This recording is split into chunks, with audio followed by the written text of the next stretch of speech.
Hello, everybody. I'm Chris Carberry, CEO of Explore Mars. Welcome to our third H2M seminar, Perseverance Preparing for Launch.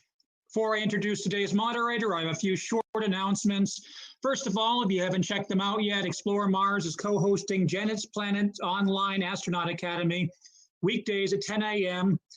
Janet's put together an extraordinary student programming. So if you haven't checked it out yet, even if you don't have kids, I think you really should. It's really quite spectacular every day, so certainly worth tuning in.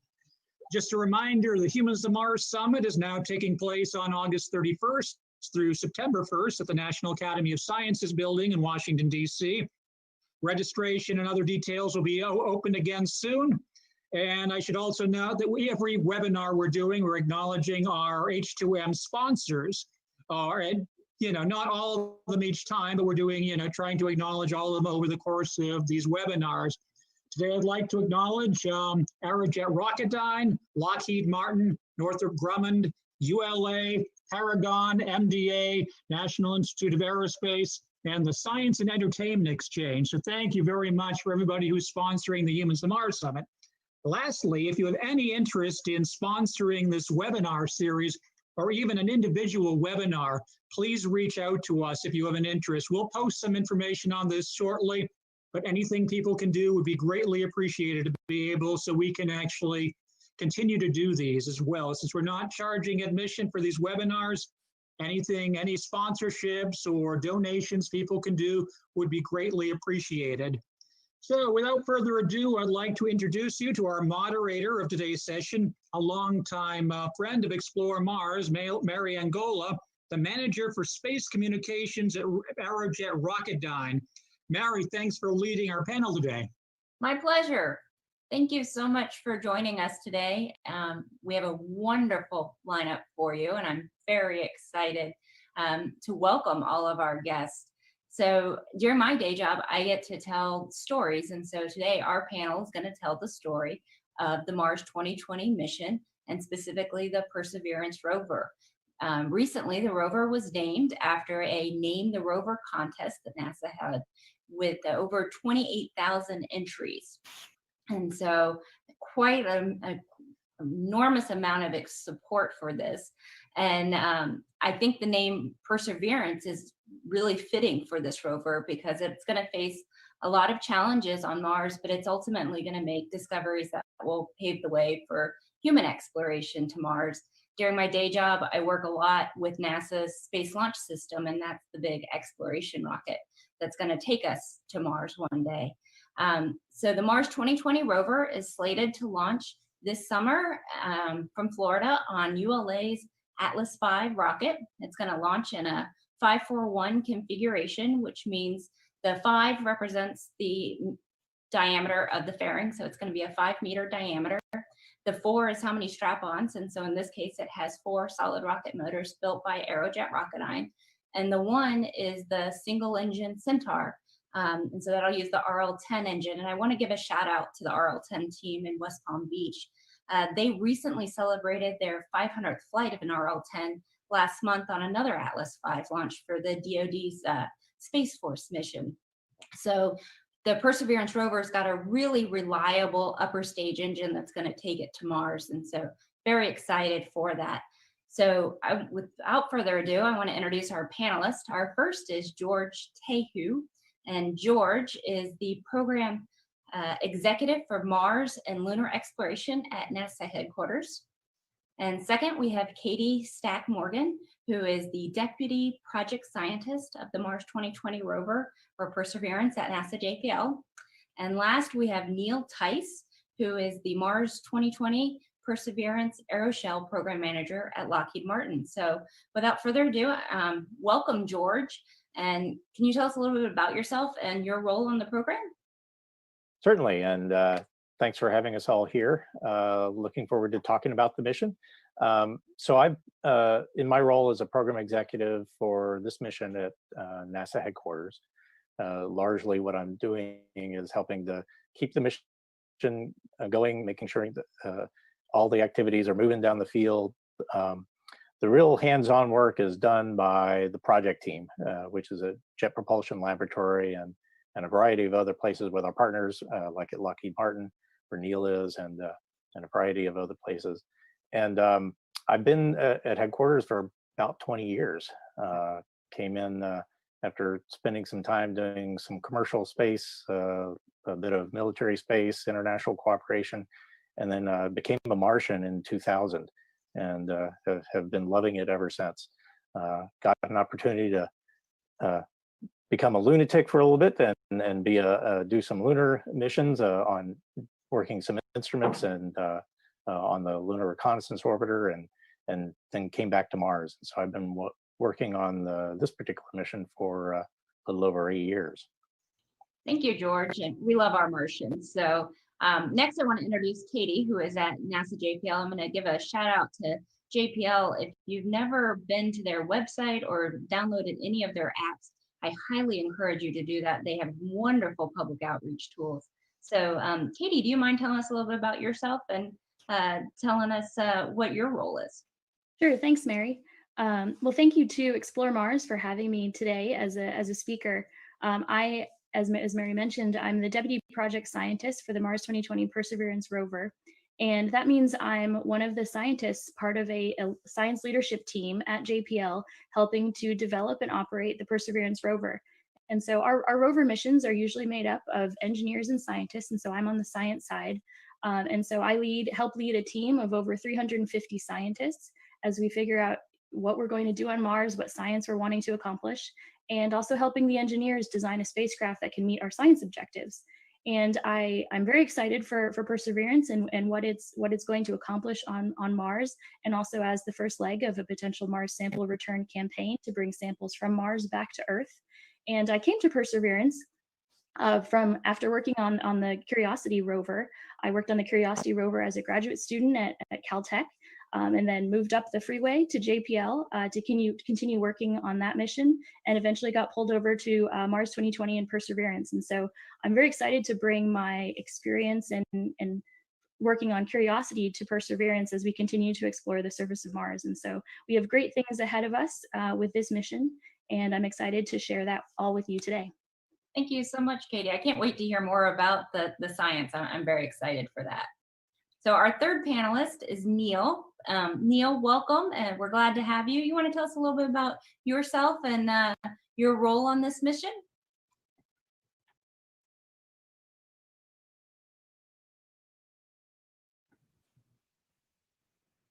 Neil, you might be muted. All right. Thank you for the introduction. As Mary mentioned, I'm the program manager for Mars 2020 Aeroshell. I was also very heavily involved with the Mars helicopter delivery system that we'll get into a little bit later. I've been at Lockheed Martin now for almost 36 years. I actually started with Martin Marietta quite a few years before. Actually, about 3 years out of college, I had worked for Caterpillar Tractor Company for 3 years as a mechanical engineer. Caterpillar was a very good company, but I always wanted to move beyond mechanical and get into aerospace. When I graduated, I wasn't able to work for Martin Marietta at the time because they weren't hiring, but in 1984, they did manage to hire a lot of engineers, and that's when I started working for them. I've been working NASA programs for pretty much a majority of my life now at this point. Some of the first NASA missions I worked on were Magellan, TOS, MGS, GRS that flew on the Mars Observer, Chandra. I was the mechanical lead for the ACES instrument. It's the primary instrument on Chandra.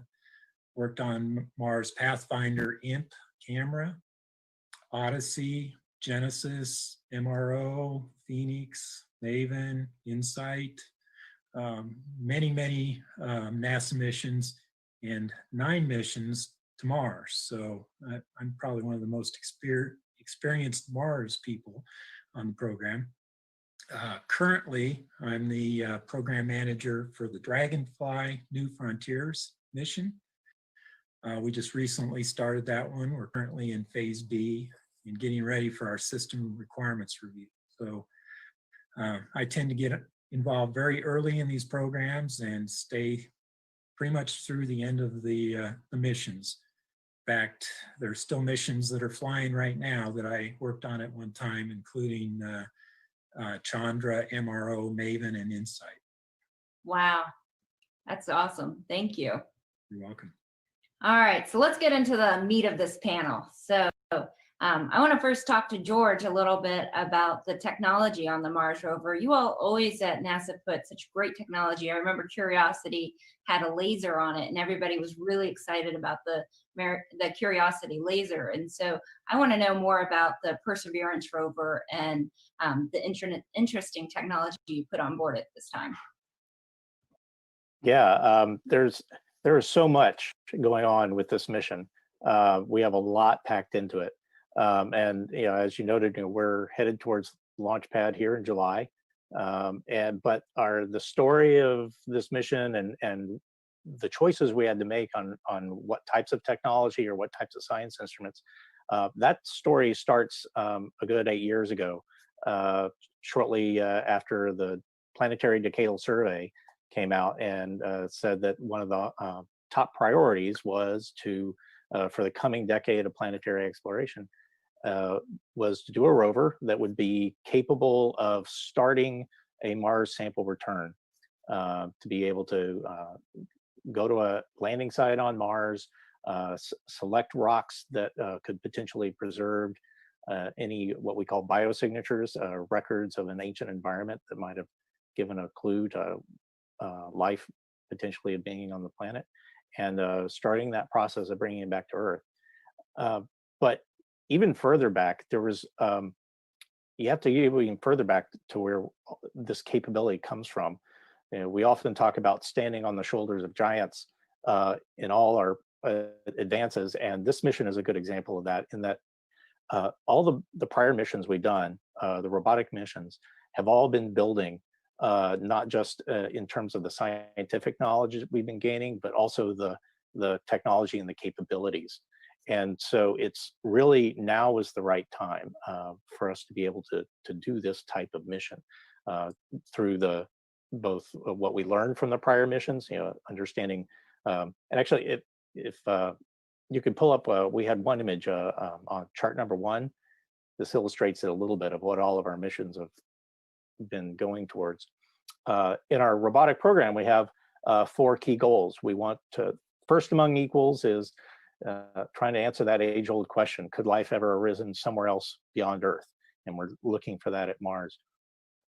Then just understanding the planet itself, understanding its climate and its geology.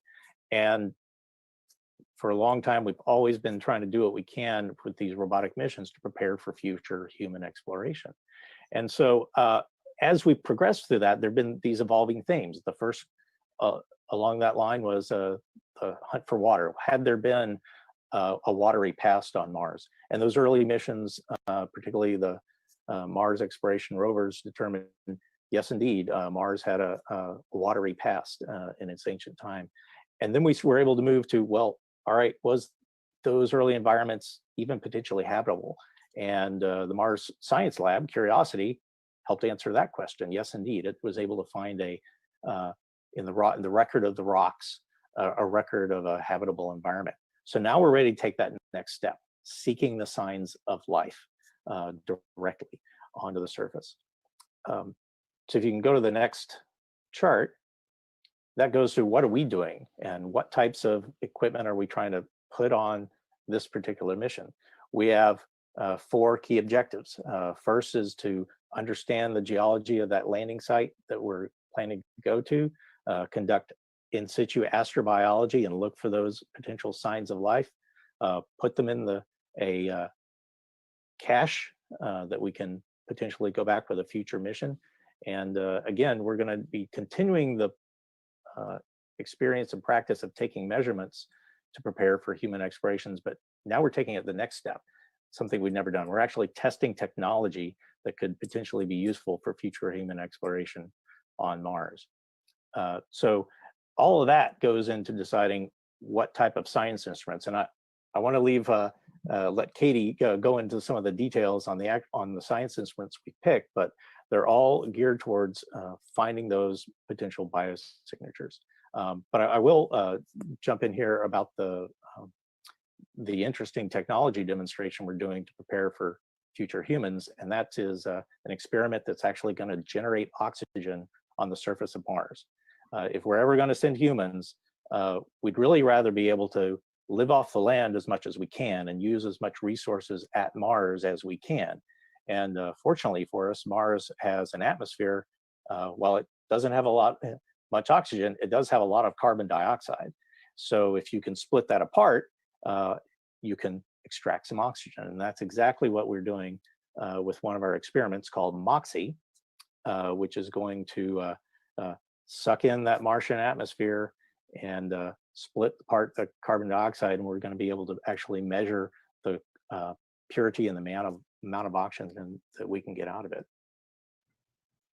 That's great, George. So I do want to come back to you later, though, to hear a little bit more about the helicopter that you're going to have. But since you started to talk about science, I want to give Katie a chance to jump in and talk a little bit about the science that we expect to receive from Perseverance, and how some of the science is different than the science we did have earlier with Curiosity and Spirit and Opportunity. So I'm going to let Katie jump in if you don't mind. Yeah, so Mars is a fascinating planet and a fascinating planetary experiment. We know, based on what we know about Mars already, we think that it once had a surface environment that might not have been that different from our own planet here on Earth. At the same time, Mars also had incredible processes like impact processes and giant volcanoes.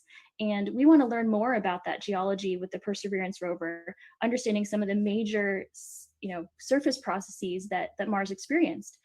Impacts, volcanics, history of water on the surface, and we can do that with Perseverance. But of course, the real key and kind of key of this mission is the search for ancient life. And George mentioned biosignatures, which are basically any kind of pattern or texture preserved in the rocks that indicates that life might have once been there. And with the Perseverance rover, we have a very unique payload, different from previous missions, that makes us uniquely well suited to searching for signs of biosignatures in a way that previous rovers have not been able to. So if you pull up slide 5, which is an image of the rover and its payload, I just wanted to point to some of the features and instrument payloads that make this rover so unique. So if we can get slide 5 up. What I want to highlight as we're waiting for that are the instruments on the arm of the rover. So the rover has instruments. It has instruments in the body of the rover, as well as the mast, which is the head of the rover. But what really distinguishes this rover from previous rovers are the instruments that we carry on the rover's arm, which are out there on the end there, nearly touching a rock. And the instruments I want to mention are the Pixel instrument, which is an X-ray spectrometer to look at the chemical composition of the rocks and soils, as well as the Sherlock instrument, which can look at organics and the composition and mineralogy of the rocks. And what's different about Perseverance compared to rovers like Curiosity is that Perseverance can actually map very fine scale textures with very fine scale composition and organics. And that kind of mapping and combination of textures and composition is exactly the way that we search for biosignatures in ancient rocks here on Earth. And for the very first time, we can do that on Mars in a non-destructive way. Previous rover missions have ground into the surface, collected powders, and looked for things like organics. But in doing so, they've destroyed some of those fine-scale textures that are essential for making the case for a biosignature. And so with Perseverance, we have an instrument payload that it uniquely suits us to looking for signs of ancient life on Mars and making the best decisions about the samples that we're going to collect and hopefully bring back to Earth to really answer that question: did life once exist on the surface of Mars? And so we're really excited about that. And so of course, the search for life is a main objective for us, but we also hope to learn more about the evolution of Mars as a planet and the processes that turned Mars from a planet that may once have been habitable into the kind of cold, barren desert it is today, and understand the story of a planet as it evolves. And we can do that in situ on the surface with Perseverance, and also with those samples that we hope to bring back. Oh, that's amazing, Katie. I can't wait for this rover to make it there. So George, I'm going to go back to you because I want to hear about the helicopter. I'm excited about the helicopter as a technology demonstration. So can you tell us about what it's going to do and what its purpose is? Yeah, absolutely. Interesting history. When we put out the call for what types of science instruments we want to have on this, it was very broad and technology investigations. There was actually an idea to do some sort of helicopter that was proposed. Turns out wasn't quite ready yet, but it was worthwhile doing some technology investment in it. And so a few years went along, and JPL, who had proposed it, actually did make quite a few advances, and they got to the point where, yes, it was definitely viable.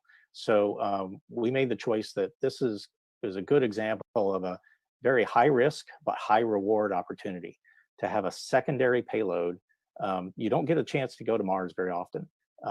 And while the rover itself and our objectives for seeking signs of life and doing our other objectives are the prime mission, it created an opportunity that the helicopter could ride along and do its own demonstration of, is it possible to actually start having a new dimension of mobility at Mars, now in the aerial dimension.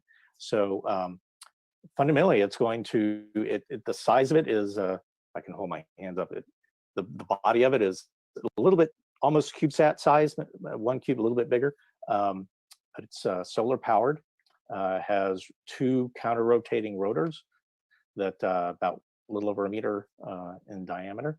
And what we do is we carry this on the bottom of the rover. After we've landed, we'll be able to deploy it, and it'll, in the first earlier parts of the mission, that's really our opportunity to do a few test flights. So it's a fairly short duration demonstration opportunity.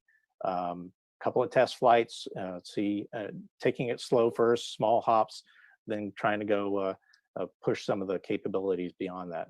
And really looking forward to seeing how it operates actually in the Martian environment. We've been able to effectively fly it in simulated environments here on Earth in vacuum chambers. But now seeing how it really works on the surface of Mars, trying to communicate to it. We have to communicate through the rover. It's our relay to speak to the helicopter, and it'll do a couple of demonstration flights and potentially pave the way for future missions that might use a similar technology. Wow, that's great. I'm very excited about this. So George, your team helped work on the deployment mechanism for the helicopter. So can you talk a little bit about what that is and what that entails? Not George, I'm sorry, Neil. Sure. If you could go to slide, let's see, 15. So before I get into it, about 2 years ago, JPL came to Lockheed Martin asking if we could work on this Mars helicopter delivery system. They had a concept of putting the helicopter on the belly pan of the rover. And so we took that concept that was basically just a bunch of drawings that somebody had come together to install it onto the belly pan, and matured that design to the point where we could start building hardware. What you can see on the bottom of this picture is you can see the belly pan of the rover, and you can see a large black object, which is the debris shield that protects the MHDS or the helicopter during landing. So I think you'd like to know a little bit more about how this operation will work. Well, the first operation, once the rover is on the surface and spent about 30 days checking out all the various subsystems, they'll be ready to drop the helicopter. So the first procedure in getting that helicopter onto the ground is to drop the debris shield. If you could go to chart 25.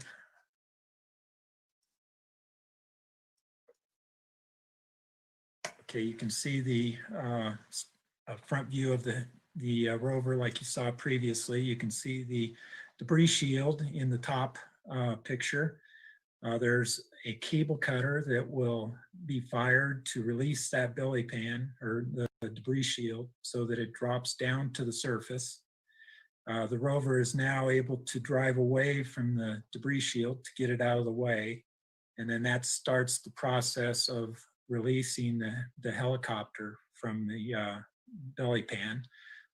There's some launch locks that fire initially to kind of release the helicopter. There's another release mechanism that will be fired to allow the egress arm to rotate downward. In the picture C, you can see how now the helicopter is at least vertical. There's another set of mechanisms that have to be fired to release the legs. So you can see the first two legs have popped down and then the second two legs.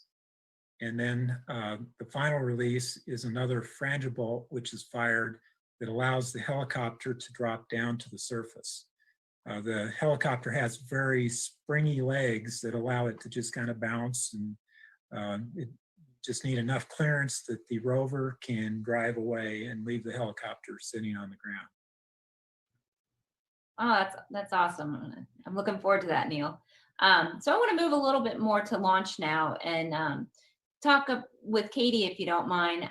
How's the science team preparing for launch? Especially, how are you able to accomplish all the tasks you have to do with so many of you probably working from home right now? Yeah, fortunately, Mars rover scientists are very used to working from home or from different parts of the world. For curiosity and opportunity and spirit, our science teams are spread all over the world, and we call in every day to work together to operate rovers. So in a lot of ways, we've been preparing for this type of situation for a while. And so, we're continuing to work from our own, dispersed locations. But our science team right now, we're gearing up for launch and getting excited for landing. And what that means for us on the science side is really digging into the data that we have about our landing site and learning as much as we can about the geology of our landing site and doing as much preparation and planning as we can before we get there. Because the minute we land on the surface, we're going to have a lot of decisions to make. Where are we? What rocks do we think we're looking at? Where do we think we're going to drive? What's our first stop going to be? What's our first sample going to be? And so we kick off this whole series of decisions. And so the more prepared we can be to make those decisions, the better off we'll be when we're on the surface, when we're also experiencing the, being on Mars for the first time with this rover and checking out the instruments. And so the more prepared we can be, the better. And so what our science team is working on, we recently finished the construction of a geologic map of our landing site. And so mapping is something that geologists do here on Earth to understand the geologic history of rocks here. And so we did that for our landing site, but using orbital data, so images taken from orbiters around Mars. So we created this geologic map, and now what we're doing is we're digging into that map to identify the very specific locations and questions that we want to ask with the Perseverance rover, and trying to find those spots where we think we can answer those questions, which units we're going to look at, which minerals we're interested in studying, and where do we think the best exposures of those locations are. So we're working right now with the science team to come up with a science mission plan for what we're going to do on the surface, and identifying the questions, the locations, and the potential samples, and even coming up with representative rover traverses to anticipate what we're going to do when we land on the surface. So of course, when we get to Mars, we're exploration driven and discovery driven, and Mars always throws a few curveballs at us. But the more we can do right now to prepare and be ready, I think the better we'll be at operating efficiently on the surface and accomplishing our science objectives. So that's what the science team is working on now. And actually we had a telecon going just before this webinar that I was dialed into, and we were talking about, objectives for atmospheric science. So we meet every couple of weeks and we have conversations like that with the science team. So we're going full steam ahead on those preparations, and we're excited for landing and launch. That's awesome. I had forgotten that you're used to working remotely. So that's really good that this isn't slowing you down. Yeah. So George, can you tell us sort of what are the next major milestones before launch? Sure. Actually, if you can pull up chart number 3, gives a timeline of kind of where we've been and where we're going. in terms of the progress of the mission. We've been designing, building, testing the rover for the past couple of years. And now pretty much all the hardware is down at Kennedy Space Center being prepared for launch. We've actually already got the rover is finished its functional checkouts and is had its various deployed components stowed, getting ready to be stacked together with the other components of the mission to prepare and putting it in the configuration that we call the cruise configuration. That's the image you see there where it says cruise to Mars, where we have the rover packed inside the aeroshell, and then what we call the cruise stage attached with the aeroshell that helps get it to Mars. So actually, if you can go to the chart number 6, this shows some of that testing that has been going on. Now, this is not at Kennedy. This is prior to that. This is our first driving test of the rover, and then also putting all the components together and putting it through a space simulator, simulating the cruise to Mars. So as much as we can do to simulate the journey to Mars, we're trying to do on Earth. Can't quite do everything, but we can come as close as you can to it. If you go to the next image, this is where we are today. And this is our rover at Kennedy Space Center getting its weight checked. We call this a mass balance. We put it on a rotating platform and make sure that we fully understand where the center of gravity is, have to put on some ballast mass in certain places. And that's now complete. So you can see the rover is all tucked up. And I will point out here, you can see our nameplate right there, Perseverance, looking mighty nice on the robotic arm. So the team there at Kennedy is preparing the spacecraft to get it in that cruise configuration.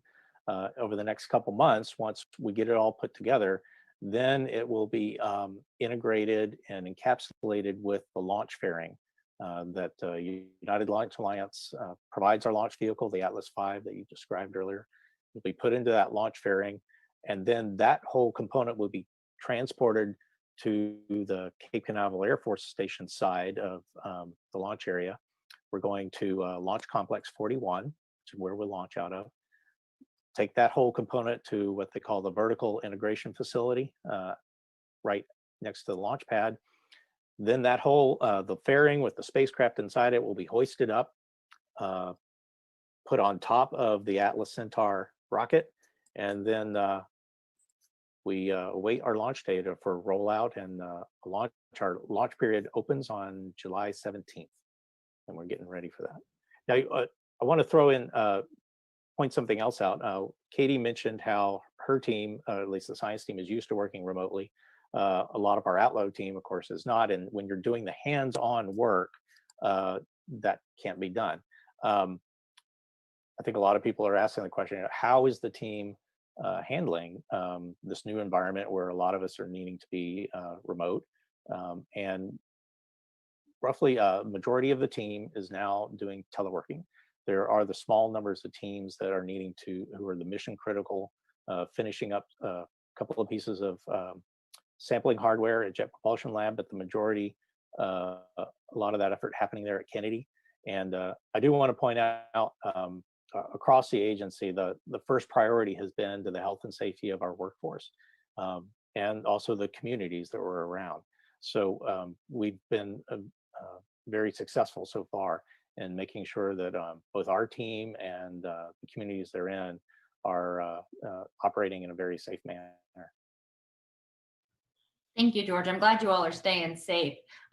Before we move to landing, because I'm seeing a lot of questions coming in asking about the landing and operations.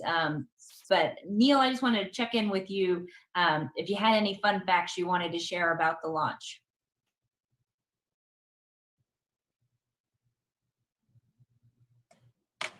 Oh, it looks like somebody already unmuted me, so I don't have to. So yeah, I've got one fun fact that is kind of fun to talk about. The ride on the Atlas 541 is a pretty rough ride, and the payload gets exposed to up to 6.5 Gs of axial acceleration during the launch and up to 5.5 Gs of acceleration laterally. So it's a pretty rough ride, but believe it or not, that's not the roughest ride it's going to see.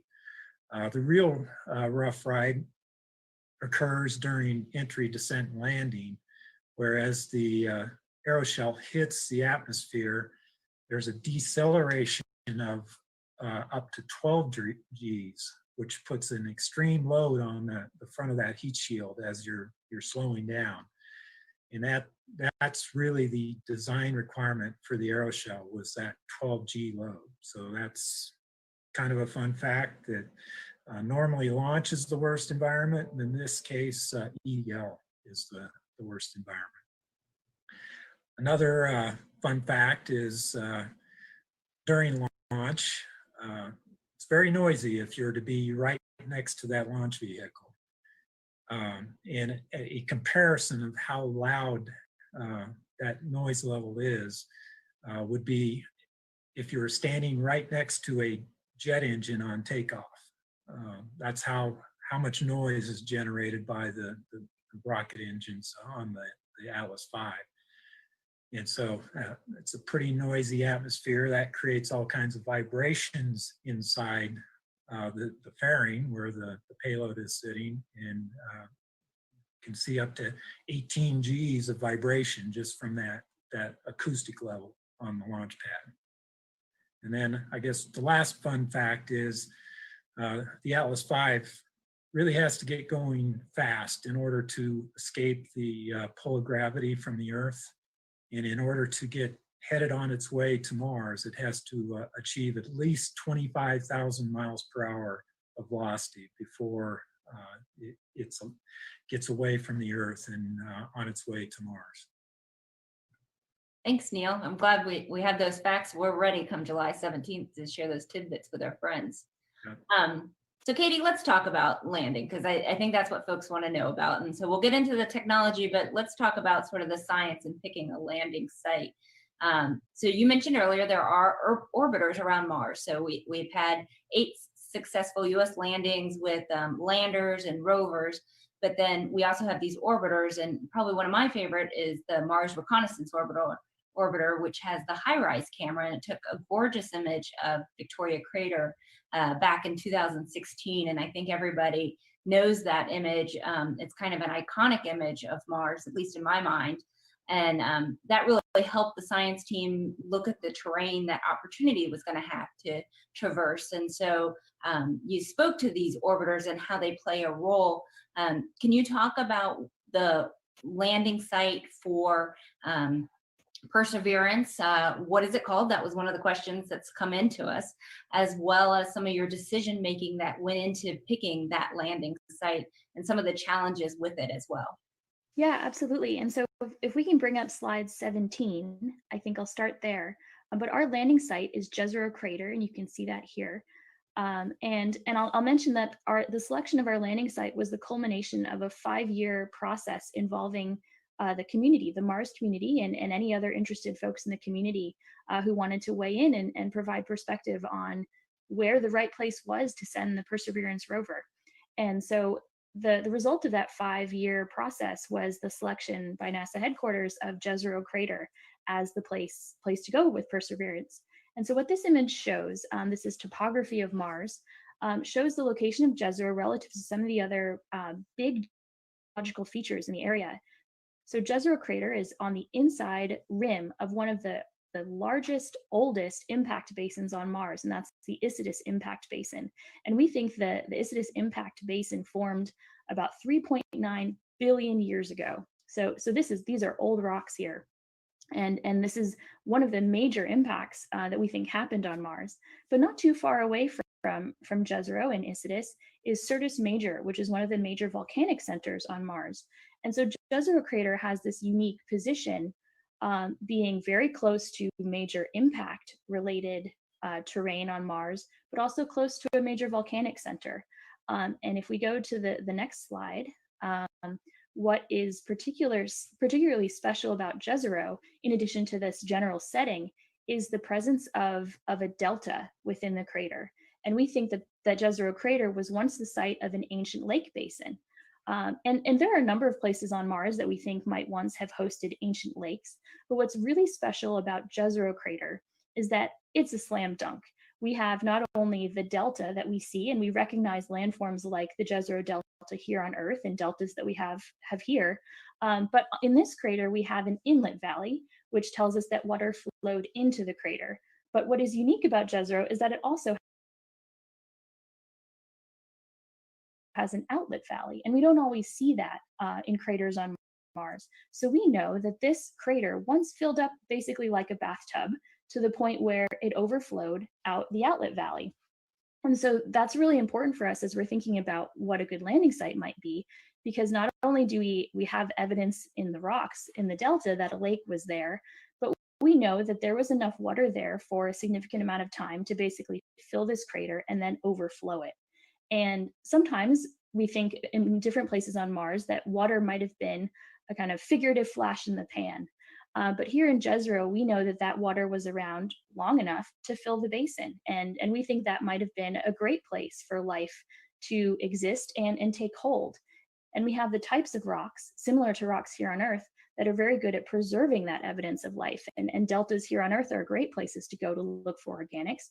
And we hope that the same is true here in the Jezero Delta. If you advance to the next slide, I'll just point out that the other thing that's really unique about this location, and this, what you're seeing here is a false color image from one of our orbiter spectrometers. So this is an instrument that tells us about mineralogy. And the colors highlight the fact that there's a lot of mineralogical or compositional diversity here in Jezero crater. And what you see here in green, those rocks there on the inner margin of the crater, those rocks contain carbonate. And when you think about carbonate, you might think of reefs in the Bahamas or in Australia. And honestly, that's kind of what we think about too. We don't know that that's what we have here, but we have carbonate rocks in what was perhaps a shallow lake environment. And that's a great place for both hosting life and preserving life. And so we're really excited about Jezero crater for a number of reasons. We know it had water for a significant amount of time. It has the rocks that are really good at preserving evidence for life. And we have a number of very interesting and unique geological and astrobiological targets here in this location. And another special thing about deltas is that they're really good at concentrating and collecting rocks from a large area into one place. And so that delta right there represents, sediment grains in that delta came from very, very far away outside the crater. So by going to this one location in the crater, we can sample locations far, far away that we might otherwise never have been able to go with the rover. So deltas are really good at concentrating a geological story in one place. And so these are some of the reasons why we've been so excited about Jezero crater and the potential for exploring this with the Perseverance rover and helping us understand the surface of Mars and Mars's potential for hosting ancient life. Wow, this is great. So I think a lot of us know landing on Mars is really difficult. And so Neil, I want to ask you about why is it so difficult to land on Mars? And then can you tell us about the aeroshell and the heat shield and how that's used to protect the rover during the landing?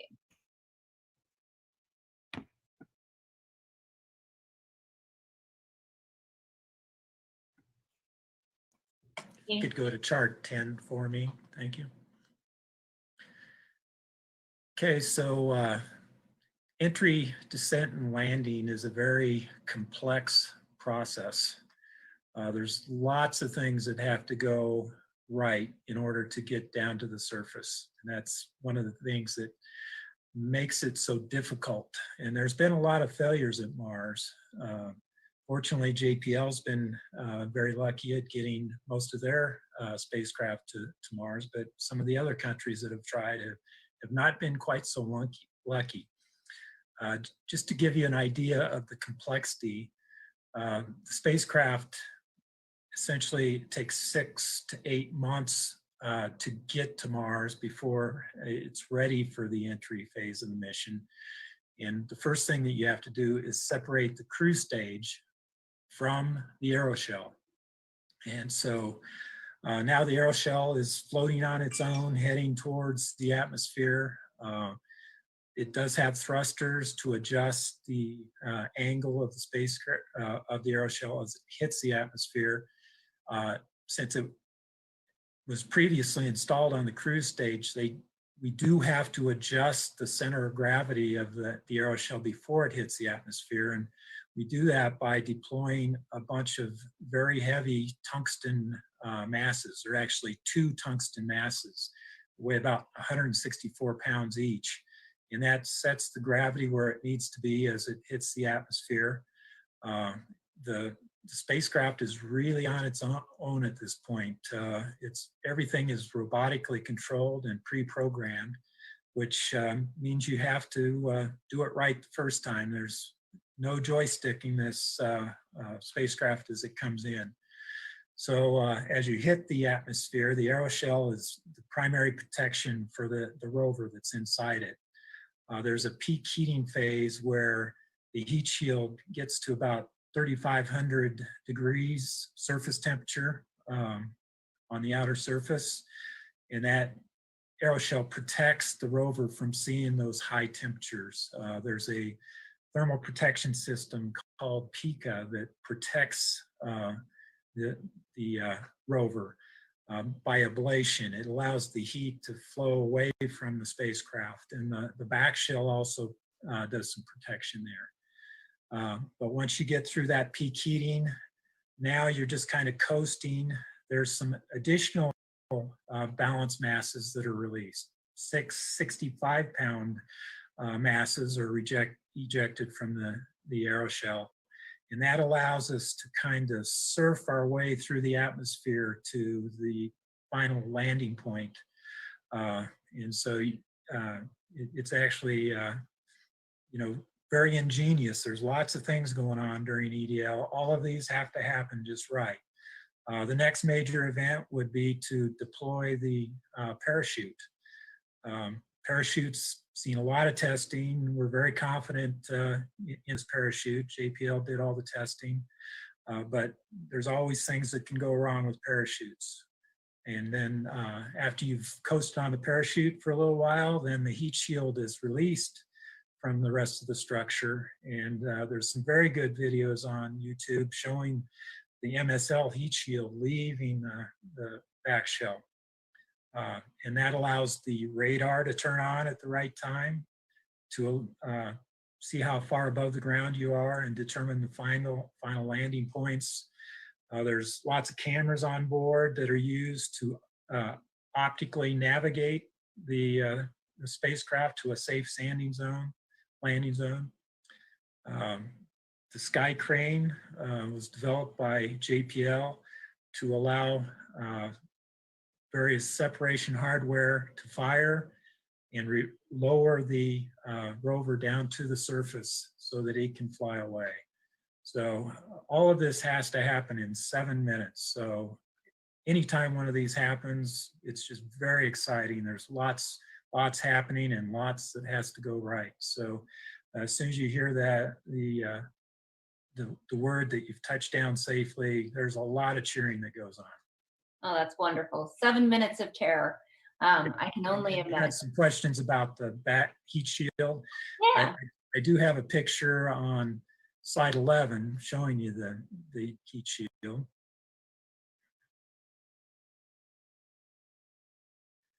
So this is the picture of the heat shield with the TPS ablator installed. We use a material called phenolic impregnated carbon ablator. It's actually a carbon weave that gets impregnated with phenolic. Phenolic is what ablates off that surface and allows the surface to stay cool enough that it doesn't soak back into the rest of the spacecraft. The next slide, you can see the overall aeroshell.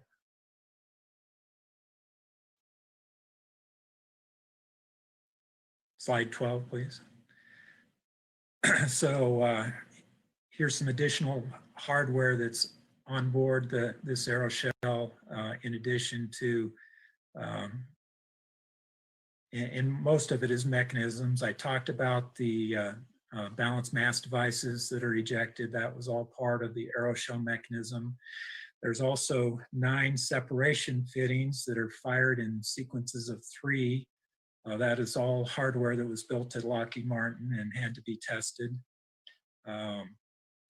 There's a Medley 2, which stands for Mars EDL Instrumentation 2. MSL also had that hardware, and it measures things like temperature of the surface, the amount of ablation that's occurring, the pressure on that front surface of the heat shield.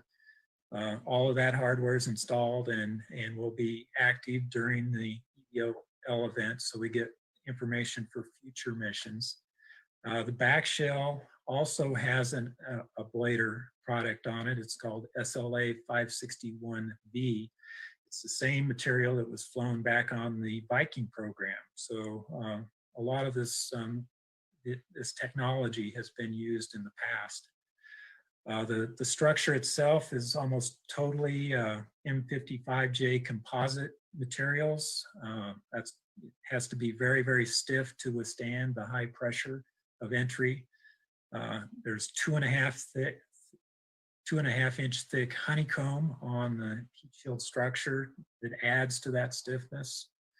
So it's seems very simple, but it's a very complex piece of hardware. So. That it is, and it's got to withstand those extreme environments. So thank you so much for building that. So I'm seeing some questions about if there's aero braking and a little bit more on the entry, descent, and landing. And so, George, can you talk a little bit about the sky crane that Neil mentioned, and why is that the suited landing mechanism versus other landing systems?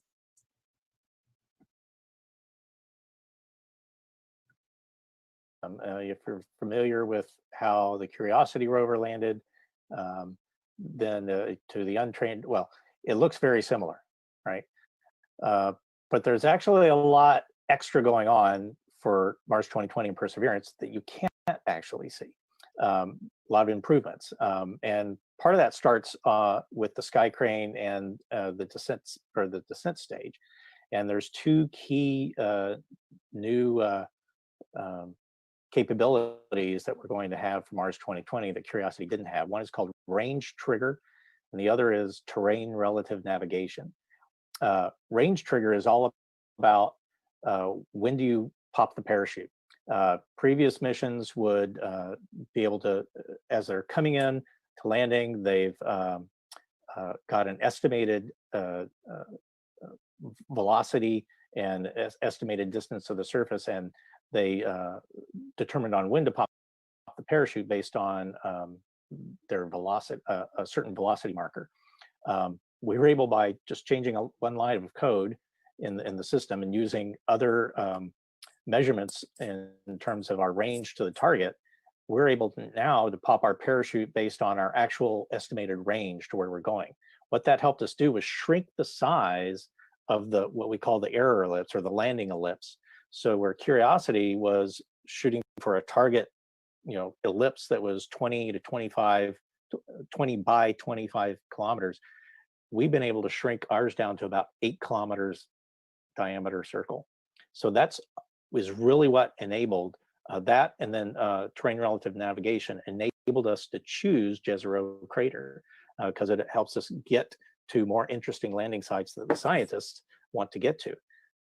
Terrain relative navigation is very similar to how some of that is done here on Earth in different systems, but we have a down-look camera that's on the bottom of the rover, and as we're coming down with the descent stage, we're taking pictures, and the rover is comparing the images it's seeing to an onboard map that it's carried.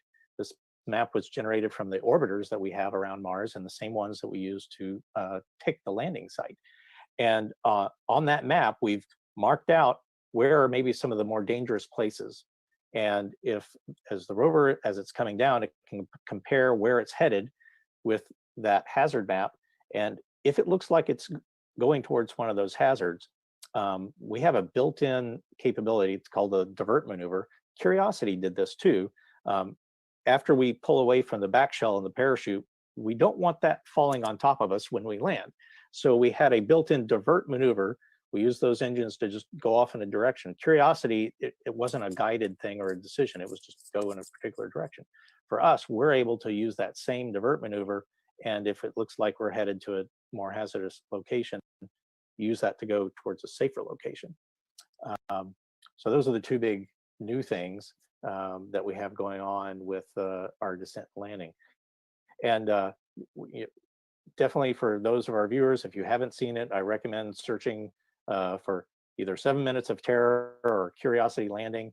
Watch the animated video that animations of the landing, but it's coupled with the team as that is actually happening with Curiosity landed. It's very exciting because you're going from, once you hit the top of the atmosphere, you're going about 13,000 miles an hour. You're hypersonic. And then when you pull that chute, that's a supersonic parachute, that slows you down to about 1,000 miles per hour. Then you slow down using the descent stage, getting down to 200 miles an hour. And finally, we're only going about 1 meter a second, or 1 mile, a little over 1 mile an hour, when we gently set down that rover on the surface. That's amazing. And I'd be remiss if I didn't mention the Aerojet Rocketdyne thrusters being used on the Sky Crane to lower it down. Yeah, thank you. Thank you for providing those. You're welcome. You know, I'm just going to highlight the propulsion throughout the mission. So now that we've safely landed on Mars, Katie, let's talk about the science. And you already talked a little bit about how you remotely operate, but what's your first thing you're going to do once we safely land on Mars? Well, we're all going to heave a big sigh of relief and then let out a major cheer.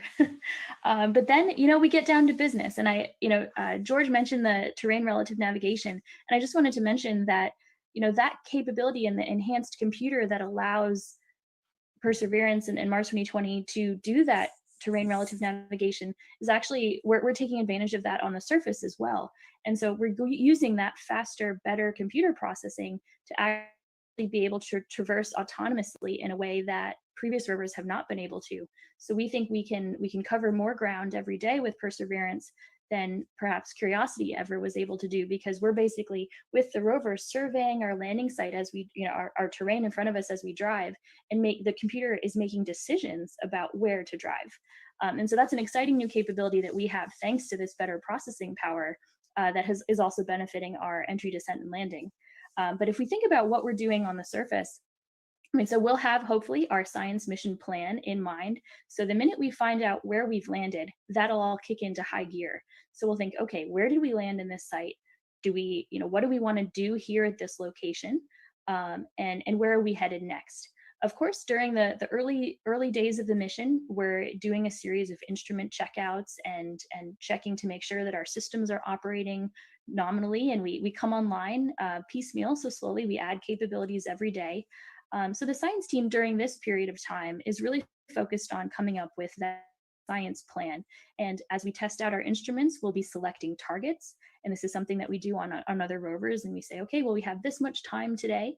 And we're using this instrument. Let's identify the most compelling scientific targets, and we put a plan together. And of course, there's lots of deliberation that happens while we do that. The scientists talk about what is most scientifically compelling, and then we talk to the engineers. And sometimes the engineers will say, sorry, can't do that, it's too dangerous, or we can't reach it. And then we have to go back in conference and say, okay, well, maybe we'll change our plan, or nope, we really want this rock, can you get it for us?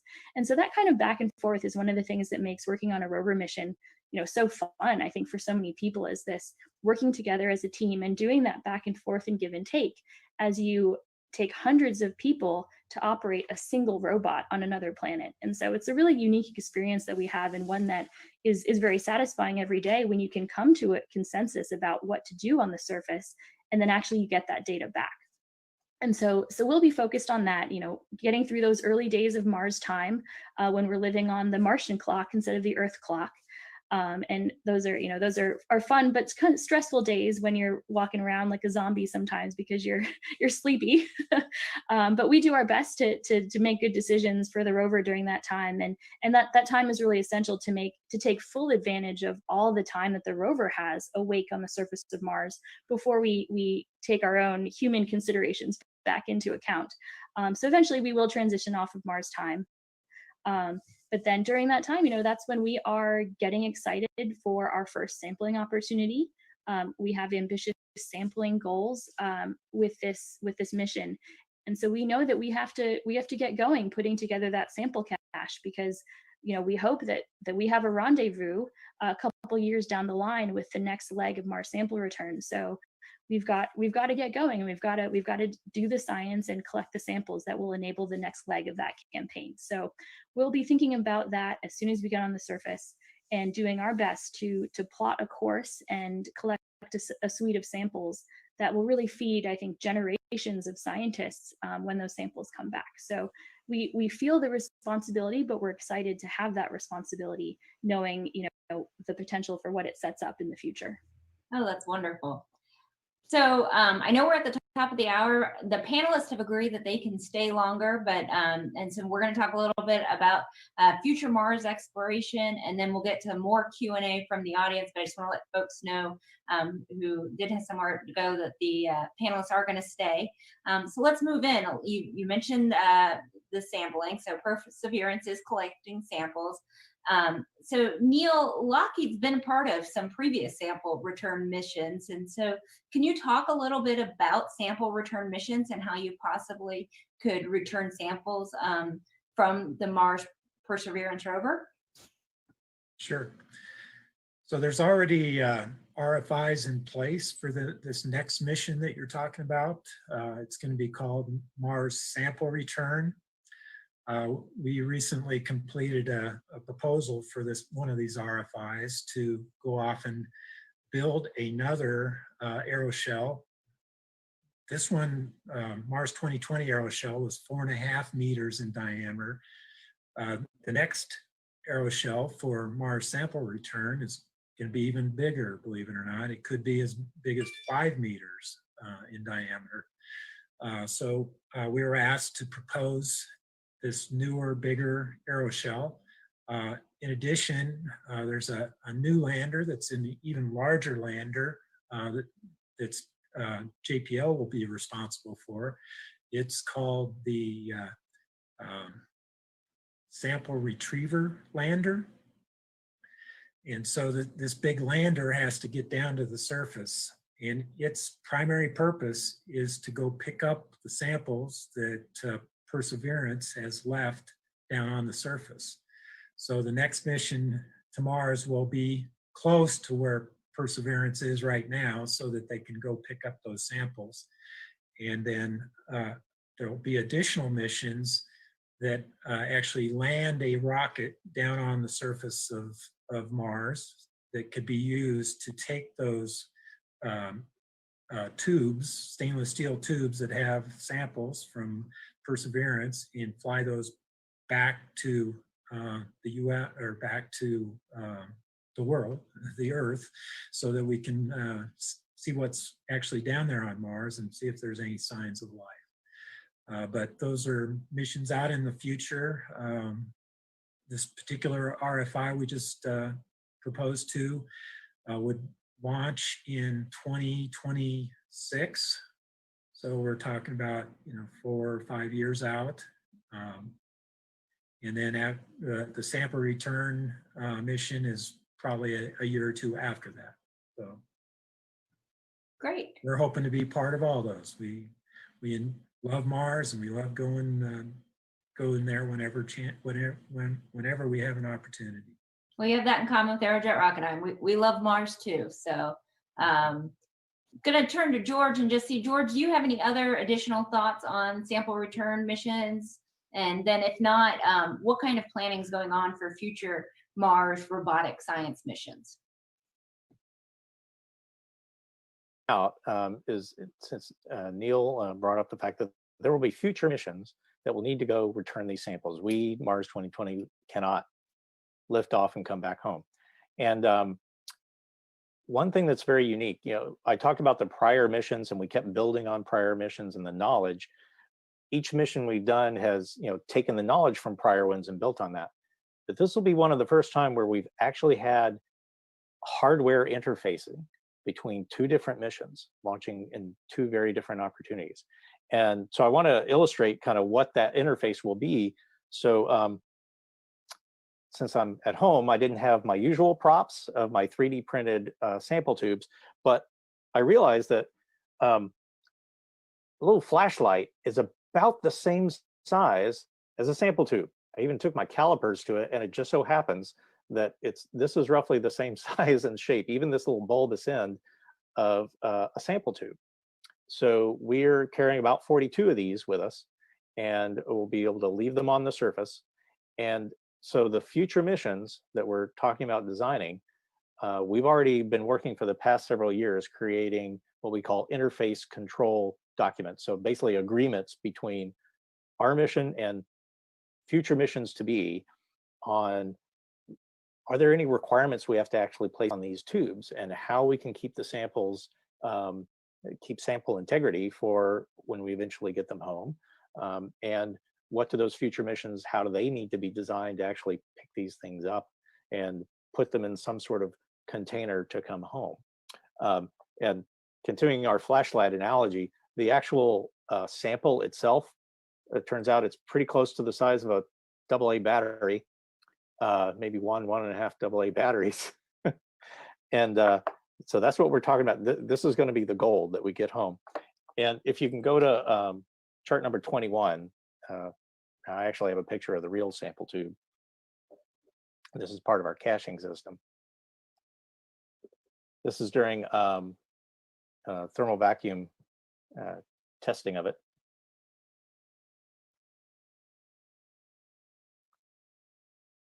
And what we're doing in this image, what is happening, we're testing, putting the tubes in and out of their storage silos that we have to carry. We're able to, once the sample is in the tube, we have to bring it inside the rover, seal it up with a hermetic seal, a cap, and then we have two choices. We can either hang on to it for a bit and wait until we want to drop it, or we could drop it right there.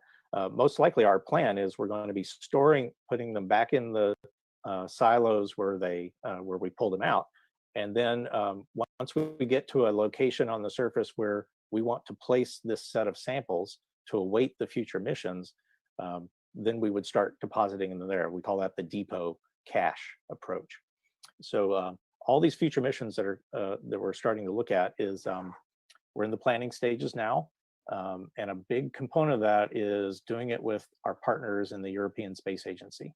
So some of the elements that Neil talked about, the retrieval landing system, landing a rocket, we call it the Mars Ascent Vehicle, that would lift off this set of samples, would be provided by, we're looking for being provided by NASA. European Space Agency is interested in providing what we call the Fetch Rover, such that if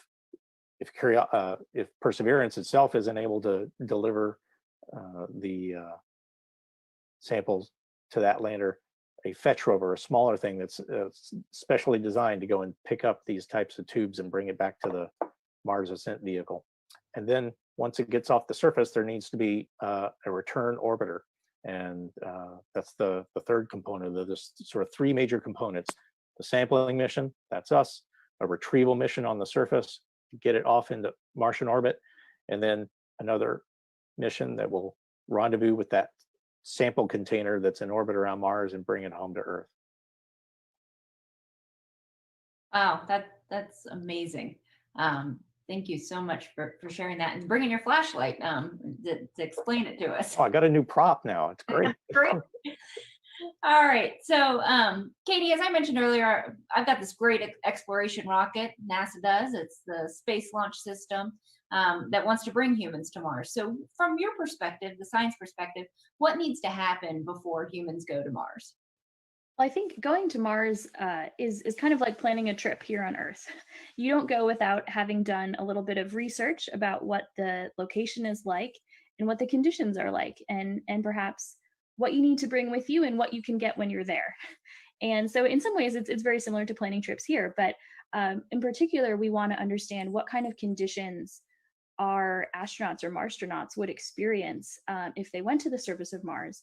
And we've been making progress on that question with previous missions as well. And in particular, one of the concerns that we have for astronauts when they're out in that space environment is radiation. And there's an instrument on the Curiosity rover called RAD which has been measuring radiation since it was on its journey to Mars. And so we know a lot about from previous rovers. But with Perseverance, we have a weather station basically to understand pressure, temperature, humidity, dust in the atmosphere.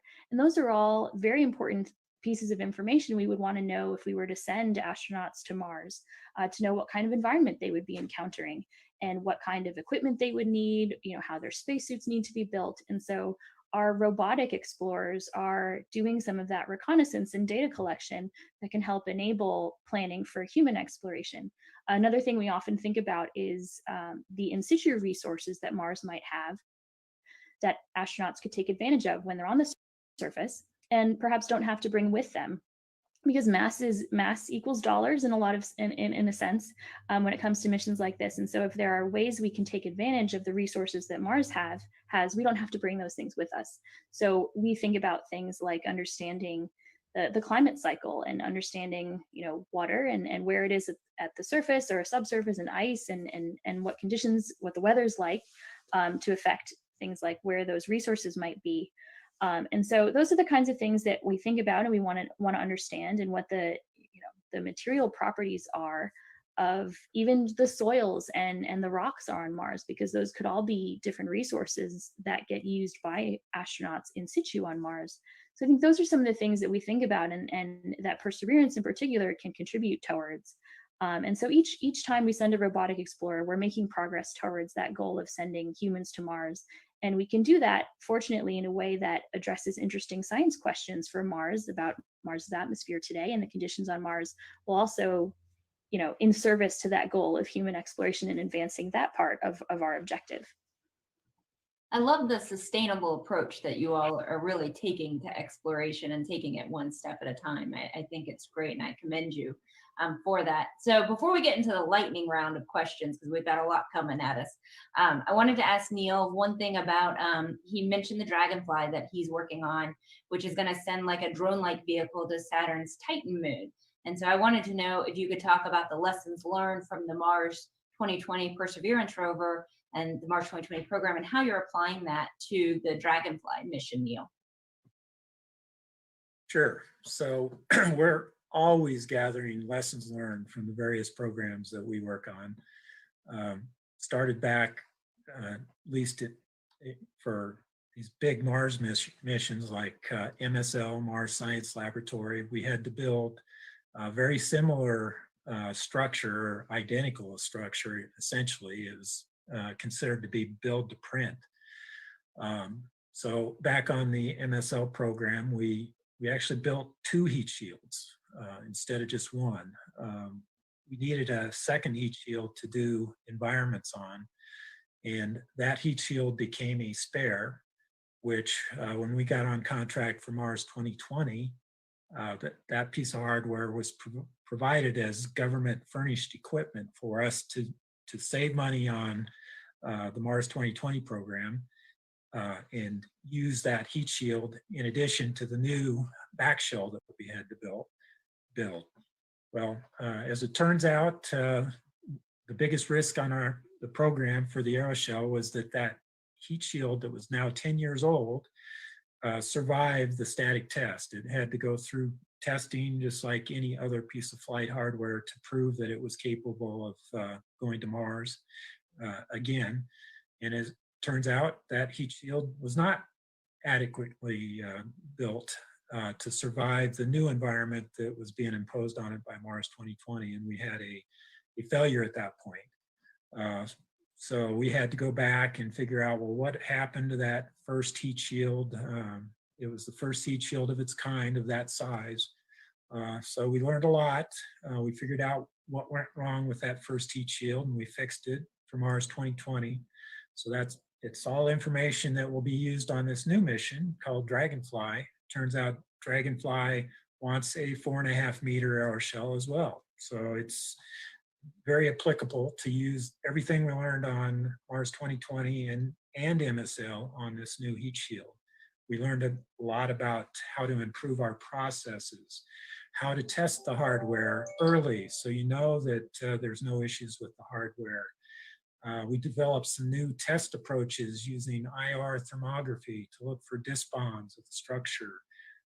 We did some testing by applying a film to the surface of the heat shield during the static test so we can monitor strain levels as you're applying more and more load to that structure. So that we've got tons of lessons learned. We've got a big long list. I've got the same people working on Dragonfly that worked on Mars 2020. So that's wonderful. Yep. All right, so we're going to go into lightning round where we're going to try to ask as many questions as we can and answer them as quickly as we can. So Christopher asked, what's the launch system? So I'm going to go ahead and answer that one for you. It's ULA's Atlas V rocket. Ashley wants to know, you said it uses nuclear power. Is that the type that converts nuclear directly to electricity? George, do you want to take that one?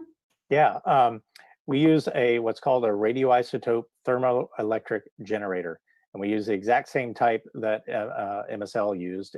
And the basic technology has been used for U.S. space missions for decades, for 50 years.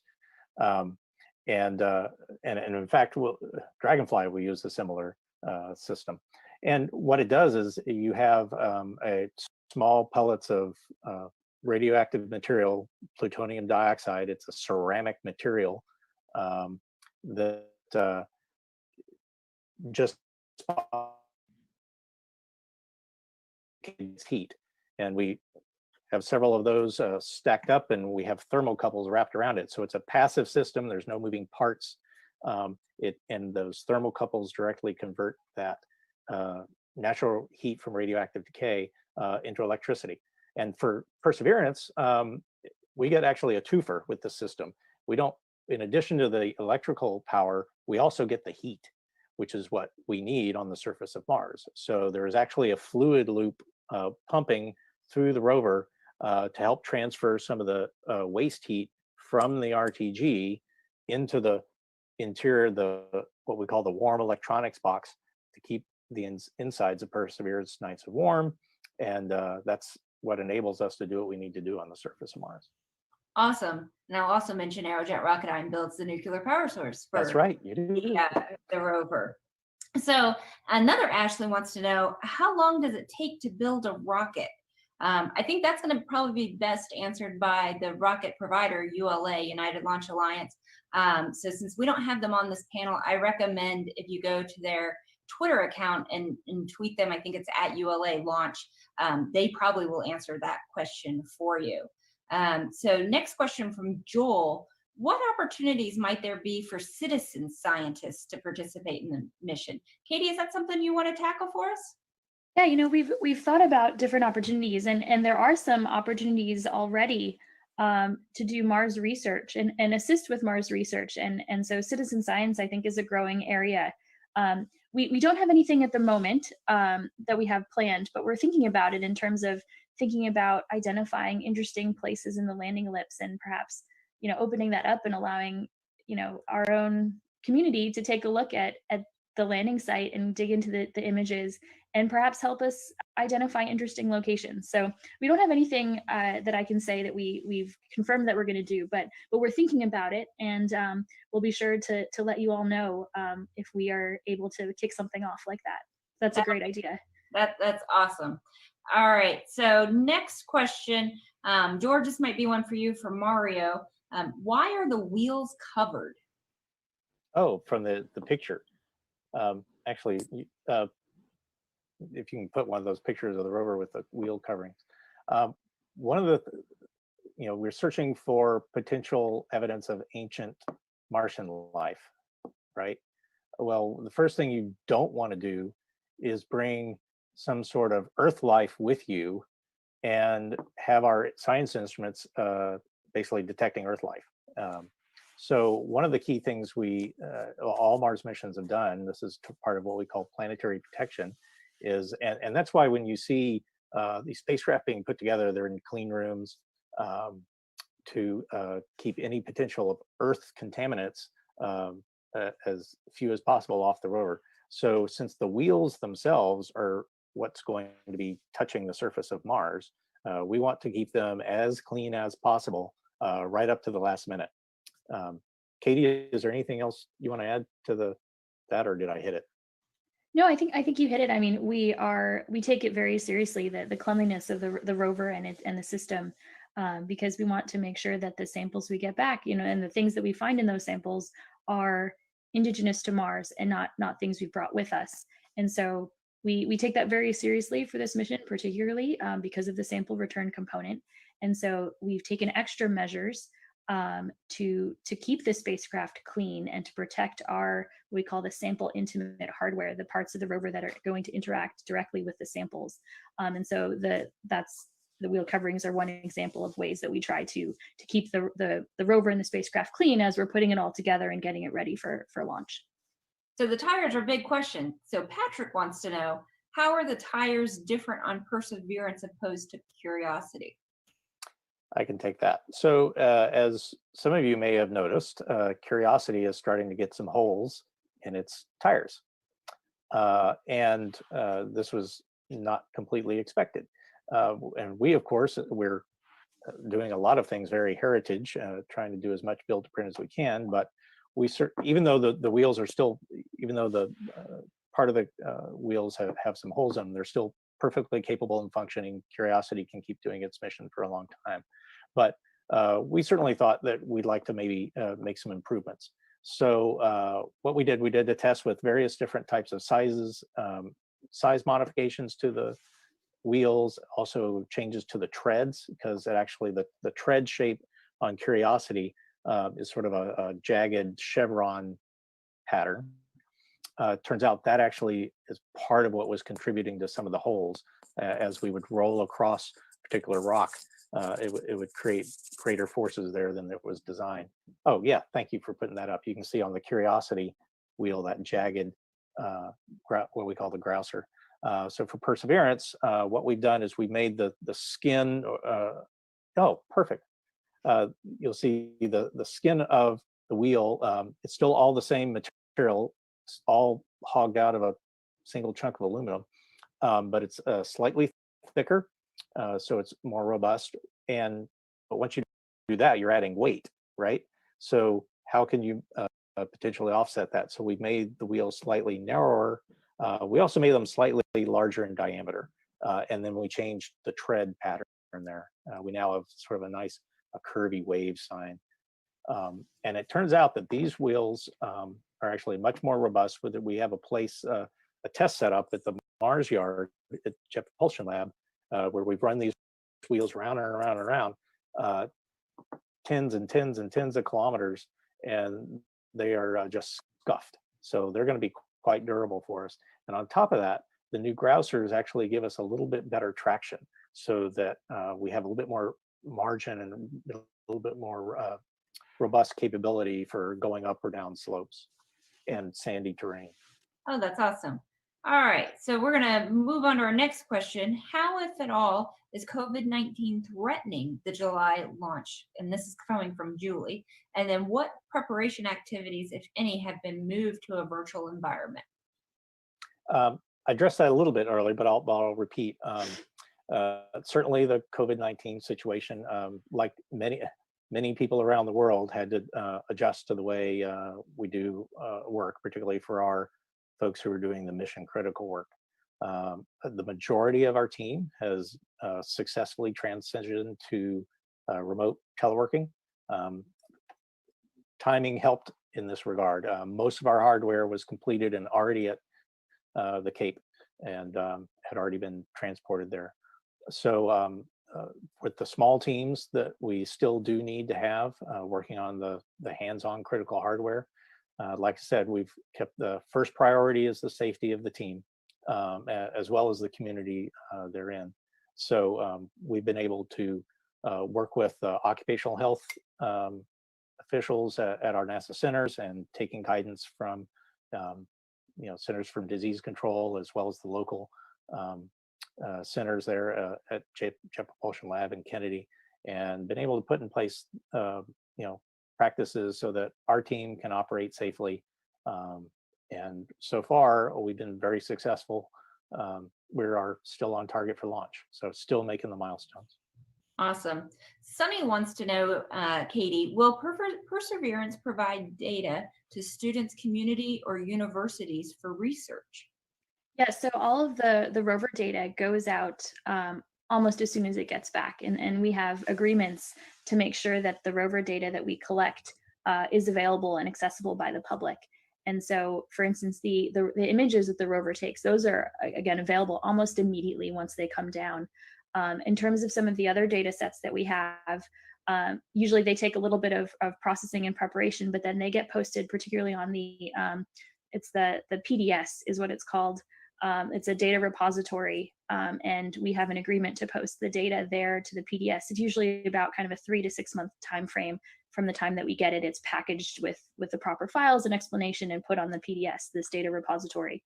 And so yes, we make that data available to the public, and we encourage and are excited for those outside of the rover team to dig into that data and present science results and interpretations from that data.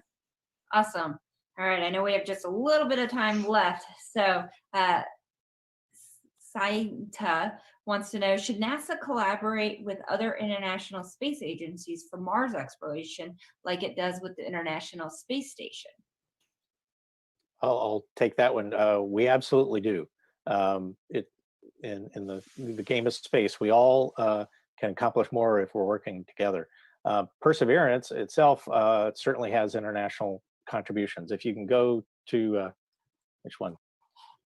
There's the chart of the rover showing the instruments. Yeah, you'll see there's a couple of flags here. We have several contributions. Spain is contributing quite a few things. One is the weather station that Katie spoke about. Spain is also contributing the high gain antenna. So this is one of the main ways we communicate with the rover. They also provided that for Curiosity. France is contributing a large component of the SuperCam instrument. It's led by Los Alamos National Labs here in the US, but about half of it, some of the components are provided by France.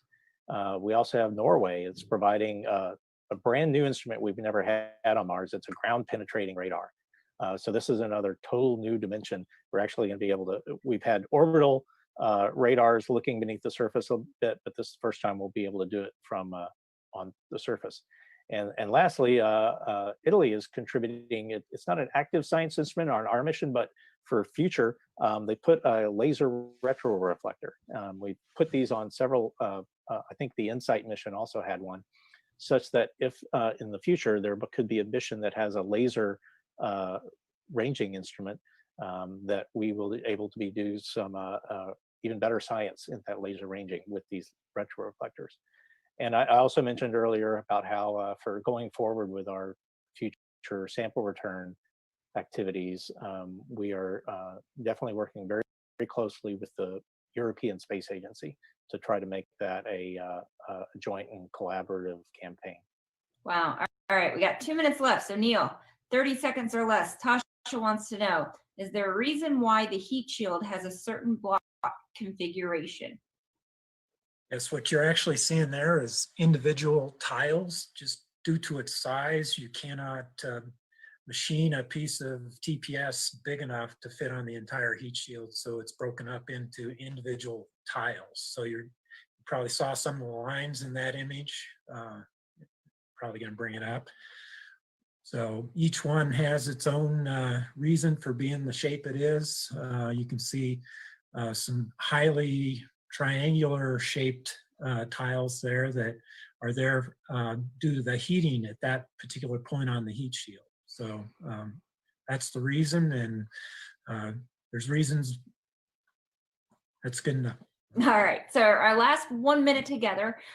Tell me what you're most excited about for this mission, or what inspired you to get into Mars exploration. So Neil, I'll start with you. Okay, well, it goes all the way back to childhood. My father was very enthused about space, and I initially got into Estes rockets when I was a very young child. We built a Mars lander, believe it or not. If you look at some of the concepts for Mars landers for people to go to Mars, it's very similar to that.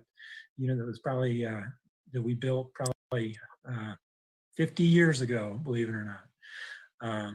So that got me kind of enthused about space. The Viking landers that landed in 1976, I was very excited about. Martin Marietta, it was where my parents lived. I really wanted to go to work for Martin Marietta at the time. And I finally got a job in 1984 working for them. Now it's Lockheed Martin, but that's what got me excited. Awesome. I'm glad you were able to get on with them in 1984. All right. So Katie, what are you most looking forward to, or why did you get into Mars exploration? I'm most excited to look for biosignatures in that delta. That's the big thing that I'm looking forward to. In terms of how I got interested, you know, I thought I wanted to do astronomy, and I was really interested in stars and you know, things that were very far away. And I had the great fortune of taking a geology class in college, and I realized, wow, you know, here I am with my eyes focused outward, and I don't know anything about the planet that I'm actually on right now. And I think that had a big effect in helping me focus on planetary geology and trying to take what we know and understand about our planet here on Earth and use that to inform what we know about other planets. And that led me directly to Mars, which in some ways is very Earth-like, in other ways not at all Earth-like.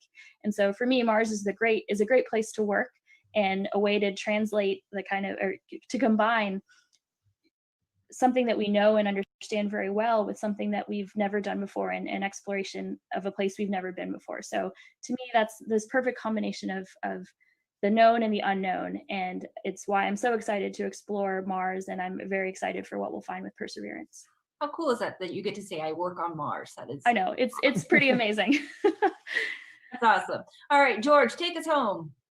Yeah, I kind of echo what Katie said. I'm most excited about this. There's so much going on, as I said, lots of neat technology. Science instruments are awesome. We're going to get great science, but I'm just generally excited about the concept of exploring a new place on the surface of Mars, a different type of terrain than we've seen, at least what we can tell from orbit.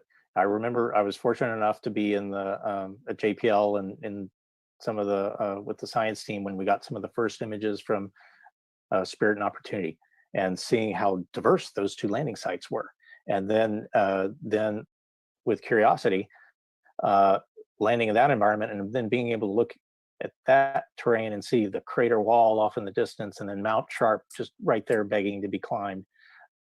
So I'm super excited about seeing that, some of those first pictures when we sat down in Jezero crater and that delta, you know, being able to go about that new terrain, heading across it, and then maybe even up and over the crater rim.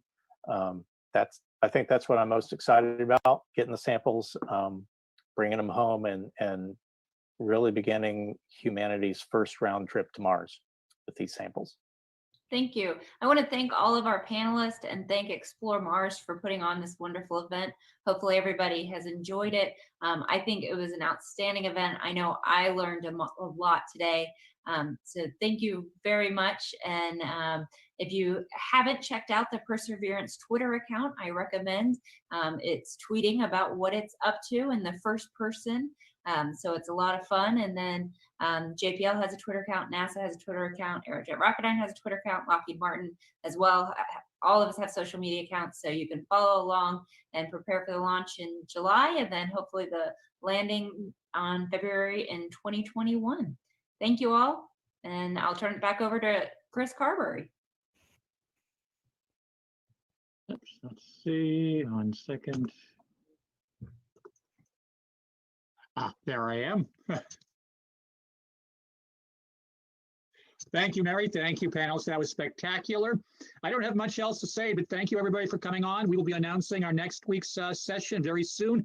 In the upcoming weeks, we'll have sessions on the 30th anniversary of the Hubble Space Telescope, as well as a mission architecture, Mars Humans to Mars mission architecture panel coming up, and quite a few other topics. So stay tuned.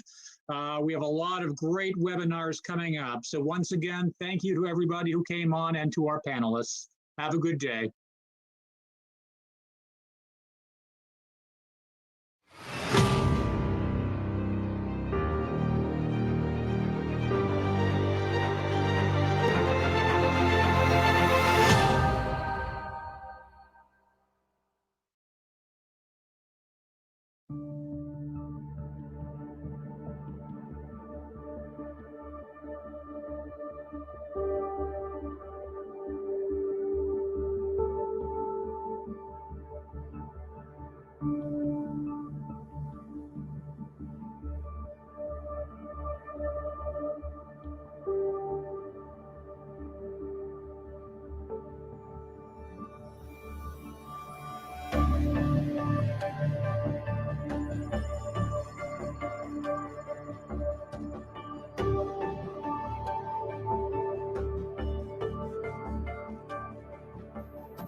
Hello, I'm Chris Carberry, CEO of Explore Mars. Welcome to the first Humans to Mars webinar, Life on Mars, What Are the Implications?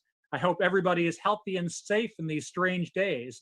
Like many other organizations, we're launching numerous online programs to educate, entertain, and inform people interested in Mars explorations. Thanks to all of you who were able to attend our first weekly virtual Drinks with Explorer Mars. A fun time was had by all, and I hope you'll join us again next Tuesday. We're going to be doing them every Tuesday evening at 8 o'clock Eastern Daylight Time. Also, in partnership with our president, Janet Ivory, we're also hosting Janet Planet's Online Astronaut Academy, weekdays at 10 o'clock a.m. Eastern Daylight Time. Students from around the world are taking part in this spectacular event, so you should check it out.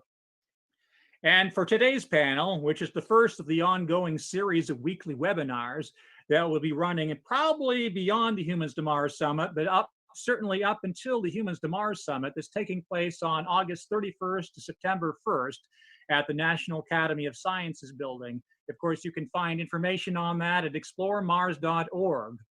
Our next webinar will take place on Thursday, April 9th at 4 p.m. Eastern Daylight Time, and will focus on managing isolation in space and on Earth during our current crisis. The panel will be moderated by television news personality Sonia Gavankar, and we'll have special guest Scott Kelly, former NASA astronaut and author of Endurance, Dr. Susan Ip Jewell, president and co-founder of the Mars Academy, and John Hanasek, CEO and co-founder of Avatar Medic.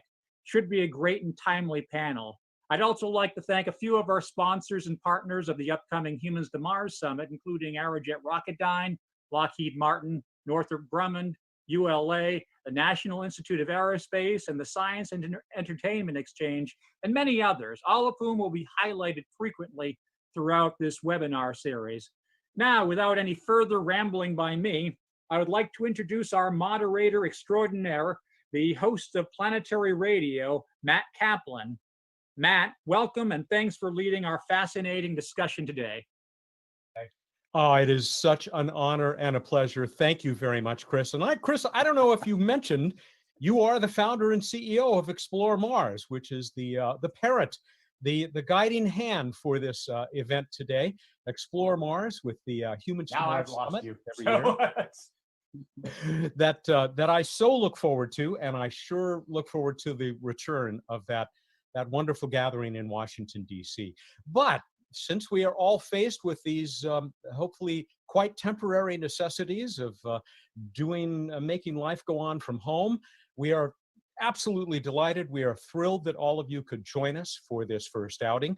I am with the Planetary Society, where I have hosted and produced Planetary Radio for the last 20 years. But we have had a wonderful time collaborating with our sister organization, Explore Mars, for a good part of that period. And are delighted to continue that today. And I bring you greetings and regards from our CEO, Bill Nye the Science Guy. Having said that, we should jump in because we have a lot to cover. I mean, it's as big as the red planet, our discussion today, and what we may find there. Let me set the stage for today's conversation with a hypothetical. We've jumped forward to 2024. A rover named Perseverance, that we'll be talking more about momentarily, has been rolling across Mars for 3 years. Another visitor from Earth, a more recent arrival, named Rosalind Franklin, has been pulling up samples from below the surface of Mars. NASA and the European Space Agency have just announced a joint press conference that is going to reveal images and other data indicating that we just may have found strong evidence of life. Will this news, as my boss Bill Nye likes to say, change everything? What do we do next, and how will it affect plans to send men and women to Mars? But I'm getting ahead of myself. So hold that thought for now as we meet the two very distinguished guests that will be joining me here. You can see them already, I hope, on your screens. I really can't think of anyone else I would rather have on board to talk about this topic, beginning with Dr. Penelope Boston. She is the Senior Advisor for Science Integration at NASA Ames Research Center in Silicon Valley. And Penny's personal expertise is the geomicrobiology of extreme Earth environments, especially caves and mines, and astrobiology. As a lifelong human space exploration advocate, she co-founded the Case for Mars conferences in the 1980s and 1990s. That makes her a founding member of the Mars Underground as well. She's a member of Explore Mars. She looks pretty great in a fake spacesuit. She earned her PhD in microbiology at the University of Colorado Boulder. She was till recently the director of the NASA Astrobiology Institute based at Ames, and is a former professor and chair of the Department of Earth and Environmental Science at the New Mexico Institute for Mining and Technology. Also, the former associate director of the National Cave and Karst Research Institute. Welcome, Penny. Thank you. Great to be here. Dr. Jim Green is the NASA chief scientist. He received his PhD in space physics from the University of Iowa in 1979 and has worked for NASA ever since. That included 12 years as the director of the Planetary Science Division at NASA headquarters. Under his leadership, more than a dozen planetary missions were successfully executed, including the Curiosity rover and InSight lander, both of which are still quite active and delivering great science on Mars. Jim is NASA's representative on the COSPAR Planetary Protection Panel, where planetary protection guidelines are created and agreed to internationally. COSPAR, that's the Committee on Space Research. In 1915, you're not that old, Jim. And in 2015, Jim coordinated NASA's involvement in one of my favorite movies, The Martian. Talk about infecting a planet. By the way, he also hosts the excellent NASA podcast called Gravity Assist. Welcome, Jim. Thank you very much, Matt. I'm delighted to be here. So let's back up a little bit and talk about the current status of exploration on Mars now and what's going to be happening there, well, in less than a year now with the arrival of this new rover. Tell us, what's the status of Perseverance? Well, Matt, Perseverance is actually moving forward. It's all down at the Cape. And in fact, the radioisotope power system is already connected. It's checked out in many ways. It still has a number of things to do yet, but we're making great progress. So it is on track for a July 17th open window for us to be able to launch. And that's when that highway opens up for the next 3 weeks that can get us to Mars. This is like almost everything NASA sends to around the solar system nowadays, an international effort, right? It is, and indeed. And in fact, if you had my little graphic that shows Perseverance, this particular rover has got a fabulous set of instruments where we have participation from Spain on a weather system. We have Norway having a ground penetrating radar. We have the French working with us on some really great camera and laser systems. And we have an Italian retroreflector. But the whole point of this particular mission is really at the end of the arm. This is where we have high resolution images that we want to be able to really look at the rock record and then make decisions in terms of creating cores. It's got a core at the very end of it. And I have an example of one that I can show everyone what these cores look like. They're like a piece of chalk in size, or for those that are young enough that don't really understand what chalks and chalkboards were all about in their education, like a Crayola crayon, one of the large sizes. Once those cores are made, they're stuck indeed into an aluminum sleeve and then dropped on the surface for then later pick up and bring back. So by the end of that decade, the 2020s, we hope to be able to have these samples back in our BioLevel 4 facility and begin the process of really looking through them to determine their viability and allowing scientists to get access to them for further research. So we're doing great. So, and even though she resembles her sister on Mars, Curiosity, You've given at least a couple of examples in that image and with those cores especially of the new capabilities that Perseverance is bringing to the red planet. Pretty powerful machine, isn't it? Oh, it absolutely is. And the rock record is so important to us. You know, we know that Mars was a blue planet early on in its history. It went through rapid climate change. It was a blue planet during the time we know Earth had life started on it. And so maybe life started on Mars too. And so we're really quite excited about going there and interrogating that, being able to bring back those samples and look at them. You know, for all the minerals we have here on Earth, there are hundreds of minerals for which life is such a key part of that create those minerals. And so if we can find the right set of information, indeed that press conference you talked about would be really lively. So sample return, you know, I often refer to it as the holy grail of robotic exploration of Mars, and could be for other places as well. I know you've got a slide about that as well. Yes, I do. If we can bring that up. This was how we envision right now working with our international community to be able to get those samples back. And it all requires NASA landing a Mars ascent vehicle. This is shown on the surface already in this diagram to the left. We then have fetch rovers that pick up those samples that we laid on the ground and deliver those. That's in the bottom middle. And then on the right, we launch off of Mars, those samples in a container. And then that container goes into orbit, for which then an ESA satellite will come down using ion propulsion into low Mars orbit, pick those samples up, and then bring them back to Earth. So it's indeed a multinational effort, and the planning is going real well. Penny, you're a longtime Martian. What's it going to mean to scientists like you to get those samples back here and into our nice big labs on Earth? Well, you know, as you say, Matt, it's been a holy grail for many decades, and pretty much my whole career. I'm sure that's true for a lot of us. And the opportunity to actually get our lab facilities here on Earth to bring all of their power to bear on samples is a new step, really, in marching forward to be able to analyze Mars materials. The missions that we've had so far and the ones to come are magnificent.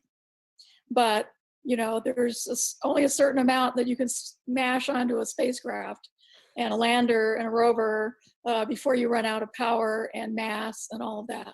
And so the ability to do these really in detail studies of the geochemistry, the mineralogy, the foundational bedrock materials, perhaps even some of the fine materials on Mars will give us insights into the climate history of that planet, which is very important to our understanding of climate in general on our own planet and beyond, and also potentially allow us to look at organic materials and various other things that may be significant for the potential history of any life that may have arisen on Mars. Jim, I want to go back to you. I gave short shrift to all of the success we've already seen on Mars with 2 active spacecraft on the surface and that flotilla on orbit above the planet. Where are we in what we've learned? I mean, we found the water. Are we still following it? And what else have we found? That's a really great question in the sense that, you know, there's more to it than just following the water. You know, we've seen evidence of water all over the place on Mars. That's clear. We've seen what we call reoccurring slope lineae, where water may actually be pouring down the sides of craters in a seasonal way. This is during a time period, as you can see in this slide, during indeed that summer, where the sunlight shines on the crater walls, perhaps sublimates a water plug that's sitting in, holding back water in an aquifer, and then that water pours out and runs down the slopes. We've measured that. We know it's water. Now, some of these actually may be drifts of dust and therefore producing some discoloration, but there's so much of it, and there's so many places where it's occurring. Yeah, we're pretty convinced that that indeed there is a significant amount of water locked inside the planet. Now, in addition to that, Mars seems to be emitting what we would call traces of life gases, like methane and like oxygen. I'm knocking on wood. Yeah, right. And indeed, although those things can be generated abiotically, for the methane, we've been observing methane from telescopes on Earth since the early 2000s. But now with Curiosity making those measurements directly over and over again, we do see that seasonal bloom for which what we call this rush of methane coming out, although it's still a trace gas, parts per billion we're talking about. And that is coming from underneath the surface. Now that could be generated abiotically. It requires water, requires certain minerals and a heat source like magma, or it could be old methane from old life in the past that is also been trapped over time and is being released. Or indeed, it could be an indication of life there today in the aquifers is what we would think. So those trace gases now are extremely important. We're making fabulous measurement of those. And oxygen you mentioned as well. And I know that there have been, both for methane and oxygen, there have been some conflicting data, hasn't there, depending on the observer? Yeah, indeed. The oxygen observations that we just released over the last several months is a long-term trend. It's about 5 years worth of observations, and it's a surprising trend. As the planet goes through its seasonal cycle, we expect during the winter, because it's so cold, that a lot of the atmospheric gases, in particular the trace gases, will collapse down into the surface. And then as it warms up, it actually then releases those. And what we're finding is an excess of oxygen during certain times. And then at other times, we see that the oxygen actually is being removed. So this has really caused quite a puzzle. We've had many scientists really working, trying to figure out what are the abiotic, in other words, the non-biological reasons that this is happening. And we really haven't come up with a good explanation. So the oxygen observations are really one we want to stay abreast of and see what Curiosity is going to find in the future. Penny, have we seen evidence other than what Jim has just talked about that could indicate biological activity, or at least past biological activity up there? Well, so far we haven't had the opportunity to closely examine materials, getting back to our previous discussion about sample return. But what we have been able to do, of course, is hook up what we understand about extreme environments on Earth and try to tease out the parts of those environments that are relevant to Mars. It's pretty clear we have nowhere on Earth that is just like Mars.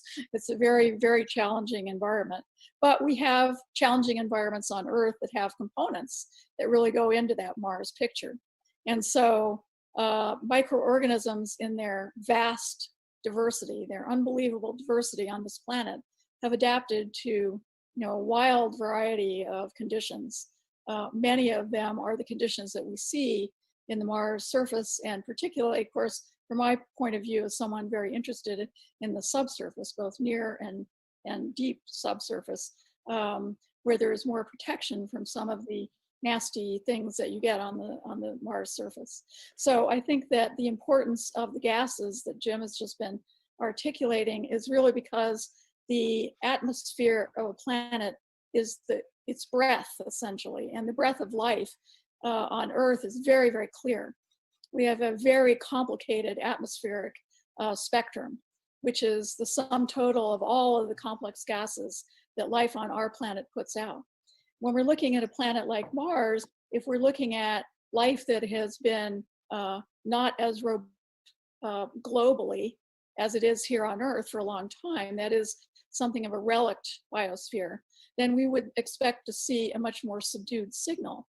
But the fact that there is this oxygen variability and the fact that we see these traces of methane are very exciting, because what that might say about life is that if it exists in the subsurface, there's a certain leak rate, just like we have with spacesuits and spacecraft and Earth itself, and that we may be catching little whiffs of what's going on underneath.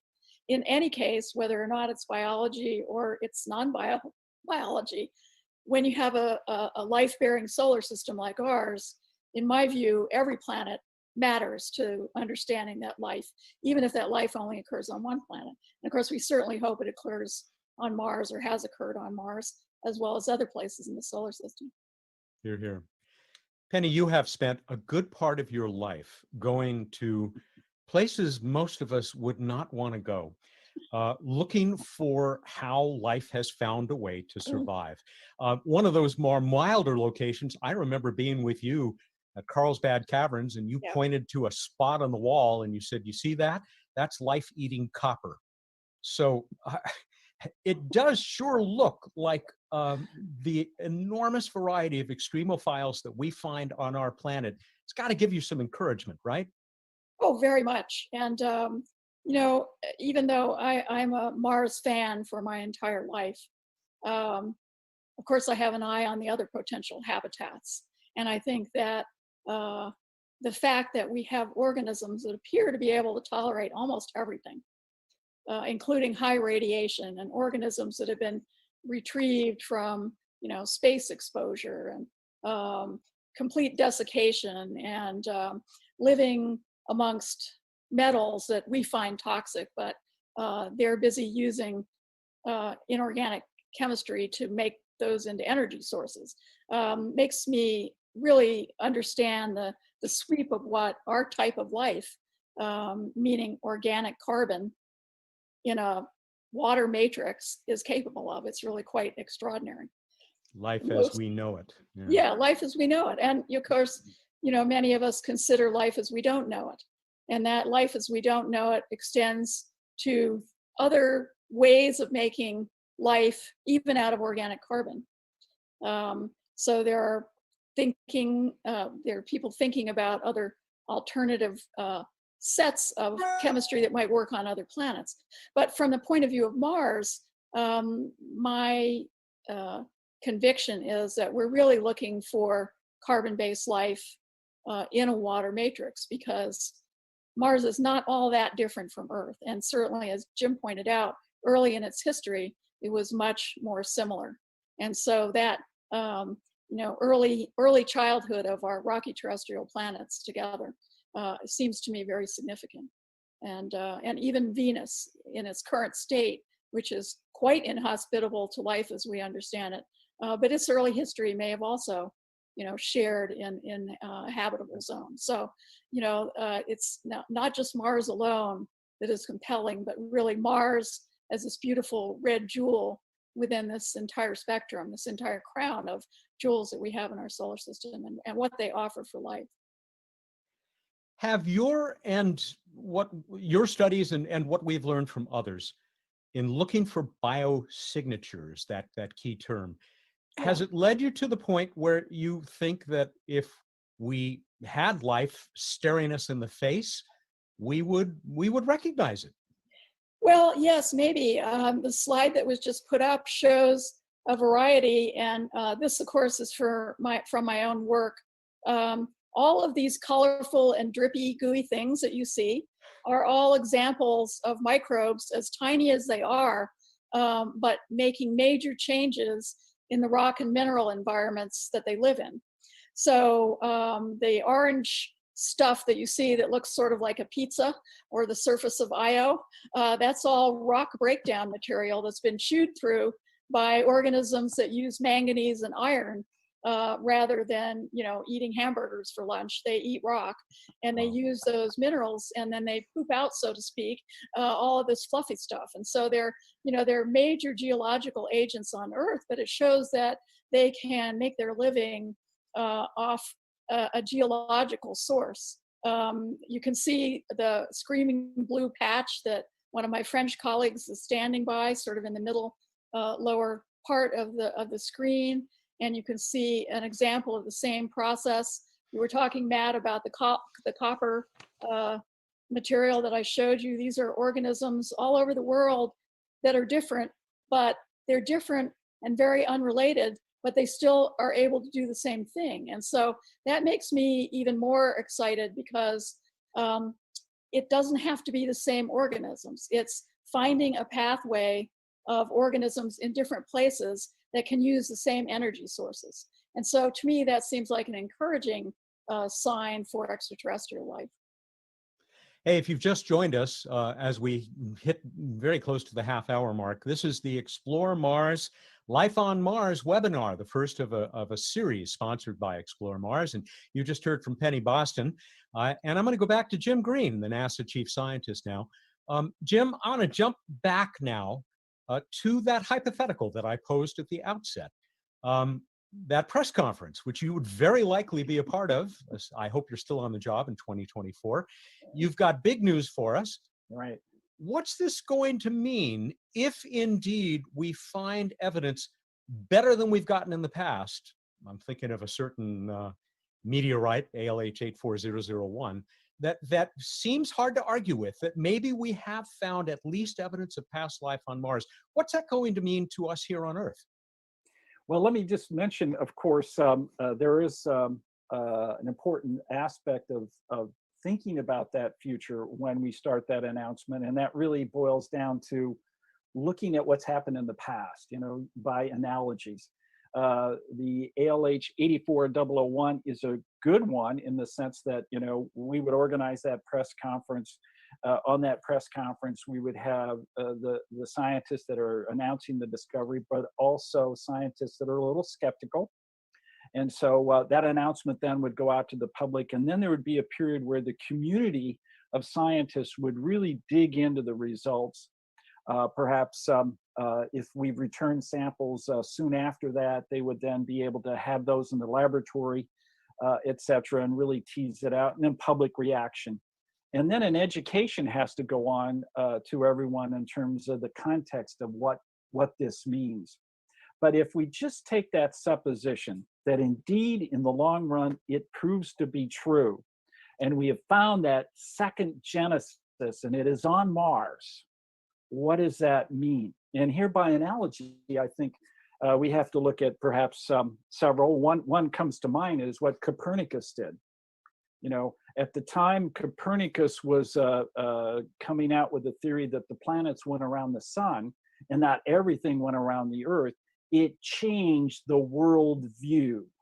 Everyone mentally had to now rearrange their thoughts about their place in the solar system and the universe. And it had a profound effect. People thought, well, we are the center of the universe because everything goes around us. And now they go around the sun, just like the other planets. And then to them, that means, well, maybe there are other societies like us on other planets. This was a really profound change. I think, indeed, we're going to have to come to grips with that. Many people, because of our literature and our movies, are all set to accept that there's a second genesis out there. And in fact, many scientists, and that would include me, think it's almost inconceivable that there isn't some sort of life out not only in the solar system, but certainly on other planets. And so our worldview then once again will have to change.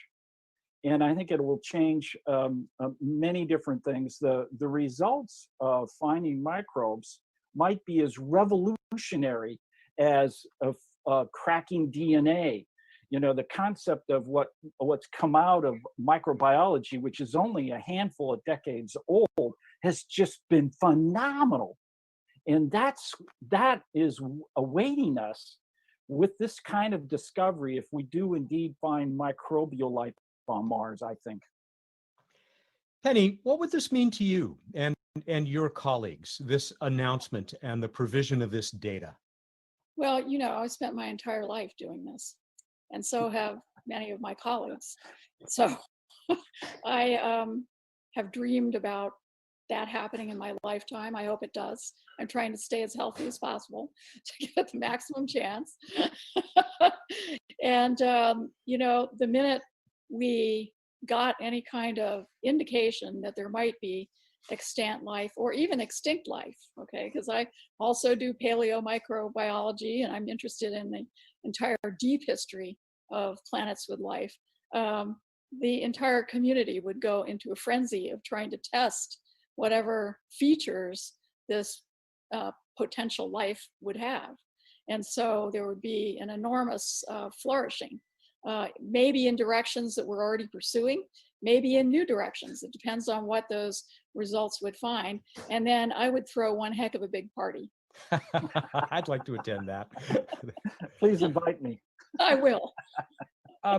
We should get into the topic that maybe our sponsors here at Explore Mars are most interested in. After all, they are the humans to Mars people.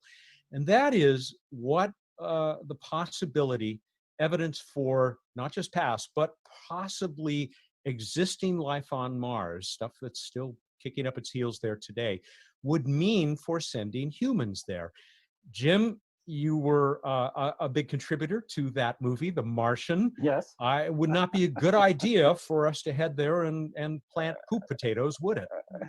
No, actually, Curiosity has found the nitrogen, oxygen, carbon, phosphorus, and sulfur on Mars, all the right stuff. The soils are moist, and indeed, there's nitrates in the soils. Now, where Curiosity is sitting turns out to have alkaline soils, not acidic. So what would grow better here would be beans and asparagus. And I don't know about you, but if I had to eat 2 or 3 years worth of asparagus, I'd just take my helmet off and walk outside.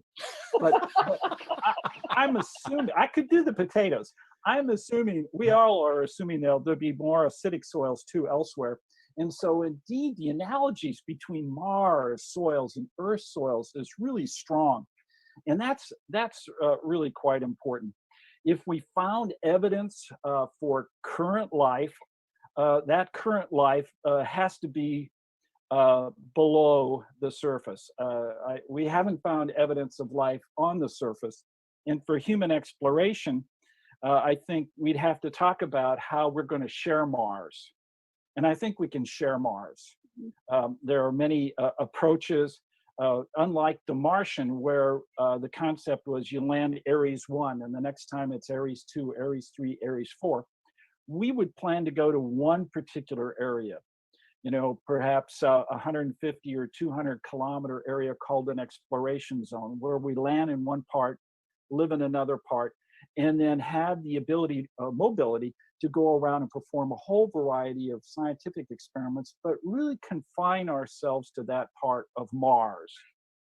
And in so doing, then it gives us a wonderful opportunity, perhaps over several decades of continuing to go there and continuing to build and develop things at that site, an opportunity to really learn the deep, and obtain a deep understanding of what Mars is all about. And then we can take it to the next step with that kind of knowledge. So I'm all for sharing Mars. Now, you may know that many scientists, particularly Carl Sagan, thought that if we found microbes on Mars, we need to leave Mars alone and go to another body in the solar system. But I think because life also has to evolve over time, the evolution of that life is going to be completely different than ours. And that gives us, I think, an opportunity to coexist. And those are some of the new ideas that are coming out now. Annie, what's your view about all this? I mean, I think you want to see boots on Mars as well, but... I'd like to see my boots on Mars, actually. Me too. But I'm going to be too old, I'm afraid. But you know, it's something I've wrestled with my entire career, because I have this desire for exploration, for our species to go beyond to other bodies in our solar system, and who knows, someday even out of our solar system in some number of hundreds of years. But at the same time, of course, I'm very very aware of the deep ecology aspects of another biosphere. And this applies to Mars or any other biosphere that we may find in our solar system. And that is, how do we study it? How do we perhaps cohabit with it, as Jim points out, without doing damage to it, and in turn, without doing damage to us? I think that many years ago, probably 25, when I first started writing about the Mars subsurface as being the best place to look for life on Mars, it was not taken very seriously. We knew a lot less about the planet at that time, but we've plugged along on that theme, and I think it's become manifest that that is the place, as Jim says, where we would have the highest chance of finding subsurface life, even if Mars once was covered in life at the surface. That the subsurface, in many cases, particularly even on Earth, is a refugium, a refuge for organisms when circumstances change on the surface. We see this in microorganisms and macroorganisms. So there are caves with fish and invertebrates that have been separated for 20 million years from the surface and things of that sort. So I think that the expectation that I have is that any Mars life is going to be quite deep. And that helps us with this conundrum, because as long as we don't contaminate aquifers, as we're trying to get resources for human use, then the surface Mars environment is very harsh. And while I wouldn't call it entirely self-sterilizing, it will do a lot to reduce the plume of biological contaminants within some distance from a human colony. And then, of course, if we want to study things like the slope lineae, these trickles of water, briny water that Jim mentioned early on in our discussion, those are juicy targets, literally and figuratively. We can't wait to get our hands on them, but our hands will not be our hands. Our hands will hopefully be sterilizable robotic sampling devices that will be able to send out and bring those samples back for analysis. So there are ways to do this. And, you know, we're living through it now with this pandemic that we're all experiencing. How do we separate our activities from, in this case, a pathogen, but in the case of humans on Mars, how do we separate ourselves from potential organisms that are the Martians and keep all of us safe? And so all of these real world things are being worked out in real time. And as you know, Jim mentioned, or you mentioned that Jim is on the COSPAR panel, that dates back to the 1950s and the early part of the space age. So it's not like we just discovered that, oh, gee, there might be a problem. Many of us have served on panels and workshops, and we're writing about it all the time. So it's very, very much foremost in our minds about how to do this safely. I think we can do it. I hope I'm not being naive. Jim, I'm really glad that Penny brought us back to that COSPAR committee that where you are the planetary protection representative from NASA, from the United States. How is this being considered by the international community? These questions of protecting Mars, but also wanting to go there and have humans explore. Well, indeed, COSPAR over the years has looked at each and every one of the bodies in the solar system that were being considered by space agencies to go to. And indeed, early on, we didn't know much about the moon in terms of whether there would be pathogens there. And so consequently, those guidelines that came from the COSPAR committee that the international community signed up to meant that we, for a NASA perspective, wanted to implement a quarantine system. So when samples came back from Apollo 11, you know, the astronauts went into quarantine and the samples went into quarantine. And then we went through our processes of indeed interrogating those and understanding what they are, what we had, whether there were pathogens, etc., watching the astronauts over a period of time. And then finally, recognize that indeed we could have uncontained sample return from Mars. We didn't need to go through the quarantine process. And so then that means the guidelines were revised. So the committee indeed takes it very seriously that as we learn new things about each of the bodies that the space agencies are planning to go to, we take that into account to modify those guidelines. And that's been working really well. In fact, just recently, we took a good look at Phobos, and we recognized that Phobos, indeed, one of the moons of Mars, we could actually back off some of the more stringent guidelines on returning samples. And so we've categorized Phobos as a location where we can have unrestricted Earth return of those samples. And the Japanese JAXA mission is being planned to go there and has many international connections and components to it. But that required for us to bring all the knowledge we knew about Phobos forward and not consider it like Mars in a category of more restriction. And so we're going to continue to do that. And that process is working well. We are rapidly approaching the point in this program where we're going to be turning to your questions. And I do see that lots of you are submitting them. They are being consolidated for us by the president of Explore Mars, Janet Ivey, of Janet's Planet. And by the way, I want to take the chance to acknowledge that a lot of Janet's students are watching us right now. Tapa Sweeney from India, Alex from Pennsylvania, Judah, she's not sure where he is, but Judah, welcome all of you young people, you who may actually be wearing those boots that go to Mars. We certainly hope that you'll have that opportunity and do some of this exploring for us up close and personal. Before we get to some of the questions that are coming in, I've got one more to throw at you, and Penny, you touched on it, but it's a question that Explore Mars CEO Chris Carberry posed before we started this, and that is whether what we have learned about both how we might handle isolating ourselves from life on Mars or anything else in the field of astrobiology might have helped prepare us to deal with the challenge that we're facing around this planet right now, the pandemic. I mean, do you see any relationship there? Yes, I do. I think that one of the things that this horrible circumstance will maybe help is eventually in better public communication. You know, when you are trying to talk to people who are not microbiologists or scientists of some other sort about microbial life, it's very hard to communicate the size of these individual entities, their capabilities, and just how easily spread they are. You know, in many cases, that's very benign. There are many microorganisms that we need in our environment. They basically run a lot of the biogeochemical cycles on our own planet. So on balance, they're beneficial.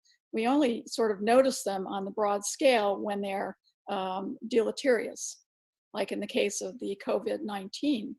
But you can derive some lessons from this. You know, the fact that we have a new virus on the scene means even though it's related to other Earth viruses and similar to others in its group of coronaviruses, it's many different properties. And so a lot of the scrambling that's going on now in the medical and research communities is to try to figure out its properties. And so the way that we do that in real time is orders of magnitude accelerated compared to what we would have been able to do with something like this even 20 years ago. So within mere weeks, we had an entire genomic sequence for this RNA type of virus. And that was propagated around the world. And so the biggest issue is, you know, we are a world full of people with different traditions, different levels of technical sophistication, and different access to communication. And so it's the human response to that that's been the trickiest part. But one of the things that I think is important to communicate is that microorganisms, for the most part, are benign and absolutely essential to us. And so one of the things I don't want to see is an increase in sort of mindless germophobia from this. And, you know, that could be a natural outgrowth of this. But we are talking about studying microbial scale life on another planet, although we're mostly looking at bacterial size things. And if you look at a bacterium, you can probably line up maybe 80 or 100 of them across the diameter of one of your hairs. But if I were going to put viruses end to end across the diameter of your hair, I would probably put 1,000 or 2,000, right? So they're even more minuscule. So I think we're mostly focusing on bacteria size organisms. And so those are actually much easier to control and work with for the most part than the viruses, because the viruses are tinier than dust specks, whereas the bacteria are much chunkier, and so our methods of controlling bacteria and working with them in many ways are easier. Jim, anything to add from the NASA perspective? Well, yes. Penny did a wonderful job with explaining the various aspects of that. What's critical also to understand is, viruses aren't considered alive. They really are cellular parasites, if I were to describe them in some way, and they invade the body and they have some genetic material associated with them. But in reality, for them to live and grow, they actually have to co-evolve with a host. And so when we think about bringing material back from Mars that is alive, that life has perhaps a second genesis, perhaps is related in some way to us in terms of the fact that it started in a similar environment like Earth, but it has a completely different evolutionary track. And so the current thinking is, yes, we're going to quarantine those samples. Yes, they'll be in what we call a biolevel 4 facility, where they handle anthrax and everything else, and it will be closely monitored.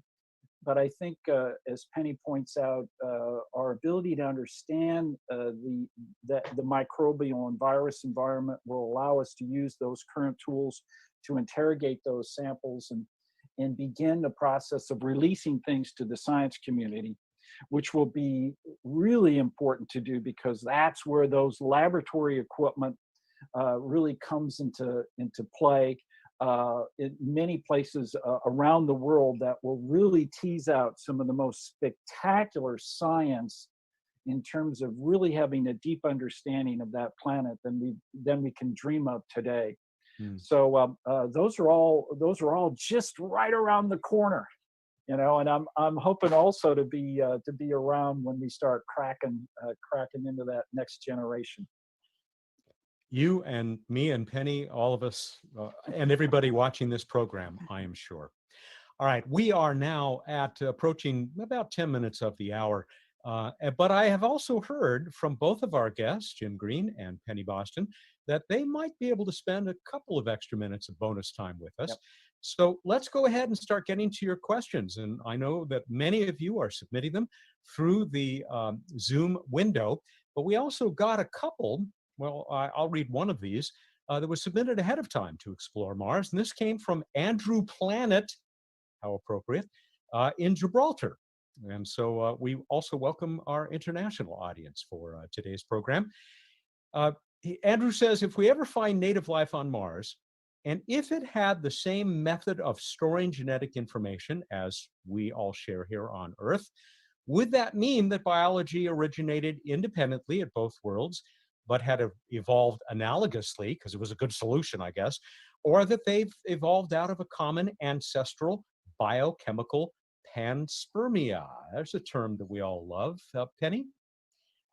It's one of the big debates that we have, and we're not sure how to make that decision yet. If and when that arises, then we'll have to do a lot of investigation. What I think most of us are hoping for is what Jim mentioned, which is a true second genesis, where the life on Mars would be so different that we wouldn't have this conundrum. But if the life resembles ours in terms of its basic biochemistry and molecular machinery, then we're going to be faced with this conundrum. Is it regional, shall we say, panspermia within the solar system? Or is it that it's such an optimum solution to make life the way that we do that it got reinvented again? And it's very hard to know how to actually go forward. And so that's where detailed work in the future would have to come to bear. I think there's no easy answer. Jim, you're nodding. Oh yeah, so I think the concept of, okay, we're going to look at that life, and if it is indeed RNA, DNA, has all the right stuff, we're going to want to see if there's a common ancestor. Okay, Yeah. That's how that would relate to us.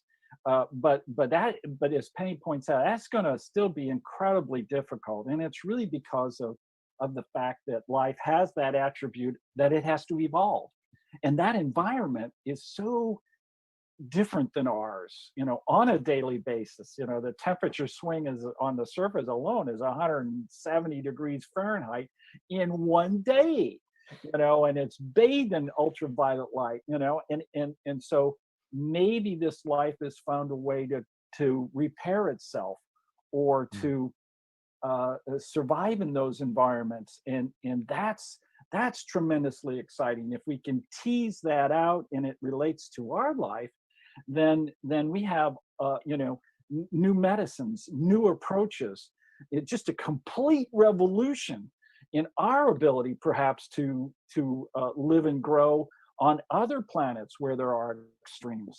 So this is just really an exciting opportunity for us that we just can't pass up. Let's find this life and bring it back. That's thrilling. Jim, I'm going to throw this next one to you, and it comes from one of Janet's young fans, Tapa Sweeney.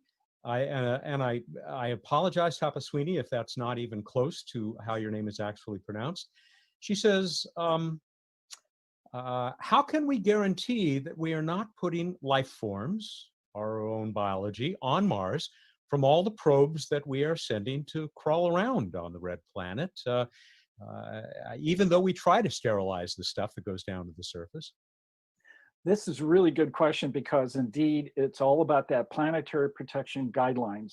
We early on through COSPAR and had this international agreement that Mars would be a place where potentially life could have been or even is extant living there today.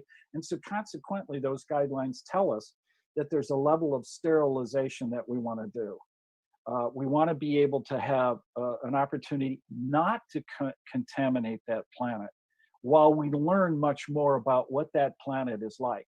So we've gone through quite a program in NASA, and many of the other agencies have stated they have too, through those processes of learning how to clean a spacecraft, learning how to be able to ensure that there's a minimal or nearly as close to zero bioburden, we call it. That would be types of microbial or other types of life from Earth on the spacecraft as possible. And in particular, those places that actually touch the surface. And so that whole topic has evolved over time, for which many new and exciting techniques have come up, and we're still doing original research in that area. So we plan to keep Mars as pristine as possible in terms of not contaminating it as we possibly can. And of course, once our rovers or landers are down on the surface, they too are bathed in ultraviolet light, which really takes out another layer of bioburden that occurs by us launching it and getting it there in some sterilized form. We can't completely sterilize it, but the environment is also a sterilizing environment. So I think we're overall internationally doing real well. And I have to apologize. That question actually came from Michael. I don't know where he is.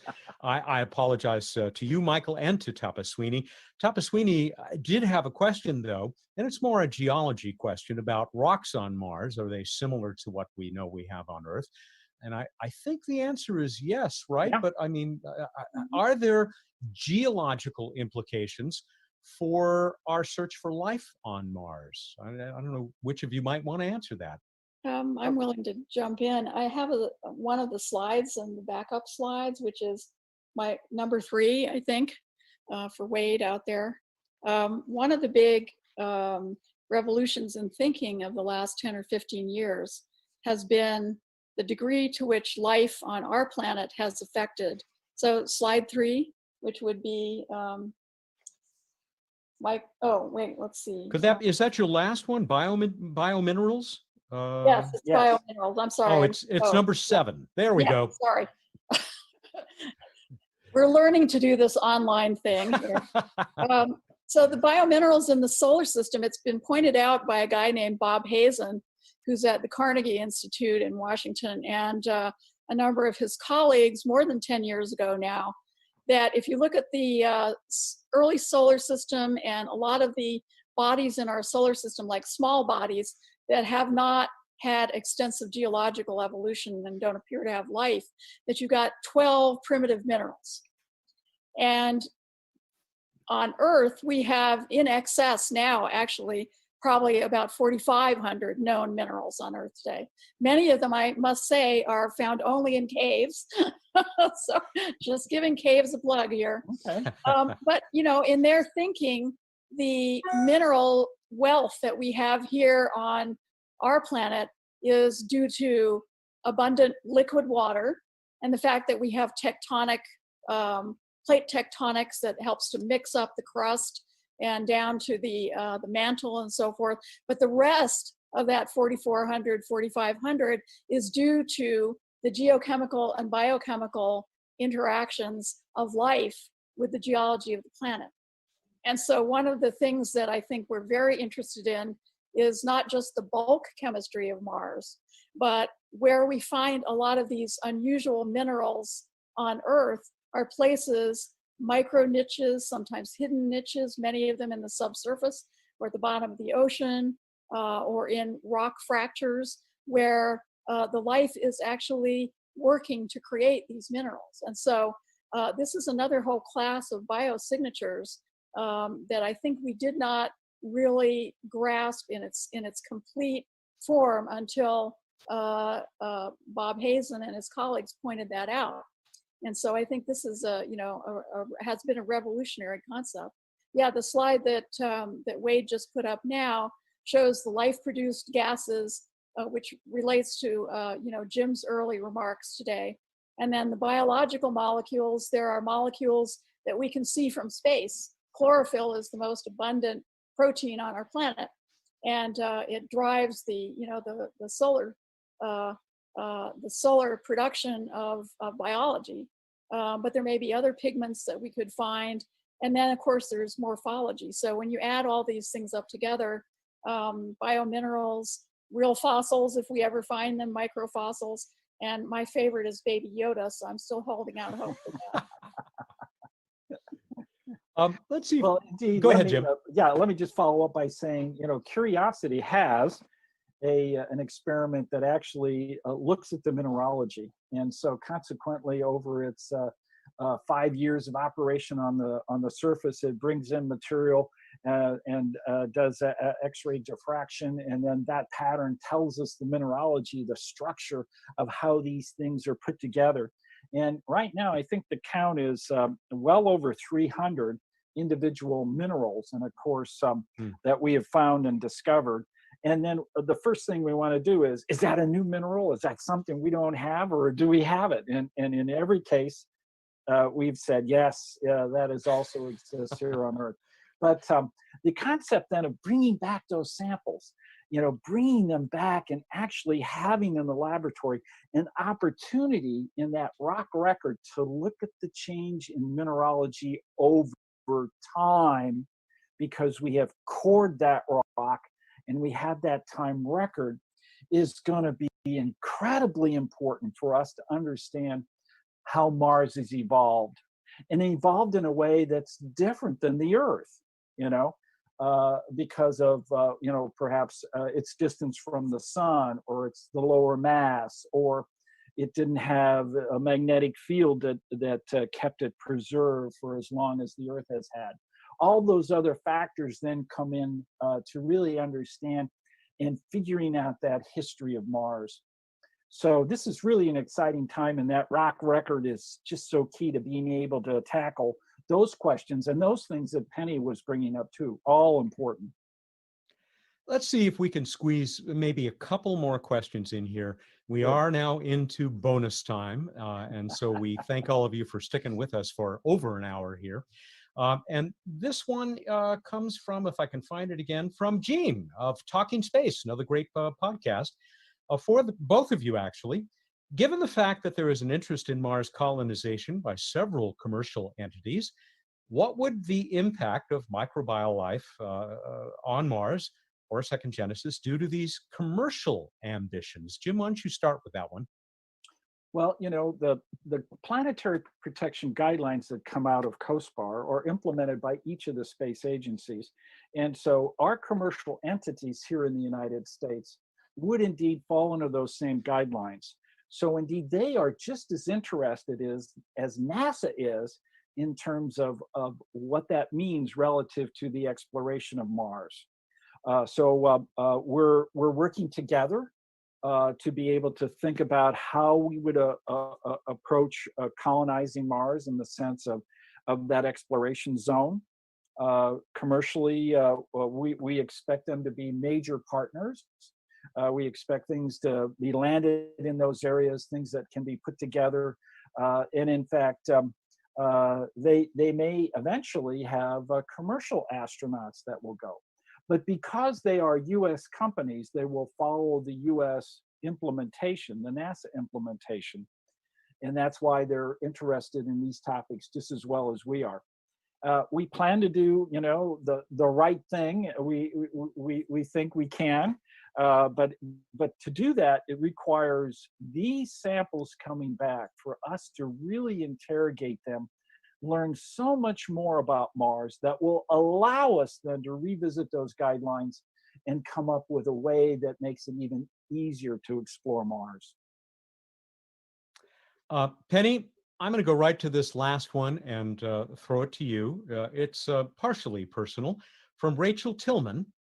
What inspired you to become part of the search for life? And really a separate question, but there's some relationship. How can we integrate everybody who's interested in this, not just NASA, into sharing these findings, making them part of the public education system, like Rachel says during Apollo, where, you know, I can actually remember schools with televisions rolled into the classrooms so that we could watch the latest mission landing or return to Earth. I mean, have you thought about this, Penny? How do we share the passion that you and Jim and everybody else watching this obviously feel? Hey, Penny, you're muted there. I think it muted me itself. There you go. Our computer are becoming sentient as we're all home. Speaking of finding Genesis, yes, biosignatures that we might not recognize.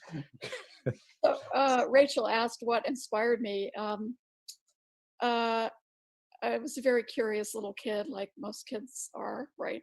And I started reading science fiction very early. That was it. I wanted to get in my rocket ship and cruise the galaxy looking for things with long tentacles and 15 blue eyes, and I still do. So I think that, you know, the arts, the science, the literature, all of that comes together and inspires us. I come from a family derived from many different countries, and that has moved around a huge amount. And so there's that taste for exploration, you know, in my background in terms of Earth. But I think the joy of what we do is impossible not to communicate. I know Jim and I and many of our colleagues go out of our way to do public events, large and small. So, you know, I have done many discussions with fourth grade classes and elder hostels and gem and mineral groups and anybody that wants me to talk, if I can fit it in, all the way to, you know, big television broadcasts that are commercially produced, or PBS or whatever. And I know Jim is the same way, and he has his own podcast, which, you know, serves that function. I show up to things, and I can't keep it inside. I mean, this isn't just a job where you kind of punch in the, you know, 8 o'clock and go home at 5 and stop thinking about it, right? This is an all-consuming lifestyle, and it has saturated my entire life. And even when I eventually go off NASA's payroll, I don't plan to go off the scene entirely, you know. And that this is true of so many of our colleagues. I think, Jim, you will have seen that too. You know, they retire, maybe they're not picking up a paycheck, they're picking up a retirement check, but they're still actively doing research, they're actively thinking and writing and talking to folks. Yes, indeed. In fact, it's going to be the case. I can see it now when we land on the moon, where that teacher is going to say, "Class, take out your iPads," and they'll all bring up, you know, the landing where the first woman, you know, and maybe even the next woman, but at least the next man will step on the surface of the moon. Now, I was alive in high school at the time of the lunar landings, and it was just awe-inspiring, even with the grainy, yucky, you know, black and white TV. Yeah. And so today we're going to be doing it in high definition, and the colors will be spectacular, and the shadows will be long, and it will be incredibly eerie, but it will be just as inspirational. So everyone, you know, that hasn't seen that original lunar landing of any of the Apollo astronauts have really got a treat in store for them, and that's coming up. What a great way for us to end this wonderful conversation. I want to thank both of you. There truly were no better people to be a part of this discussion of life on Mars and why we, examples of life down here, are so excited about it. Thank you, Jim Green, NASA Chief Scientist. Thank you, Penny Boston of NASA Ames, astrobiologist. Thank you. And thanks to all of you for tuning in, for joining us for this, and to Explore Mars for making it all happen, and the great people there who have been helping us out: Wade, Janet, Chris, Ron Sparkman, Adrienne. It's just been terrific, and I know that this is just the first of many that Explore Mars plans to bring you. I'm Matt Kaplan, the host and producer of Planetary Radio for the Planetary Society. I hope you'll check out our podcast, Planetary Radio, and keep looking up there at Mars, because we're there, and we're going back. Thanks again for joining us. Have a great day and stay safe. Live long and prosper. Live long and prosper. Thanks, Matt.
And good morning, everybody.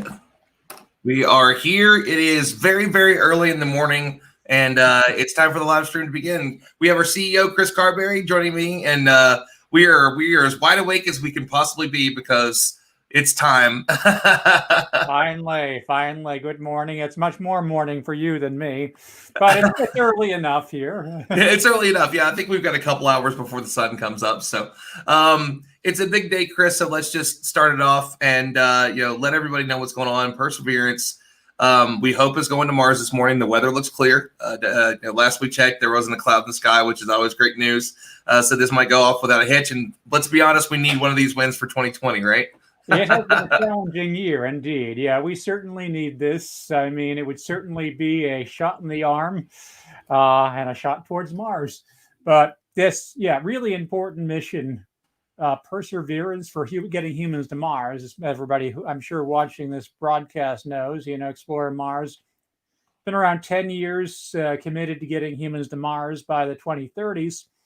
And Perseverance really advances that goal with all the suite of experiments it's carrying, including the Ingenuity helicopter, which not only will that be able, if successful, probably the first time we've flown a helicopter or any aircraft on Mars, but it'll test out a technology that'll not only show wonderful views of Mars, but think about the applications. When we send humans there, think of how we use drones here on Earth. If we can prove out this technology, this will be an incredible assistance to future explorers on the surface of Mars. If they can send, little drones ahead, down canyons, into lava tubes, caves, spec out the areas ahead of them. So it'll be a wonderful asset. But also things like ISRU, the MOXIE mission, utilizing the atmosphere, and the search for life on Mars, and even a sample return. So this mission has so much going for it, far more than any other previous one, and so many that have direct relevance to getting humans to Mars. And so you've been through some launches before. So I don't think I've ever asked you that. Have you been to a launch? Have you seen one of these Mars missions head to the red planet, or have you seen all of them in the last 10 years? Maybe that should be sadly, while I've actually been able to arrange other people to go to the Mars launches, I haven't gone to one myself. I've been to a shuttle launch, but have not seen one of the Mars missions launch. And I was frankly, this year I was originally planning on going down there, but I don't know, certain circumstances prevented me from doing so. Yeah, I think we were all planning on that. It was supposed to be that. It was. We were really excited to just be involved this year, and we're all kind of a little bit on the side. But what's great about the virtual world is it allows us to be able to do great events just like this. And speaking of which, we have our first guest of the morning who is joining us right now from Aerojet Rocketdyne. Let's welcome Ashley Reiser. Ashley, how are you doing this morning? Good morning, Ron. How are you? Hi, Chris. Doing good. Good morning. We're glad to have you on as our first guest today because Aerojet has such a huge piece in what's going on. So do you want to talk to us a little bit about Aerojet's role in the Perseverance rover? Yeah, absolutely. So we are on multiple parts of the mission, going from launch to entry, descent, and landing on Mars. Even after that, we are going to be helping power the rover during the surface operations part of the mission. So starting with launch, we have a full suite of propulsion solutions. So we're providing the 4 solid rocket motors, which are the AJ-60As. Those are going to help give an additional 1 million pounds of thrust to get the rocket off of the launch pad and exit Earth's atmosphere really quickly. Because we have such a small window to really get to Mars and utilize its close orbit to Earth, you want to make sure that you're able to do it right and you're able to get off the ground really quickly. So that's why it's really important that they're using the really reliable propulsion that we offer. And then on the Centaur upper stage, we have the RL-10 main engine, and that's going to help put the Centaur on the trajectory to Mars. We also have 12 reaction control thrusters on Centaur that are going to help with yaw, pitch, and roll, as well as settling burns. And then we also have a lot of propulsion on the spacecraft. We have, for the entry portion, 8 107 MR107U thrusters. And those are basically going to help the spacecraft stay oriented, make sure that the heat shield is facing forward so that when it's going through atmospheric entry, it's pointing in the correct direction. And then lastly, when it's ready for descent and landing, we have an additional 8 thrusters that are actually going to have throttled levels of thrust. It can go from 8 pounds of thrust to about 800 pounds of thrust. And those are going to go up and down to help the descent stage with the sky crane basically head down to the surface of Mars and then hover so that the sky crane can execute its maneuver to actually put the rover on the surface. So is there any new technology that we might see today that people haven't seen before? Anything that you're in particular excited about? So one thing that's really cool about our technology is that it's all reliable and extremely flight proven. The Perseverance mission is very similar to the Curiosity mission. So you're going to see a lot of the same propulsion that we used for that, from the launch propulsion all the way down to the thrusters that are helping lower the sky crane. These were all used on that mission and it had a 100% success rate. And so we're really excited to see this perform just as well as the Curiosity mission did. Chris, I'll throw it to you. Yeah, no, actually, can you tell us a little bit about Aerojet's history in Mars missions? I believe Aerojet has been part of every U.S. mission to Mars. That's right, Chris. So we have a really strong history of supporting Mars missions dating all the way back to the Viking landers. So as you know, that was the first time we landed a spacecraft on another planetary body. And what's really cool about that is that the MR80 engines that I talked to you about that have the throttling capability, those were actually made for the original Viking mission. And so they performed so well. JPL came back to us and said, you know, we would like to have these made again. We'd like to do a powered descent onto the surface of Mars for future missions. And so we did an upgrade of those for the Mars Science Lander with Curiosity. And those are going to be in effect in February when we land on Mars. Are there any differences between this mission, meaning from the Aerojet perspective, and what Curiosity did? Or is it pretty much exactly the same mission? No, I mean, it's pretty much the same. You know, there's always going to be small tweaks and updates to some of your products, but what you're looking at is pretty much going to be the same thing that you had in Curiosity. And, you know, as they say, if it isn't broken, don't fix it. Very true. Now, was Viking your first mission, or which one was Aerojet's first mission? Obviously, there were previous American ones. So what was the first one that Aerojet was involved in? So I think that the actual first landing that we had was Viking. We're also on a lot of orbiters that are still active around the planet. But going back, not only were we on the Viking mission, but we also followed on with the Viking 2 mission. We were also on, apologies, wanted to just reference my notes really quick. We were on the Pathfinder and Sojourner mission. We also helped with the exploration rovers, obviously Spirit and Opportunity. We did the powered landing for the Phoenix lander. And as you know, we covered that we had an extensive role in the Mars Science Laboratory with Curiosity and have a huge role today in Perseverance. Cool. Now, I just have one more question and I'll hand it off back to Ron. Yep. But, you know, while Aerojet didn't create the actual sky crane, you obviously have the retro pack. When JPL approached you and mentioned this concept of the sky crane, do you have any insights on what the reaction was at Aerojet?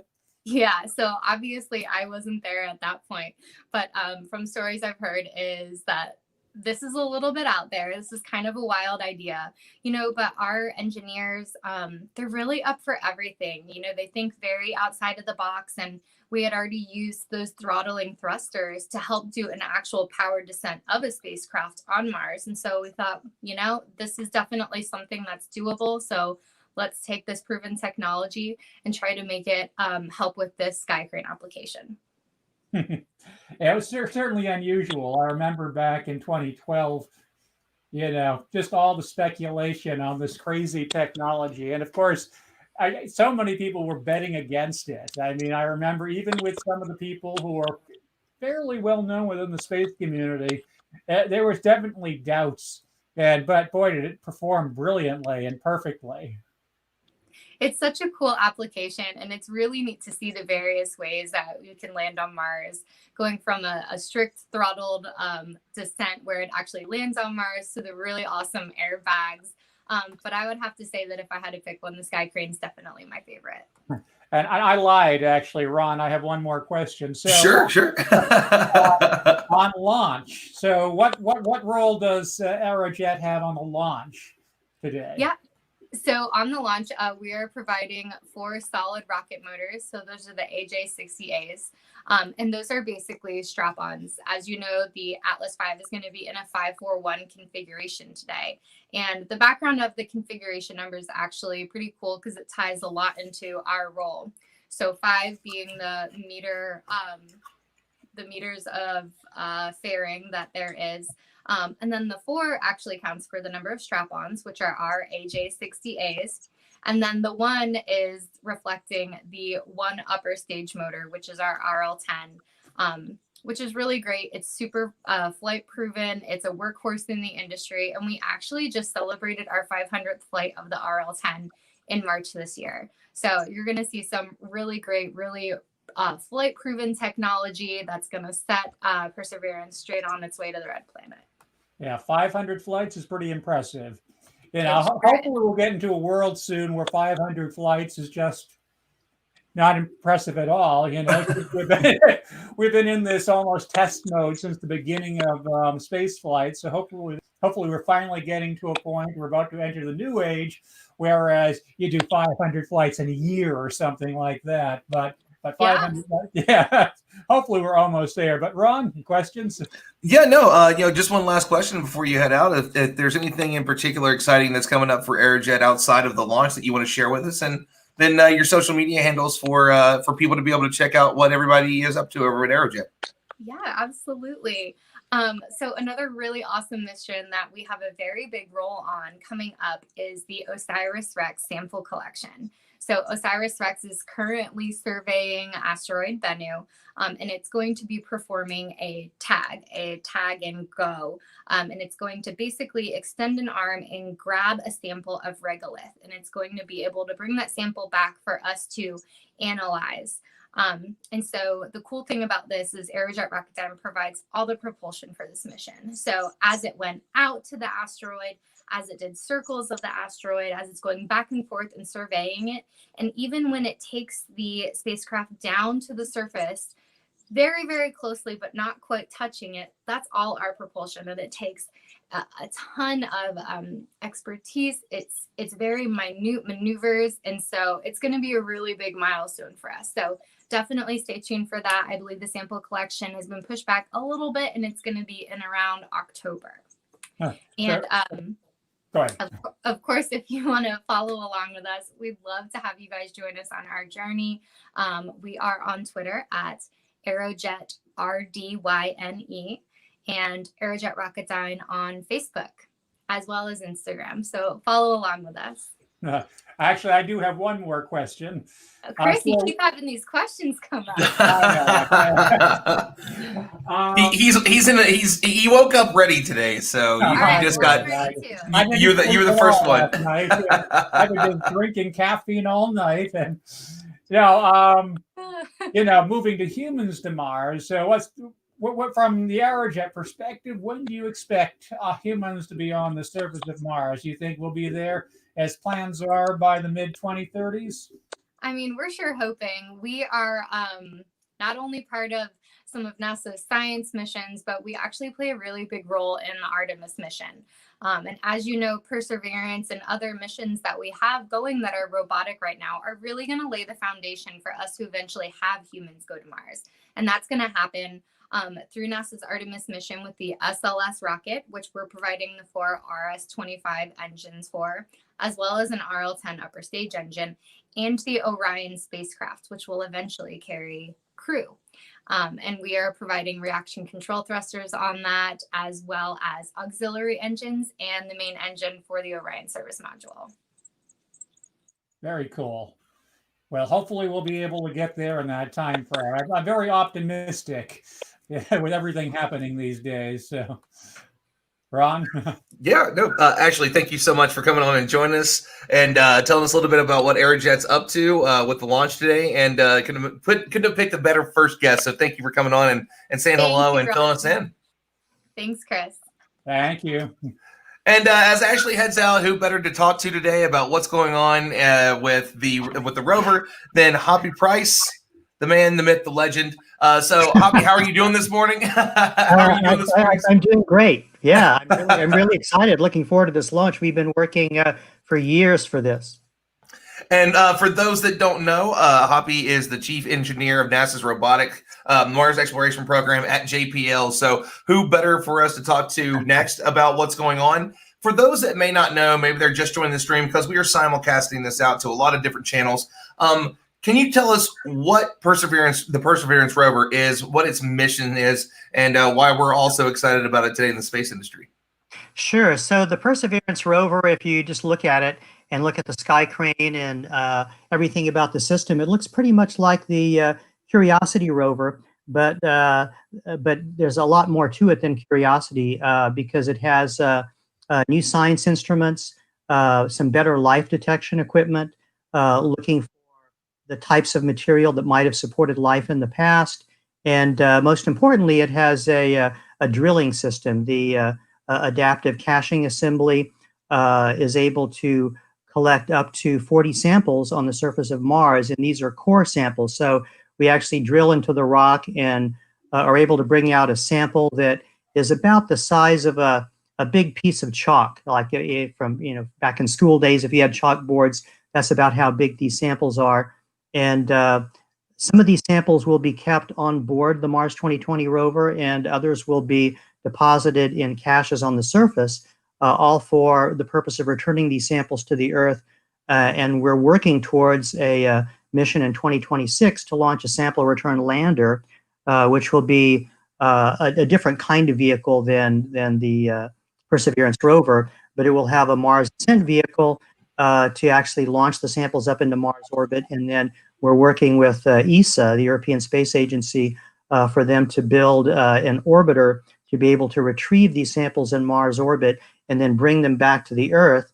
And Langley Research Center is working on a Earth entry vehicle to actually bring the samples to enter the Earth's atmosphere and land them hopefully in Utah, where we can pick up the first samples from Mars. So Perseverance is very important because it is the first mission of Mars sample return. So, I mean, the next question I think for maybe the uninitiated is, why is it important to science to see if there is life on Mars? Why do we want to know if there's life on Mars? So I mean, for us, it obviously is exciting. Everybody sees the movies, but it means a little something different to folks like yourself. Right. So what we're actually looking for is past life on Mars, evidence of fossilized life on Mars. We believe on the surface of Mars, in the area where Perseverance is going, it's very hostile to life now. But about 3.5 billion years ago, the conditions on Mars, from what we can tell, from what we've learned from Curiosity and from Spirit and Opportunity, is that the conditions were very much the same as there were on Earth. There were probably even hot springs and lakes on the surface. And so life evolved, microscopic life evolved pretty quickly on Earth once the conditions were adequate for life. And it's possible that life evolved in the same way on Mars, and so we're looking for evidence of that because we think the conditions were suitable for microscopic life for maybe 500 million years or so or more, and we're hoping that in the clay deposits and the sedimentary deposits that there is evidence of past microscopic life, and so we want to core into that material and bring back those samples to be analyzed on the Earth. We really can't take the instrumentation required to do this kind of a search to Mars because this is very heavy equipment, very power intensive. We're talking about scanning electron microscopes and spectrometers, and so really we need to bring the samples back to Earth to be able to examine them here. And Chris, I know you got some questions for me. So Hoppy, a couple questions. First off, what, from an engineering perspective, what do you think is the most complicated, the most challenging, well, the most challenging engineering challenge of this mission? And my second question is, which of the experiments, which parts of this mission are you most excited about? Well, I think the most challenging part and what's the biggest difference from Curiosity is the sample collection system. And it's a very complicated mechanism. It's also greatly complicated by planetary protection because each one of these tubes is completely sterile. And the requirement we had is that there are no microorganisms from Earth on these tubes. And so when we have to take a tube out, have to put a drill bit on the end, I have to transfer it to the arm that's going to actually do the drilling. We have to position it, have to drill into the rock, and then extract it. And when we drill, we actually have to break off the core sample. So you can trepan drill a core, but then you have to break it off so that you can pull it back up and keep it in the tube. And then there's a sterile cap that we put on the tube, and then we store it in this carousel in the belly pan of the rover, and we save all these tubes. So just that whole mechanization was very challenging for us. I mean, of course, the sky crane and the rover, that's all very challenging too, but that's mostly a rebuild from Curiosity. So the new challenge for us basically was a sample collection system. There are some amazing new science instruments on there. Some of them were built at JPL. Many of them were built at other institutions.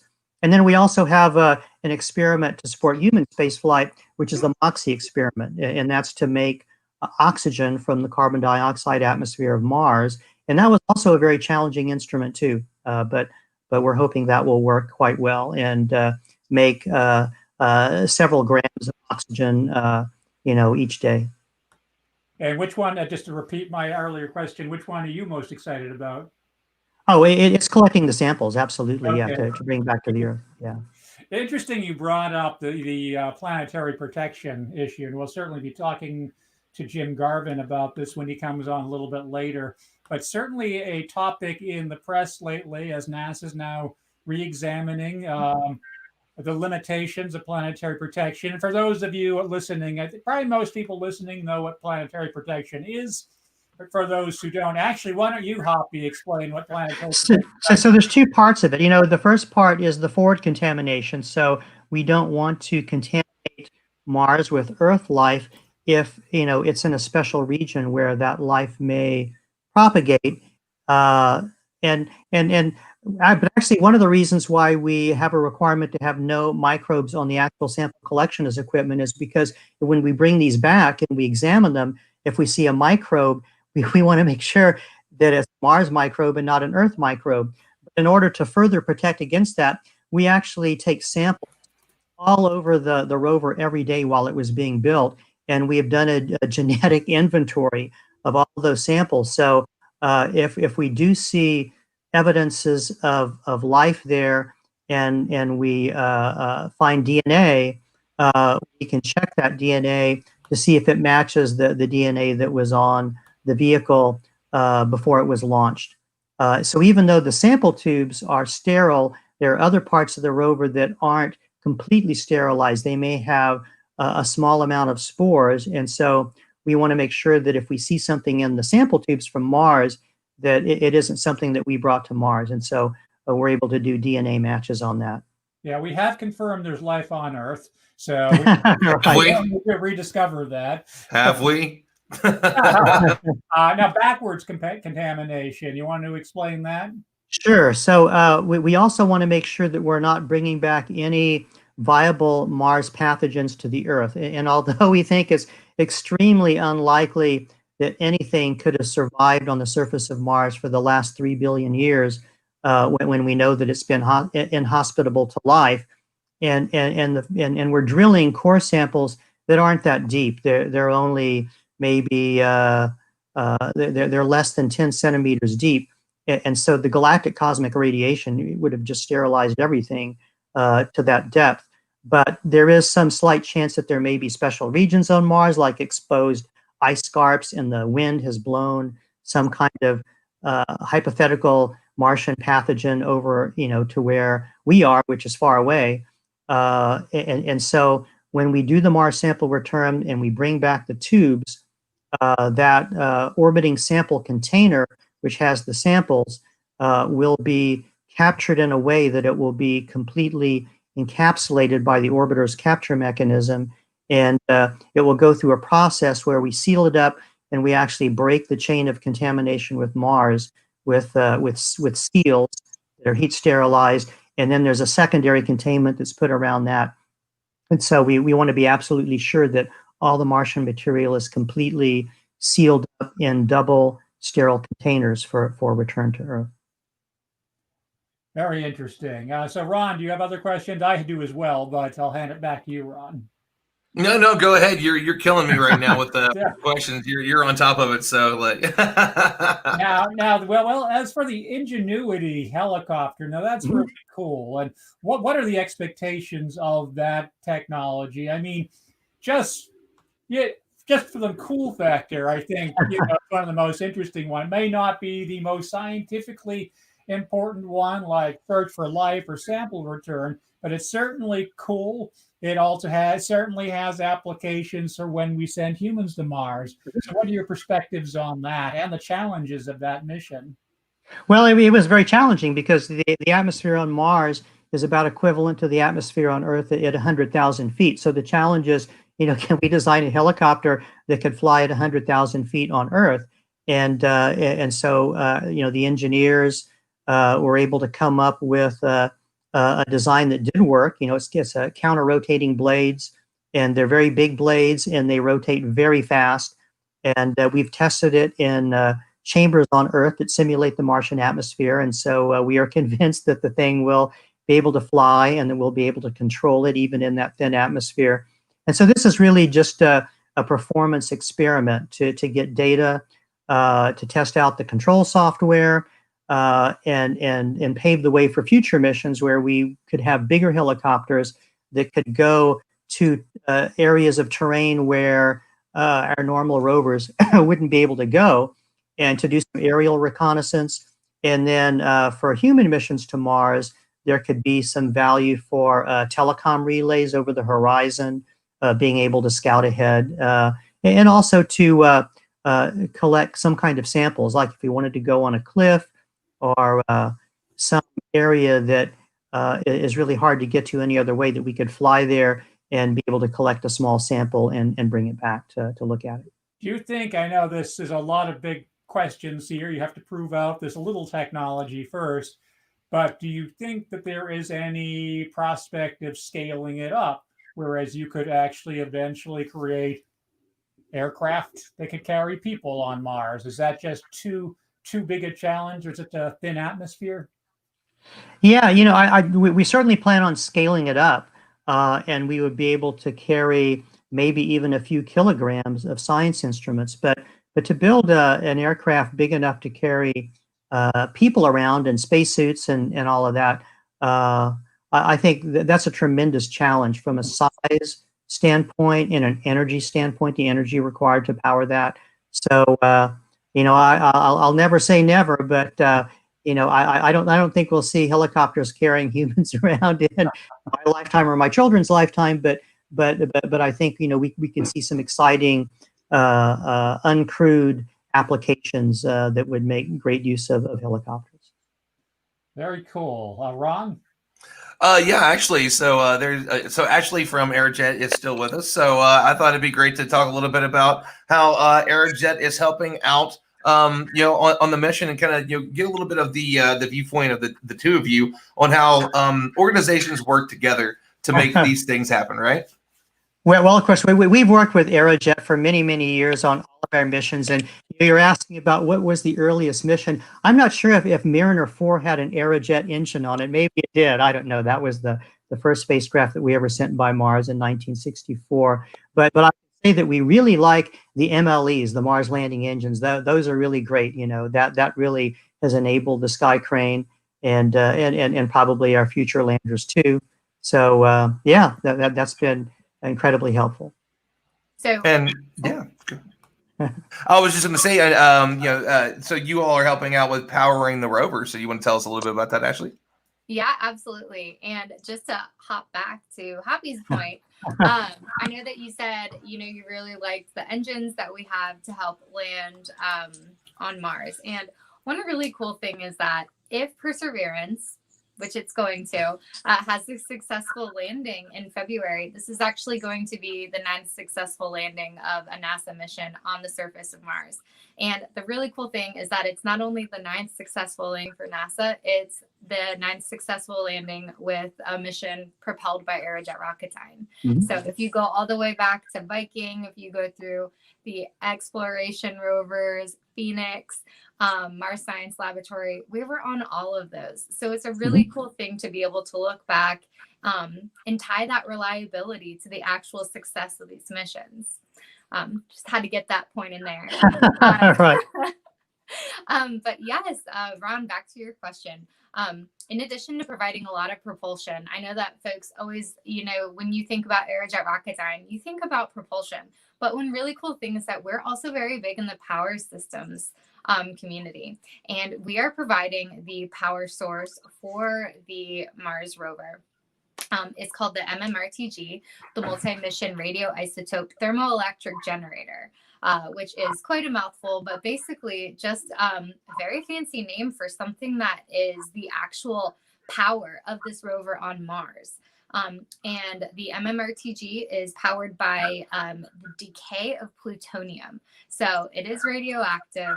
So you're not going to see these, going around in the streets on Earth, but it's really great on Mars because unlike other rovers that have had to rely on solar power to operate, the MMRTG doesn't need that.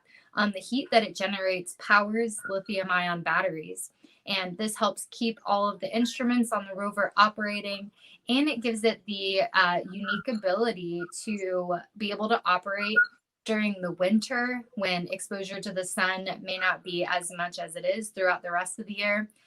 It allows it to operate during day, during night, and even during dust storms, which, as you know, can have a really detrimental effect to rovers such as Opportunity. So Curiosity was actually on the planet when the major dust storm happened that took Opportunity out. And, it's still chugging along today, well past its mission, its expected mission deadline. And, we're really excited to see how long Perseverance is going to persevere with our power system when it gets there. Awesome stuff. So we actually have another one of our guests joining us right now, Dr. James B. Garvin. Good morning, sir, and welcome to the show today. NASA Goddard's chief scientist, and what a wonderful addition to the show. So glad to have everybody on today, and we've got some wonderful representatives from all across the space industry, and we're thrilled to have you. So, Dr. Garvin, how are you doing this morning? I know you're excited. Well, I'm excited. As you can tell, Ron, it's always a fantastic moment to be going home, and Mars is waiting for us. And it's been a long time since we first thought about starting sample return back at the time of Viking. So now it's happening. Let's go.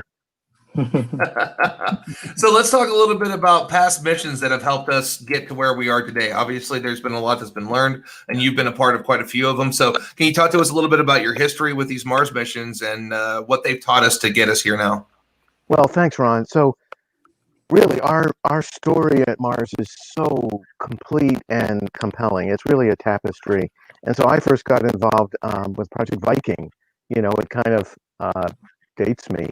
And Viking, as an intern, was an exciting time to watch our first foray to landing on another world beyond our experience at the moon. And that opened our doors to the mysteries of Mars, because Mars just was so beguiling, Ron. And thanks to Viking and missions that then followed, such as the Mars Global Surveyor, we were able to really transform how we thought about Mars. Instead of a quick, let's go look for life kind of planet, it became a system of systems to understand how the planets of our solar system that might be habitable work. We even invented a term.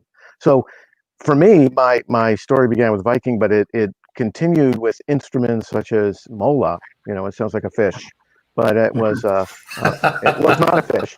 It was a really daredevil instrument to map the topography, the relief, the up and down of Mars with lasers. And that gave us the maps we used to precision land missions like Perseverance and, of course, Spirit, Opportunity, and more recently Curiosity. But for me, in the aftermath of some challenges in the late 90s, I became the first chief scientist for Mars exploration for the agency, and gave me a chance with my colleagues in the science community to shape this trajectory, to look for habitability records in the climates, in the rocks, in the polar caps, and transform our approach to understanding whether we're alone. And so the Mars program has done that brilliantly. And today, Curiosity, with magical measurements of organics, understanding cycles of methane, stuff that was unimaginable at the time of Viking, we're doing now, all against the backdrop of the still long-lived Mars Reconnaissance Orbiter, which I got to tell you guys was a really hard sell.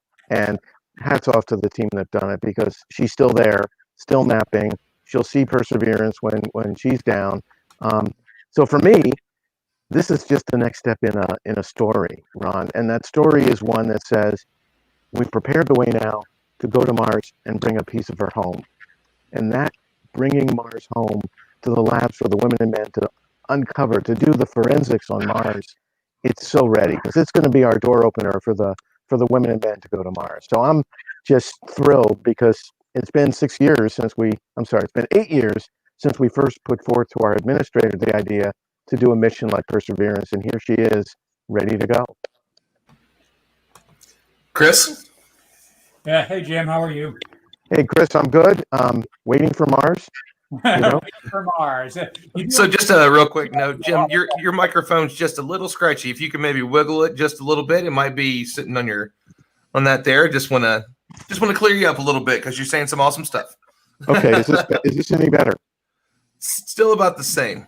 Maybe unplug it and plug it back in again. Turn it off and turn it back on again, right? All right, let me try it. And I'll hold off on my question until you test. While we're waiting, Ron, why don't you sing a song to us? Is there life on Mars? Jim, you have to unmute yourself, good sir. And it looks like you're there. Any better? Still sounds a little scratchy, but I think we can deal with it. Around it, if we can go to Mars. If we can go to Mars, we can deal with that. Yep. Now, Jim, you mentioned earlier kind of the origin of Perseverance back then, the 2020 rover. Tell us how this came about. I remember when this was happening. I remember, the role, particularly of John Grunsfeld as well. And how did this come about? So, Chris, great question. So here we were, driving, getting ready to drive Curiosity, I should say, on Mars, and we had prepared this brilliant program of executing what we call Mars sample return with our colleagues in Europe, and that program, unfortunately was not executable.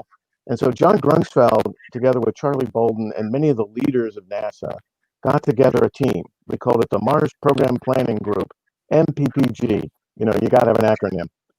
It sounds like something you find in a used car lot. But a group of us Martians got together with the community and cast really a story of pathways. What should be the next mission that will open the door to eventually, of course, send human beings to Mars? And after 6 months of work, colleagues from the Jet Propulsion Lab, myself, Orlando Figueroa, and other colleagues at NASA headquarters, we put together the idea that what's now called Perseverance, this rover to produce caches of materials in the context of new multi-scale measurements, was the right next step. And that was presented to the administrator, Charlie Bolden, and his team in fall of 2012.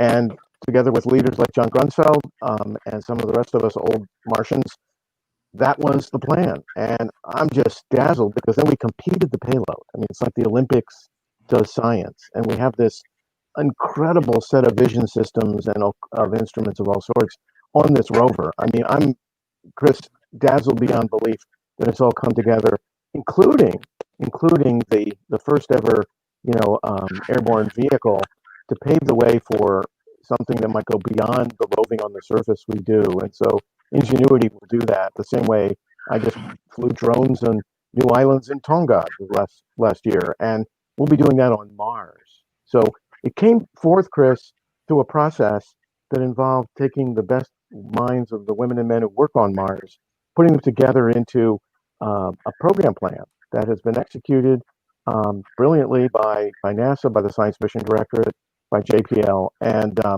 I'm just, like I was when we first thought about even doing Curiosity, I'm just dazzled that we're doing this stuff. I mean, that's amazing. We take it for granted. We're on Mars today. Yeah. A 2800 something still driving, thanks to those MMRTGs you heard Ashley talk about. And we're still imaging with systems we expected to work for one day. Well, they're 2,850 days later. Not too bad.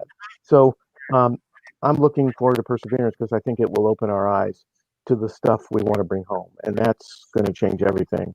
Those young girls and boys out there, they'll have real Mars, and not the randomized Mars from the meteorites that a lot of us adore, but the specific Mars that we want to bring home, as artifacts for the science of asking that question, are we alone? Yeah, no, good point. Now, one of of course, the big questions we're asking, of course, is the search for life. And what, up till now, obviously the last 20 years, has been quite a renaissance for Mars, or understanding and the prospect for life on Mars. Before Pathfinder, the thinking had been that it was a pretty sterile planet. But since then, a lot of evidence has been discovered, of the prospect of life, evidence that life might be able to exist. You want to kind of go through what some of the evidence has been over the last, several years that we have found that could be indicative of life on the surface, or at least under the surface of Mars? So, Chris, that's a great question. I mean, we left the Mars of Viking after this brilliant foray into landing dual laboratories powered by radioisotope thermoelectric generators in a search for that direct sign of extant, today's life, right in that soil, that Martian sedimentary layer. And Mars was just not a very welcoming place in that regard. And we learned things that I think we hadn't quite realized. And so Viking gave us, I guess, a bit of a challenge. We thought that maybe Mars was this sterile, world where all the action was in the past. And then thanks to this bold foray of missions, including the Mars Global Surveyor in the late 90s, we ended up changing our equation. We changed the path. Instead of looking directly for living life, microbial life in the soils, because that environment was inhospitable as far as we could tell, we decided to look for signs of ancient life through the rock record by following the water. And that paradigm, searching, seeking, and ultimately returning samples, became our paradigm. And that paradigm shift shaped the new Mars exploration program that NASA developed in 2000.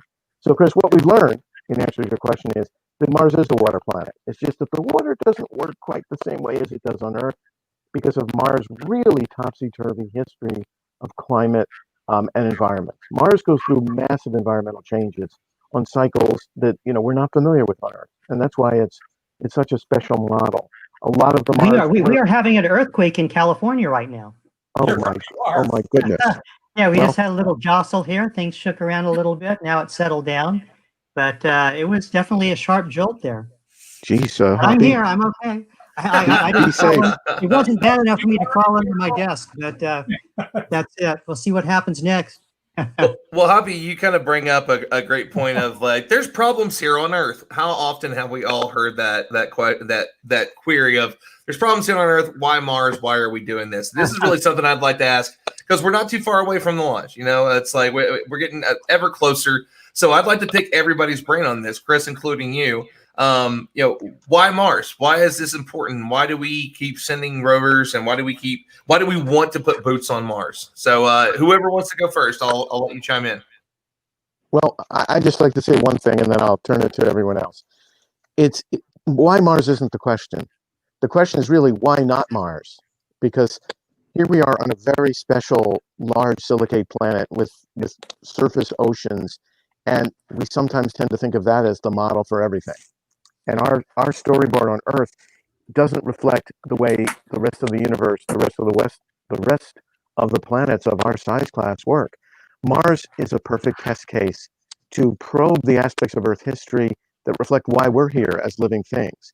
So why not Mars? And why not use it as that island in space to understand ourselves a lot better? And that's been what Mars has done repeatedly.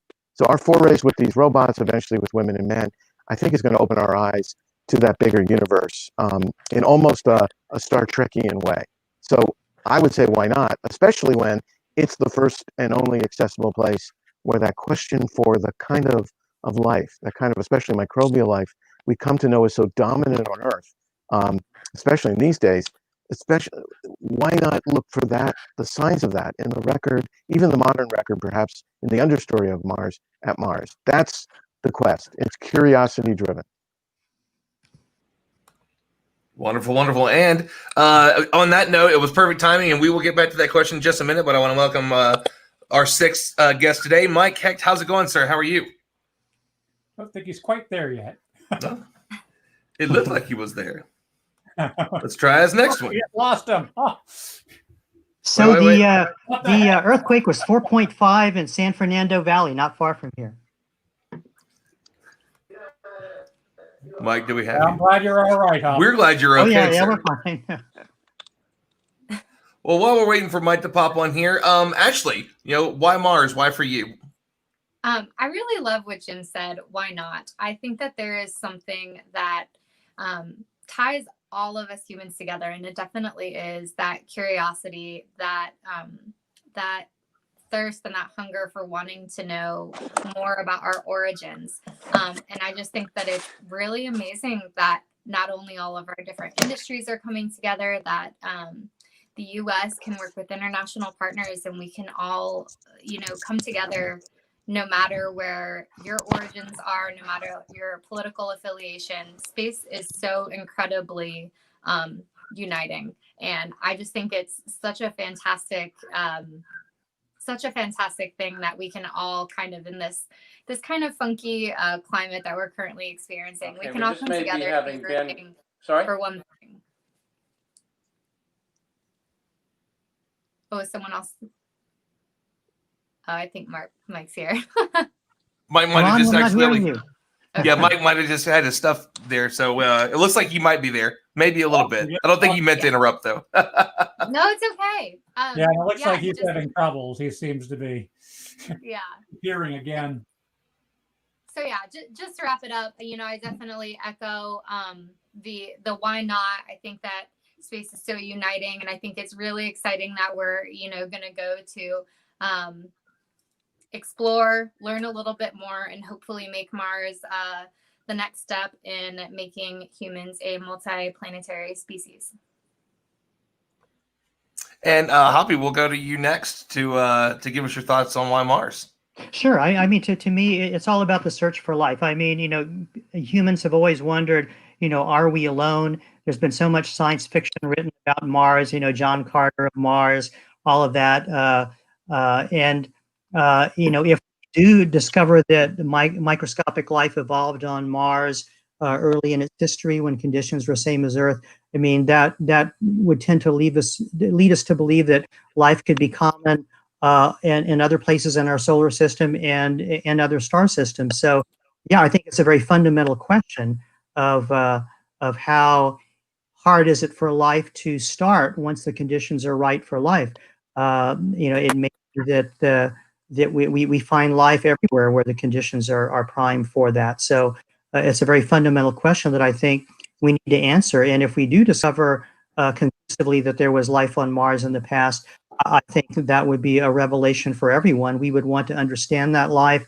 Is it based on RNA, DNA? How similar is it to life that we have here?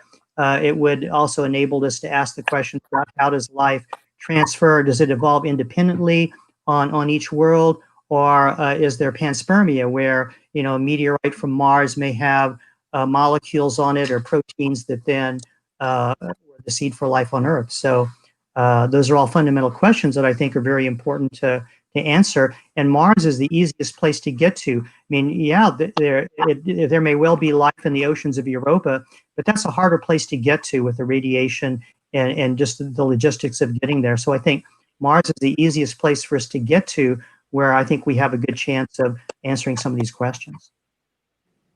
So, Mike, we may finally have you. Can you hear us, sir? Maybe not. We were hoping. Well, we're about 15 minutes away from the launch now, so it's an exciting time for everyone. So I don't want to keep everybody for too long. I know that everybody probably has other things that they want to do to kind of check on that. We have some other guests coming up in a little bit. So anybody want to share some final words a few minutes out from the launch of, what do you want the world to hear? The world is watching. Well, Ron, I would just add one thing. It's been a long time, but I think people should understand Perseverance is really a magical extension of ourselves. Its tools for measuring Mars are staggeringly good. I mean, seriously, they border on science fiction. The Mastcam-Z camera system with Jim Bell and his team, I mean, literally inspired by some of the thinking of James Cameron. The RIMFAX radar will be our first way of electromagnetically sounding at incredible scales into the shallow upper surface of Mars, where there's going to be lurking magic that, seriously, it may be one of the answers to where the water on Mars may provide environments to make things much more interesting. So as we think of Perseverance and we embody her as an extension of ourselves, I think we can all enjoy that ride. I mean, it's going to be a new situational awareness for this planet as we seek to close the loop and bring Mars home to the labs. Hoppy said, search for life. Search for life requires us to use the tools that we use on Earth to search for life.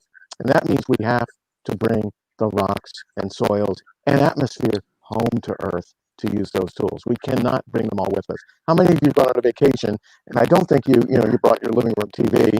I mean, maybe you did. Personally, I'm not a good packer. But Perseverance brings us the tools to find the stuff to bring home. And Jezero Crater, what a site. I mean, we hungered for the sites. And that was one of the harbingers of this Mars program, is finding the right place to go. We're going to the right place. So I'm bullish. This mission is, going to be spectacular, and it's going to extend ourselves to being better Martians. Thanks. Absolutely, Jim. Dr. Garvin, it was great to have you on today. Actually, we'll go to you next. Any final thoughts or anything you want to share with us as we rapidly approach launch time? Yeah, absolutely. I think we're about 15 minutes out now. I know that aside from myself, everyone at Aerojet Rocketdyne across the country is just really waiting for the smoke and fire. We're super excited to see the Atlas V launch off the pad. And as excited as we are for the launch today, one thing that we're really jazzed about is going to be the landing in February. Landing on Mars is extremely difficult, and we put years of effort and ingenuity into building these engines that are going to get us to land on the surface of Mars for the 9th time. So as exciting as today is, we're just excited for, the next 7 months, and then for the years that Perseverance is going to be roving the planet after that. Thanks again, Ron. Of course. Ashley, it's been great to have you. And Hoppy. Oh yeah, I'm really excited about this. Go Perseverance! I'm really looking forward to this. Chris, you got any thoughts before? I mean, we're what, 20 minutes? 20 minutes out. Yeah. What do you think? How are you feeling? Well, I'm feeling pretty good. I mean, this is very exciting, but I may go back and answer your earlier question of why Mars. Sure. And the reason I've always looked at this, everything everybody said here, but also I think when people say there are problems here on Earth, well, the way we solve the problems here on Earth is by investing in missions like this, things that are optimistic, things that are ambitious. They will challenge us. The technologies that go into this, the innovations will have benefits here on Earth, the inspiration to students around the world. Think of all the students that get inspired on a daily basis by space exploration, and how these kids, use that motivation, use that inspiration to strive, to achieve in school. And that translates into the betterment of humanity. So I think, particularly at the small with NASA, not just NASA anymore. Of course, this is a big international push we've had. This is actually the 3rd international mission to be launched in the last few weeks. But there's also a lot of investment from commercial entities these days. But I don't think people understand also that NASA gets less than half of 1% of the federal budget. And when you think of this small investment that the federal government makes, all this enthusiasm around the world, and how that really does impact our quality of life, our outlook for the future, it is very much worth the investment. And I frankly think it is vital to help solve the problems here on Earth, to invest in projects like this. Wonderful, wonderful stuff. Well, I know that everybody probably has to go for this one. Chris, you and I can hang out. We've got another guest coming on here in a minute, but we are coming up really quickly on the launch. So thank you so much to Hoppy, Ashley, and Jim for joining us today. Thank you so much, everybody. Thanks, Ron. Hey, Go Mars. Go Mars. So, Chris, we're not too far out now. It looks like we're going to have another guest coming on here in just a few moments. Hopefully. So we've had a little bit of technical difficulties this morning, but it happens. But I do know that there was something that you wanted to mention. We have a wonderful member of our board who was kind enough to help support us today in this incredible event. So if you'd like to share that with us. Absolutely. And if you can look up, I have to admit, I have to find the email which she sent also on how she wants us to acknowledge this. But Allison Renault generously donated $1,000 so we could actually run this webinar. So thank you, Allie. Yeah, very, very much appreciated. It's been very helpful. And Ron, do you have the email just so you can acknowledge how she wants this dedicated, how her donation will be dedicated for this broadcast? If you can stall for 30 seconds, I will. I went to my email as soon as you mentioned it. I'm just trying to find it.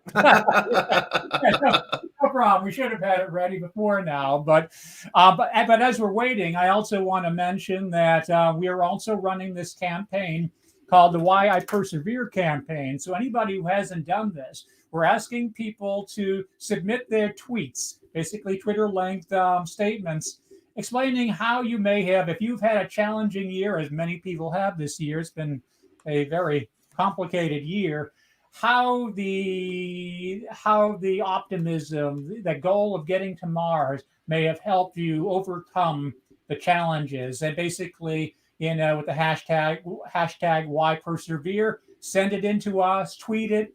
We'd love to hear what you have to say. We're getting comments from all around the world. So we would love to hear your comments on this.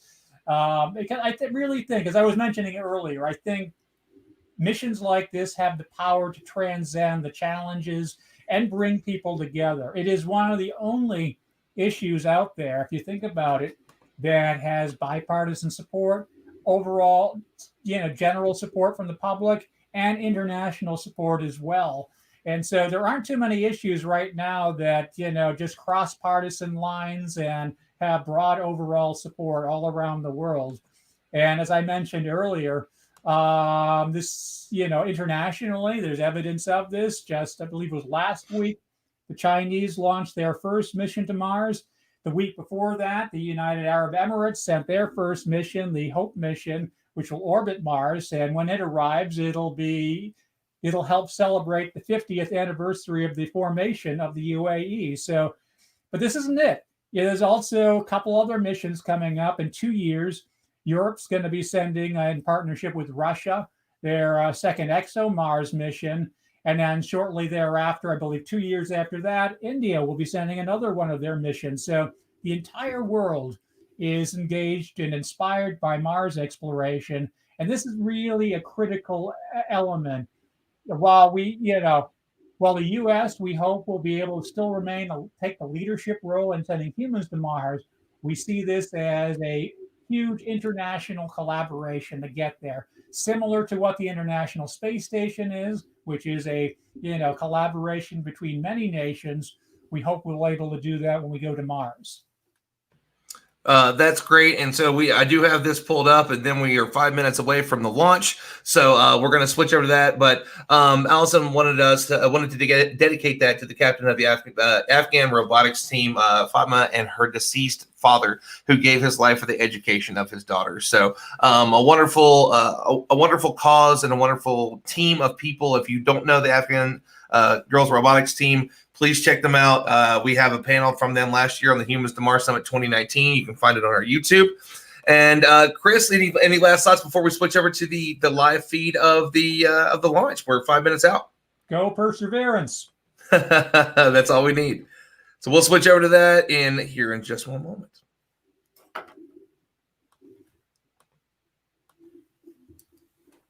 Nervous and excited. Yes. There are a lot of things happening as we get ready to count down to liftoff this morning. We have about 15 seconds left in this hold before we pick up the count. Yeah, we're going to listen into that. The fifth team, the one we haven't mentioned yet, is the Department of Energy, who is responsible for the MMRTG, the power source for Perseverance. 3, 2, 1, mark. Awesome. So this is now the terminal countdown. This is that time when things become more and more automated over the next few minutes, and the energy's building, but the focus is increasing exponentially. Yeah, as Tori said during his interview, the teams are very disciplined, very focused on what they're doing. The operational sequence of events that they're following, they are making sure everything happens, especially in this T-4 and counting period, because there's a lot of things they have to do. They have to finish topping the vehicle, make sure that all the tanks, first stage, second stage on Centaur, are at flight pressures and full of fuel, ready to go for this morning. They have to make sure the FTS system is armed and ready for personnel safety, just in case, so that the range can do that. They have to check the electrical and avionics systems.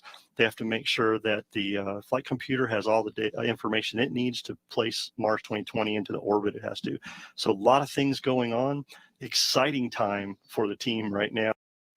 But again, staying focused and following that procedure they've got. 3 minutes.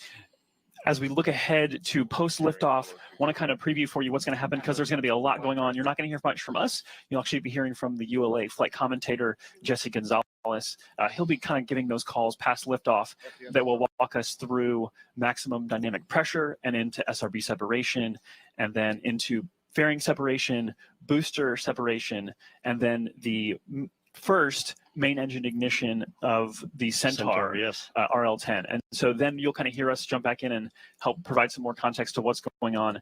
We encourage you to stay with us for the rest of the show. That there's a ton more content we have to bring you, and we are far from over. Want to emphasize that the countdown to Mars is not done at 0 today. The countdown to Mars ends in February, when Mars 2020 safely delivers Perseverance and Ingenuity to the surface of the red planet. So we're going to let you listen in now and enjoy the last couple minutes of the process of launching a rocket.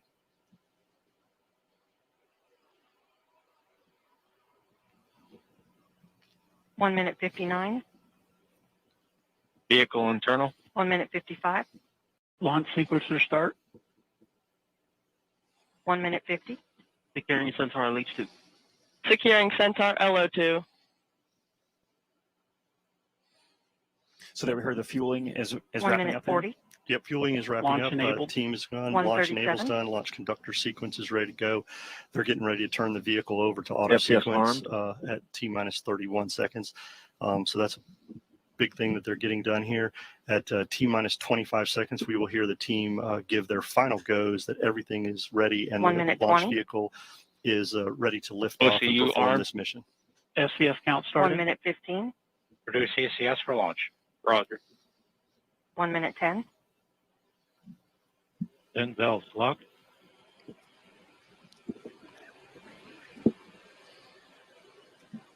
One minute. Rock, report range status. Range green. That's good to hear, Joshua, right That means there. public safety there is accounted for. The FTS system, there you see on your screen a beautiful shot. The skies look great. There's little wind happening. You'd be able to see more of the venting. If there were wind, the trail of that venting. So we're ready to go. And actually, that's an 40 important seconds. point. The reason we don't see that Stable at venting is step the 3. vent valves have been locked up to put flight pressure into the tanks. And as we just heard, they're stable at step 3, which means the tanks are ready to go. And here at about 5 seconds, we will 28 hear seconds. the team ECS reduced for launch. give their Roger. final go. 25 seconds. Status check. Go Atlas. Go Centaur. Go Mars 2020. There we go. We are ready to go lift off this morning, Joshua.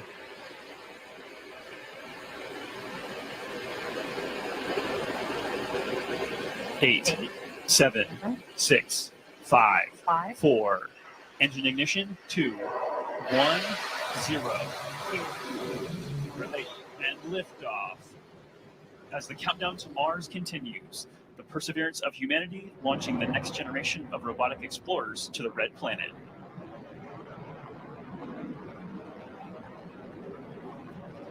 And Atlas TU has gone to closed loop control.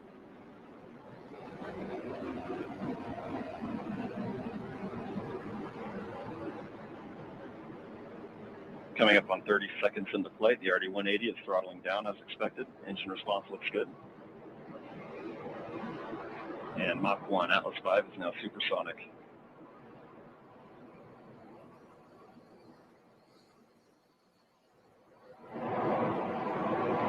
And passing 45 seconds into flight, vehicle is now passing through max Q, maximum dynamic pressure.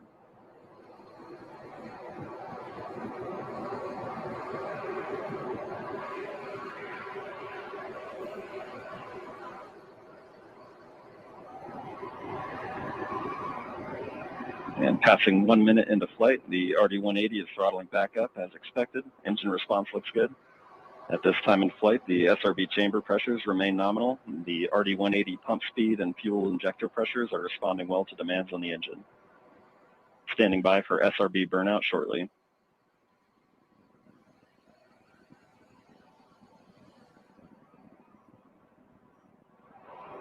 And we have burnout on all 4 SRBs. Burnout pressure signatures look good. Standing by for SRB jettison shortly.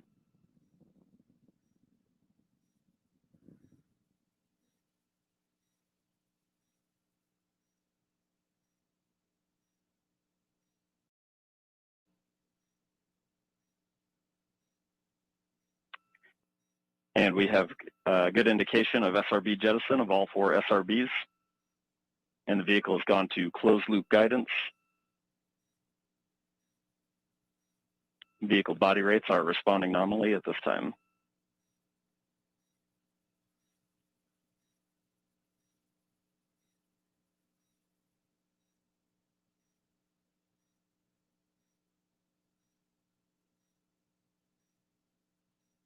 And coming up on 2.5 minutes into flight, the RD-180 is throttled down slightly as expected. Engine response continues to look good.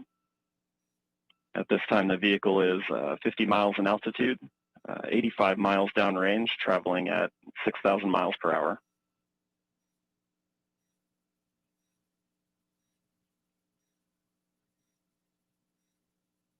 And the Centaur reaction control system is now pressurizing to flight levels.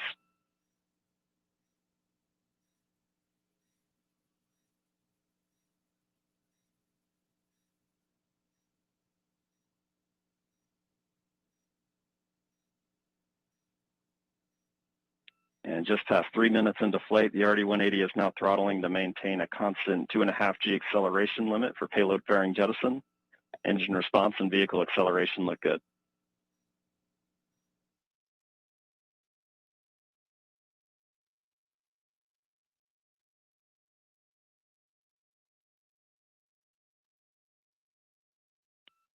And we have good indication of payload fairing jettison and Centaur forward load reactor deck jettison.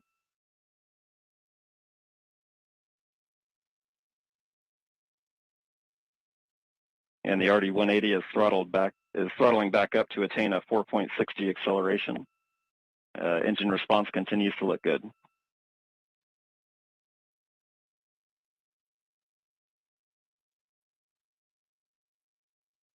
And Centaur has begun the boost phase chill down sequence to thermally condition the RL-10 for operation.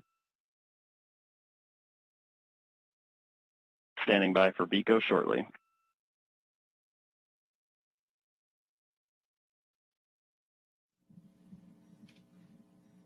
BECO's the call for booster engine. And we have BECO, booster engine cutoff, standing by for stage separation.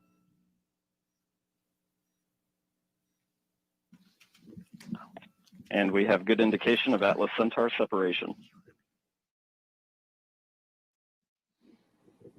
So there you're seeing live footage. And we have the Mach 1. RL-10 operating parameters look good. Chamber pressures are stable.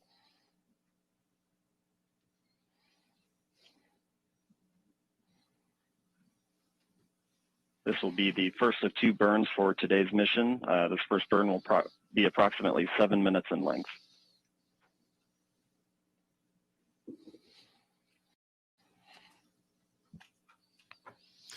So Mick, that's pretty exceptional footage there. That's live video. We will see that switch over shortly into an animation that kind of helps let us know what's happening with the rocket. But right there, a beautiful liftoff. Fun to feel that rumble in the building here as we proceed towards orbit and then towards Mars destination. Yeah, absolutely. It was great watching an on-time liftoff of the Atlas V with that little over 2 million pounds of thrust. Cleared the tower in roughly 5 seconds. Josh, you and I worked the InSight mission, and if you recall, that mission on the West Coast took about 17 seconds to get past tower. So with those 4 solids today, this thing really got out of here and on its way. So, Chris, that was a pretty wonderful launch. You just got to love it whenever we have success like that. We haven't had a whole lot of successes in the year 2020. We needed one, and when the name of the rover was Mars 2020. I don't want to still a long way to go.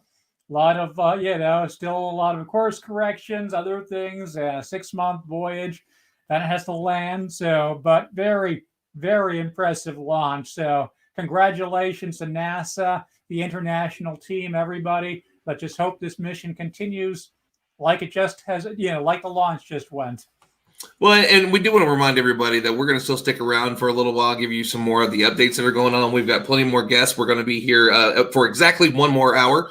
So we're going to give away that Humans to Mars, the virtual Humans to Mars Summit registration here in a little bit. And we do want to remind you, if you've never seen one of these very cool things, this is a MOVA globe. And it's kind of funny that the green in it is making the green screen effect kind of work a little weird. But we're giving away one of those too on Explore Mars on our Facebook and on Facebook on Stardom at Stardom Space and Explore Mars at ExploreMars.org. So make sure you check that out. We have more amazing guests coming on. We got Karina Perez from AIA coming on in just a few moments, and that Christina Alvera will be on in a little bit, and Lee Giat, who is about to become an analog astronaut, a Mars analog astronaut, actually. So we're really excited for that. So, Chris, what's next for Perseverance? So obviously it's got a little bit of a ride, but once it gets there, that the now infamous 7 minutes of terror. Yeah, no, I mean it truly is. There's a good reason for the name 7 minutes of terror, because literally it's going from 13,000 miles per hour to 0 in 7 minutes, and it's just a really remarkable process. And I apologize if I make any mistakes with the process, but as it's entering, with the heat shield, then, it has, descent rockets to go off, then parachutes, then descent rockets again. And then, of course, it has that retro rocket pack, whereas the sky crane lowers it down to the ground. And then it breaks away, the retro rocket flies off and crashes at a different location. But think of all the engineering challenges, everything that needs to go right for that to happen. And remember, Mars is so far away, this isn't being actually managed by the people on the ground. This is all autonomous because we do not have instantaneous communication with Mars. So it really is a testament to the amazing engineering, that actually went into it back in 2012 when the Curiosity rover landed. But it also highlights the challenges of when we send humans to Mars. We won't be able to do it this way. We won't be able to use a sky crane. And of course, we won't be using airbags like we used with Spirit and Opportunity, as well as the Pathfinder mission. We're going to have to drop at least 20 metric tons on the surface of Mars when we land humans. And this Curiosity and Perseverance are just 1 metric ton. So a lot of big challenges coming up. And it's it's probably considered the biggest challenge for sending humans to Mars, figuring out how you can land, at least 20 to 40 metric tons on the surface of Mars. And then, of course, get people back. But going back to the original question, long mission to go, but it's certainly comforting to know that we've done this before, meeting this mission profile, and that all these systems have worked in the past. And so I think that this is space has been the big thing for this year, and we've been really fortunate that we've seen the first launch from of humans from U.S. soil U.S. technology, U.S. astronauts just happened. They're getting ready to come home, right? Yep, Sunday, I believe. Yes, Sunday. So like we've got a whole lot going on right now, and it's just a really, really exciting time. So I mean, what is it about space that just kind of keeps us going in tough times like this? Because we've seen this before. We've seen this during the space race. Oh, we did. I mean, think of how when the Apollo landing happened, and in July 1969, this was a very complicated time period in U.S. history. Yeah, it was right in the middle of the Cold War, at the height of the Cold War, but there was civil unrest going on, the civil rights movement, anti-war protests, a whole bunch of other elements in society, and it was a challenging time. But in the middle of all of that, in Vietnam happening, in the middle of all of that, the world came together, and including Russia. Everybody came together as Neil Armstrong and Buzz Aldrin landed on the surface of the moon. And of course, there were, another 5 missions after that successfully landed. Apollo 13 did not, of course, but that's another story. But it has a wonderful capacity of bringing people together. And as I mentioned earlier, it still is. I think even more now. I think the world and the country is even more united towards space exploration than we were back then. If you look at the polling, if you look at the overall support we've been getting, within Congress, from both sides of Congress, both parties, when you do have the general polling of just regular people, particularly when they understand the benefits and the budgetary realities, there's overwhelming support. And I think that's very exciting. And I think it just has that power to inspire and transcend challenging times, and can help lead us out of these challenging times. But as you were alluding to earlier, as we prepare for the commercial crew vehicle to return on Sunday rather, we are in a better position than we've ever been to really start an age of human exploration, certainly since the Apollo program. But I think we're actually in a much better position now than we were then also. The Apollo program was wonderful, but it had one single goal with one single, at least political reason for achieving that. The one reason was beat the Soviet Union to the moon. All right, we beat the Soviet Union to the moon, but then we didn't have any justification for continuing. And so the Apollo program was shut down. We had years of we were off astray, not really doing much with human exploration. And then we got the shuttle program, and we've slowly been building back. But right now, think of everything that's going on with all these Mars missions, robotic missions. We have the commercial crew program. So now the United States is finally launching people back into space. We are gearing up to return humans to the moon in preparations for sending humans back to Mars. You have this massive interest in the commercial sector, not just commercial crew, but all of these companies that are building launch capacity, and not just launch vehicles, looking at space hotels, but also working on all these systems that are vital to it. Companies in Silicon Valley working on artificial intelligence, other companies looking at how you can grow food in space. And all of these capabilities will also have benefits here on Earth. So I think we have there's a lot of stuff here that you should be optimistic about. Who knows what the future will bring, but it is really exciting with everything going on in space exploration here in the United States and all around the world. The number of new space agencies that have been international space agencies that have been created over the last few years is really quite striking.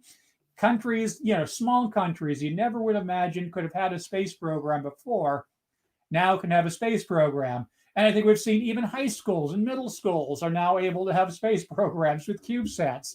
So we are living in a different age than we did even just 10 years ago. Agreed. And I know you just said a lot, so I know it's weird to just say agreed, but I was paying attention. We have two more of our guests that are joining us right now. So I want to welcome them on. I don't want to keep them waiting too long. We have Karina Perez from AIA, and then Sky Schwartz, who is at Kennedy Space Center. So first up, I want to go to Sky first, just because she's only got a few minutes. She's one of the few people that actually got to see the launch. Like, she works there, so she had a pretty good view of it. She did some pictures, videos. So tell us a little bit about it. And it looks like your face is frozen right now in a smile. So you're either really happy about the launch or your face is frozen. And there's a lot of control. Yeah. A lot of control. I'm walking more towards the Wi-Fi. Hopefully that works. No, it was really incredible to see. This was the first Mars launch that I've seen in person. You know, I've seen a lot of SpaceX launches and things like that, but remembering when this first got started and when they first even announced it way back in the day, and actually getting to see it launch from only like 6-7 miles away was absolutely incredible. It really just shows, you know, how amazing and how much technology is really improving, and that we're actually sending, you know, essentially Curiosity's sister to Mars. And it's really cool because I'm really excited to see what we're going to discover and what new things we're going to find out. Well, Sky, I know you got to go back to work, but tell us what you're most excited about for the mission before you head back in to teach the kids. We don't have teaching kids. It's a production right now. Oh, production. Well, that's right. You don't actually have kids. You're not allowed to have kids around. So yeah. Yeah, exactly. I'm really excited to see what we find, you know, because there's so many different things that can happen. There's so many different discoveries that can, you know, basically come to life. So I'm just really excited most of all to see, you know, basically get down to the nitty gritty and actually see what's discovered a part of the Mars 2020 and Perseverance. Awesome. Sky, we're glad to have you on for just a few moments. And we're going to share a couple of her pictures and videos that I think you took with your phone, right? A little bit later. Yeah, I shared it with my phone. Nice. Yeah. Well, it's always good to see you, Sky. I really appreciate it. Sorry, it can only be like 2 seconds. Of course, you got to go back to work. We completely understand. We'll see you soon. Bye. Bye. Bye. Karina, how are you doing this morning? How are you feeling after the launch? I know that you get as jazzed and nerdy as me when it comes to these things. So it's the reason why we became such fast friends. So do you give it a thumbs up? Yeah, 100% thumbs up. It was great. And actually being able to see it. I wish I was down there. I really wish I could have gone, but obviously, you know, some issues with COVID, so couldn't go down there. The last Mars launch I went to was InSight, but unfortunately in the middle of that, there was a lot of fog, so we weren't able to see it. So it was nice to actually see it, and I'm very excited for more Mars launches and getting to explore and, in a way, you know, prepare for possible human exploration. That's what we have our robotic friends for, to bring back all the scientific data and also help us prepare to keep exploring and keep going. So super excited. I've been awake, I think, since 6. Because it's 8 a.m. right now where I am, and I know, Ron, you've been awake basically all night. Chris, I know you've been awake all night. I think I woke up halfway, like through the middle of the night, and I looked on Twitter and I just saw Chris's face. And I was like, well, there was what make a recording.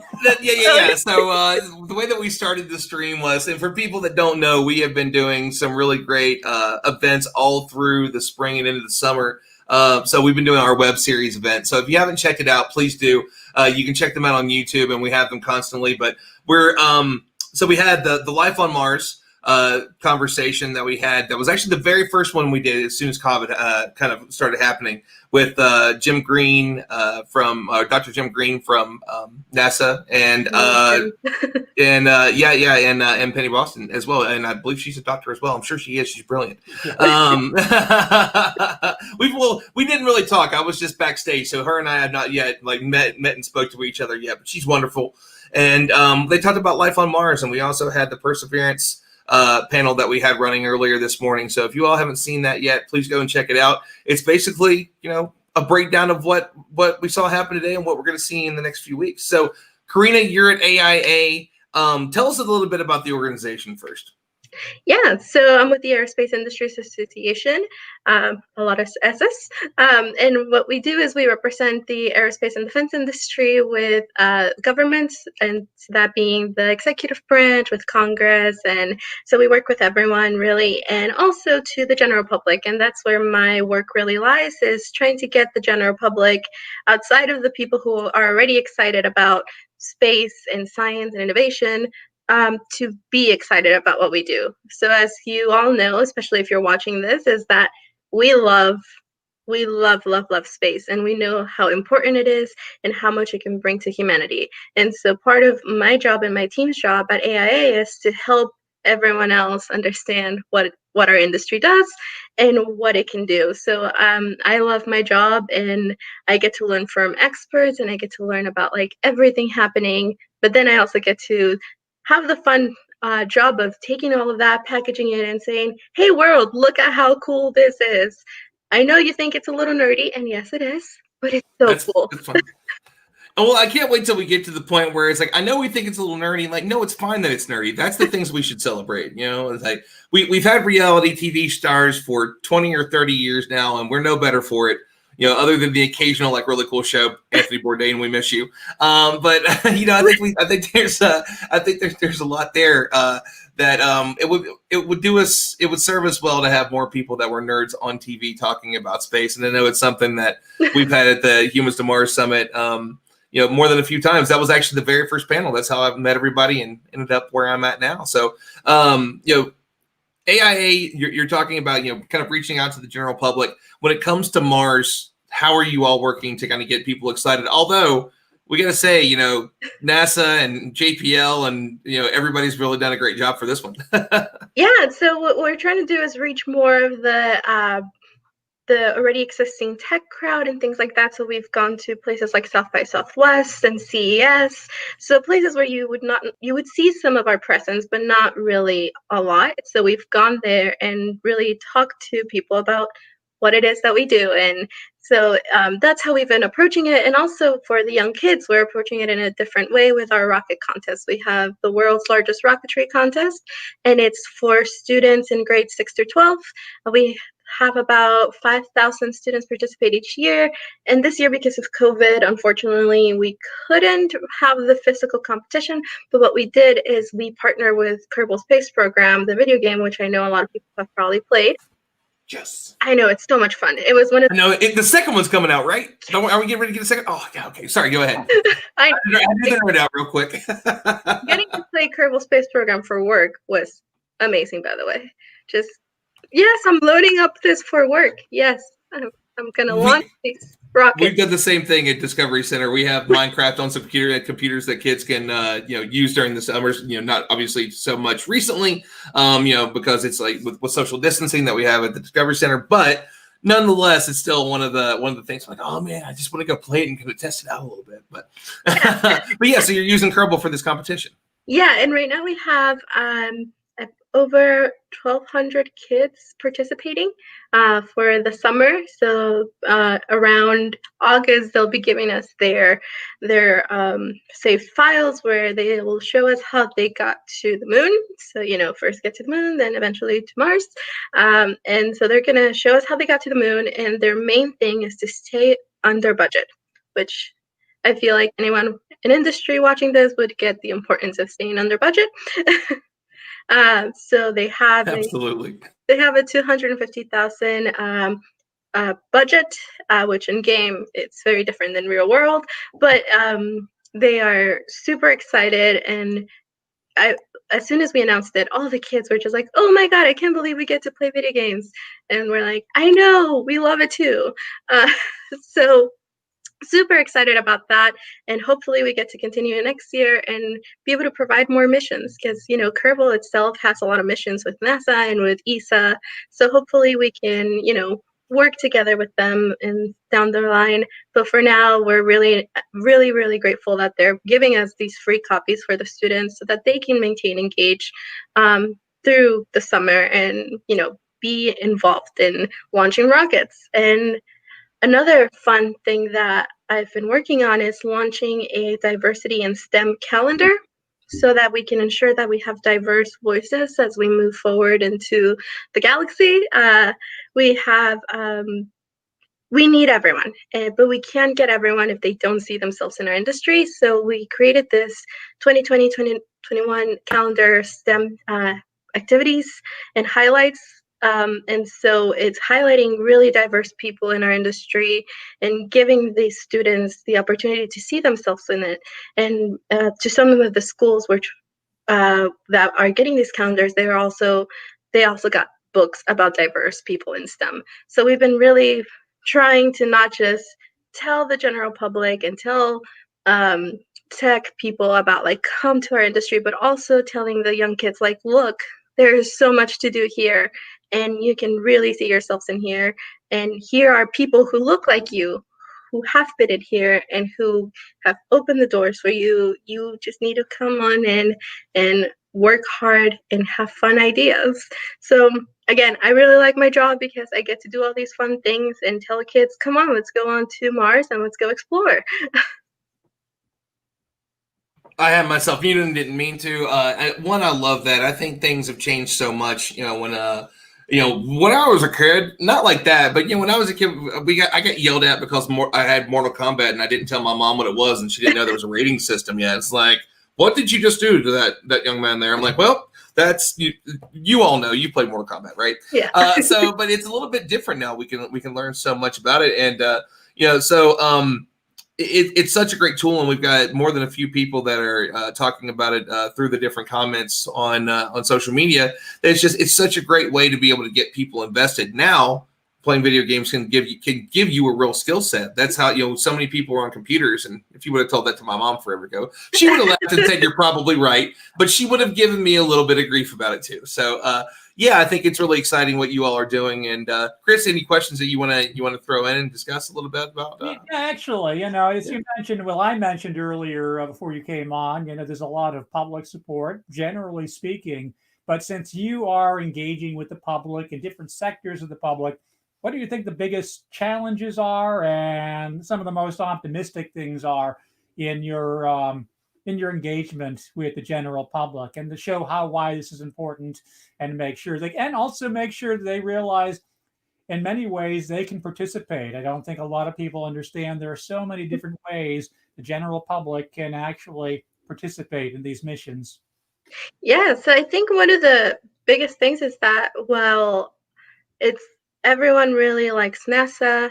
They like space. They don't really know what is currently happening, or what technologies are being developed, or what things. I mean, just in general, there's not an insight into really what is happening. Like, a lot of people don't know that we have had astronauts constantly in orbit. So that is one of the biggest challenges, is being able to tell people like, this is everything that's happening, and it's a lot happening. So it's just trying to tell them exactly like, this is what's happening, and look, you fit in here, you fit in here. So that's one of the difficult parts, is really like being able to bring all these incredible, amazing things and package them down to say like, look, all of this is currently ongoing. But one of the things and also the fact that they can participate with citizen science and all the projects that are available and how they can be involved, and even from a young age. So I think there's a lack of insight into what they can do. And so that is one of the biggest challenges. But the most rewarding is that once they know, they're just like, how do I get involved? What do I do? Like, what is happening? Like, even like small companies who create things that might be not even think that they're space applicable, once they learn, they're like, oh, wait, there's a applicability of what I do in space. And it's like, yes, there's applicability of everything in the world in space. We need everything to move with us. I mean, some wonderful points. And so just before I get back to that, I just want to welcome Eddie Gonzalez. Eddie, what's going on? Eddie's in the house. So what I love about this is we always get really lucky that we have our friends from past events like Karina and Eddie. Eddie has only so far been to our virtual summit, but we had invited him to our virtual panels. He was going to come and see us at the virtual or the real summit this year. If I can get it right, one of these days I'll get it right. I really slept 45 minutes since yesterday, guys. It's just, I was excited about it, and I knew that I had a lot to do today. So, but Eddie, it's great to have you on and say hello to you. But Karina, wonderful points to what you were sharing. Thank you so much for sharing your point of view. And stick around. I'm not saying, to go. But Eddie, how are you doing this morning, man? Go get coffee. Go get coffee. I'm going to have to in between this stream and the next one. Once we do the giveaway, we got to do the giveaway first.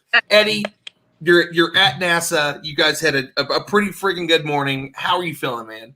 Man, I'm doing great. And I think it's pretty cool that the people in California had a virtual alarm. The Earth woke everybody up and said, get up and watch this launch. I think that's cool. Well, the funny part is that we had Hoppy Price on from JPL, and he was just like, whoa, and we're like, oh, what happened?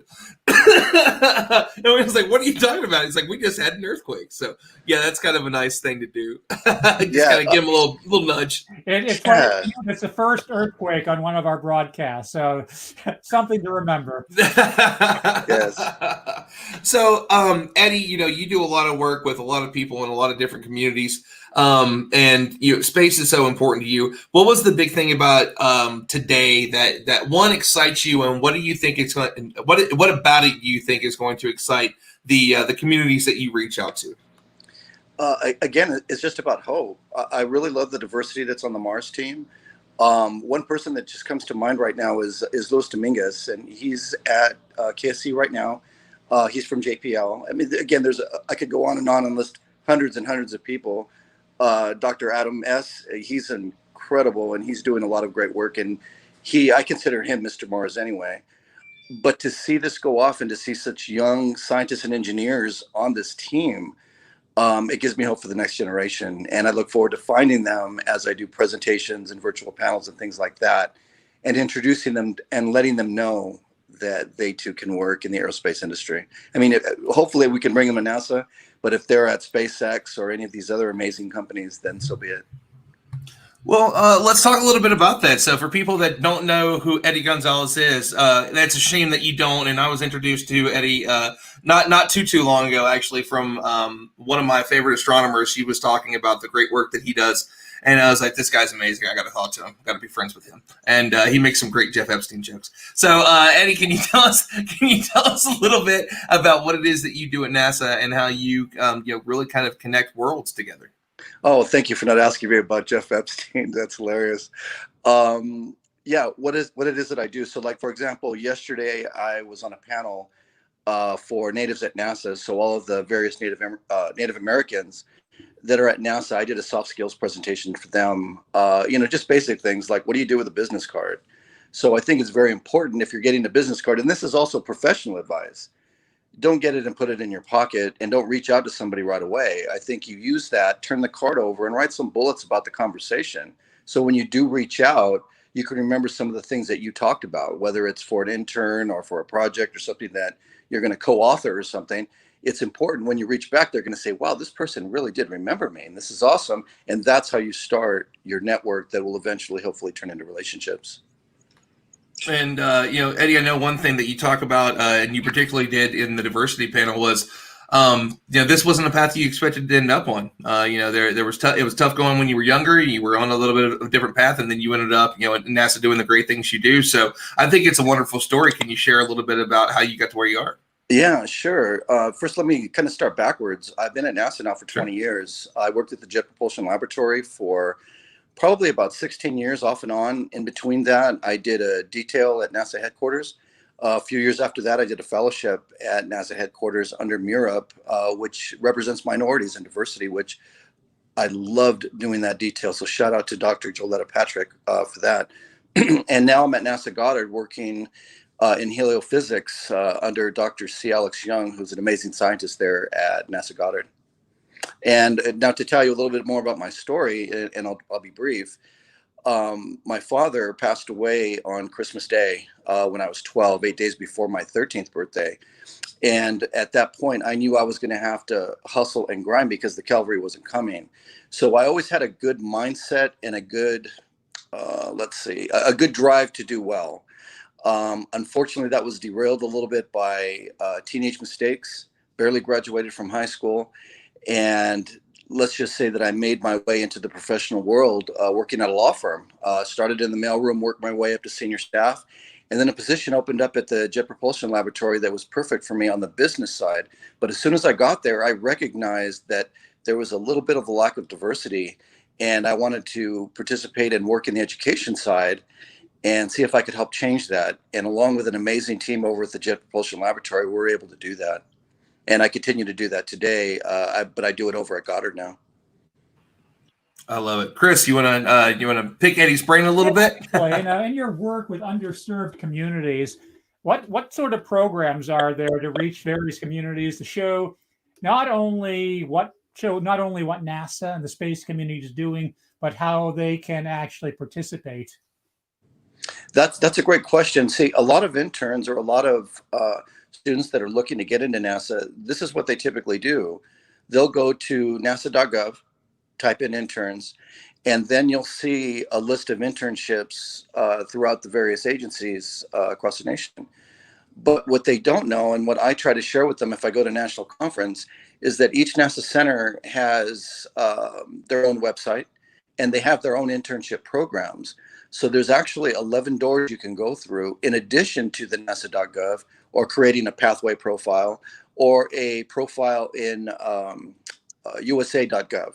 So there's a lot of different ways that you could get your way into NASA. The other thing you can do too is, I'm a contractor and I have a contract agency that I work for called AdNet, and they're great. So check out which center is hosting contractors and what companies those are, and reach out to them as well.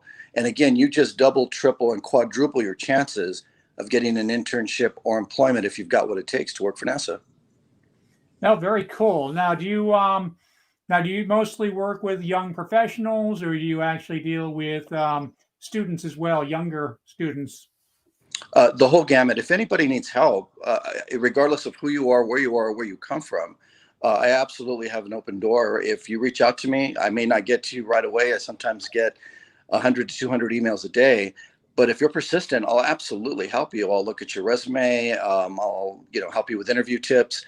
And again, I can't promise you an internship or a job or anything, but I can help you stand out. And that's what I really enjoy doing. And also give you the motivation that you can do it. You can.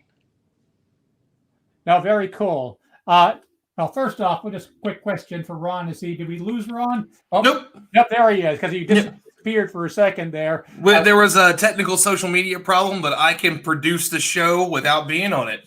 All right, no, I wasn't sure. I wasn't sure Isn't if it cool? I have to continue running the show or not. I have one more question for Eddie, just going back to just a recent launch. Making it sound like it happened days ago. He launched, what was it, half an hour ago?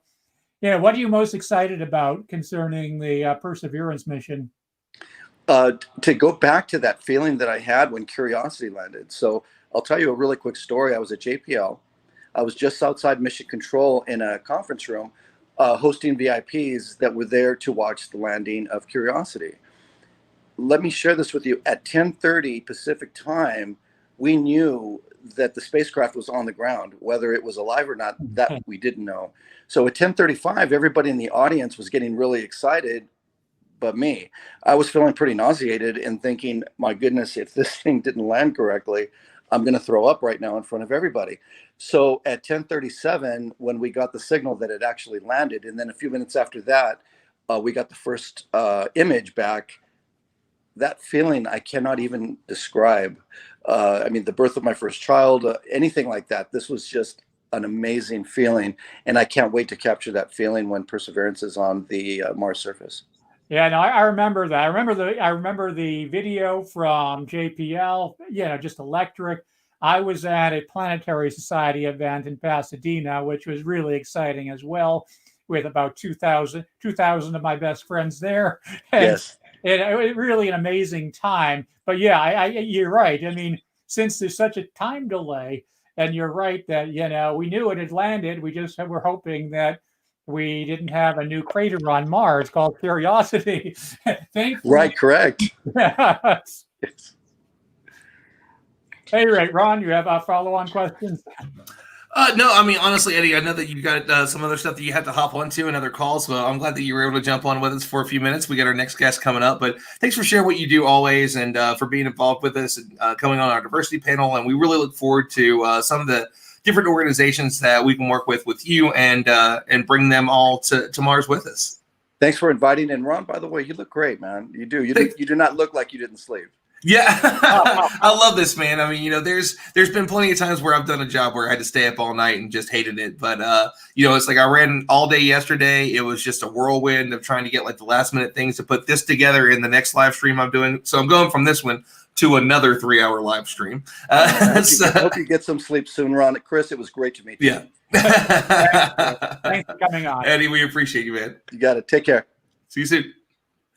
So, I mean, it's been a really, really exciting morning, and here in just a little bit, we are going to give away that Humans to Mars virtual. And so we've got a couple people chiming in. We got Imran, who was talking about how brilliant it is. Our friend Ashley Carter saying hello this morning. Always good to see you, Ashley, an educator teaching kids, doing amazing things. We got the one and only Bailey Burns, an engineer girl herself. And one of our favorite people, Adrian, who is one of the volunteers for us at Explore Mars. So, Chris, it's been an awesome morning so far. We've only got about a half an hour left. We got a couple more guests that we're going to say hi to. But so when it comes to launches like this, a million different things can go wrong.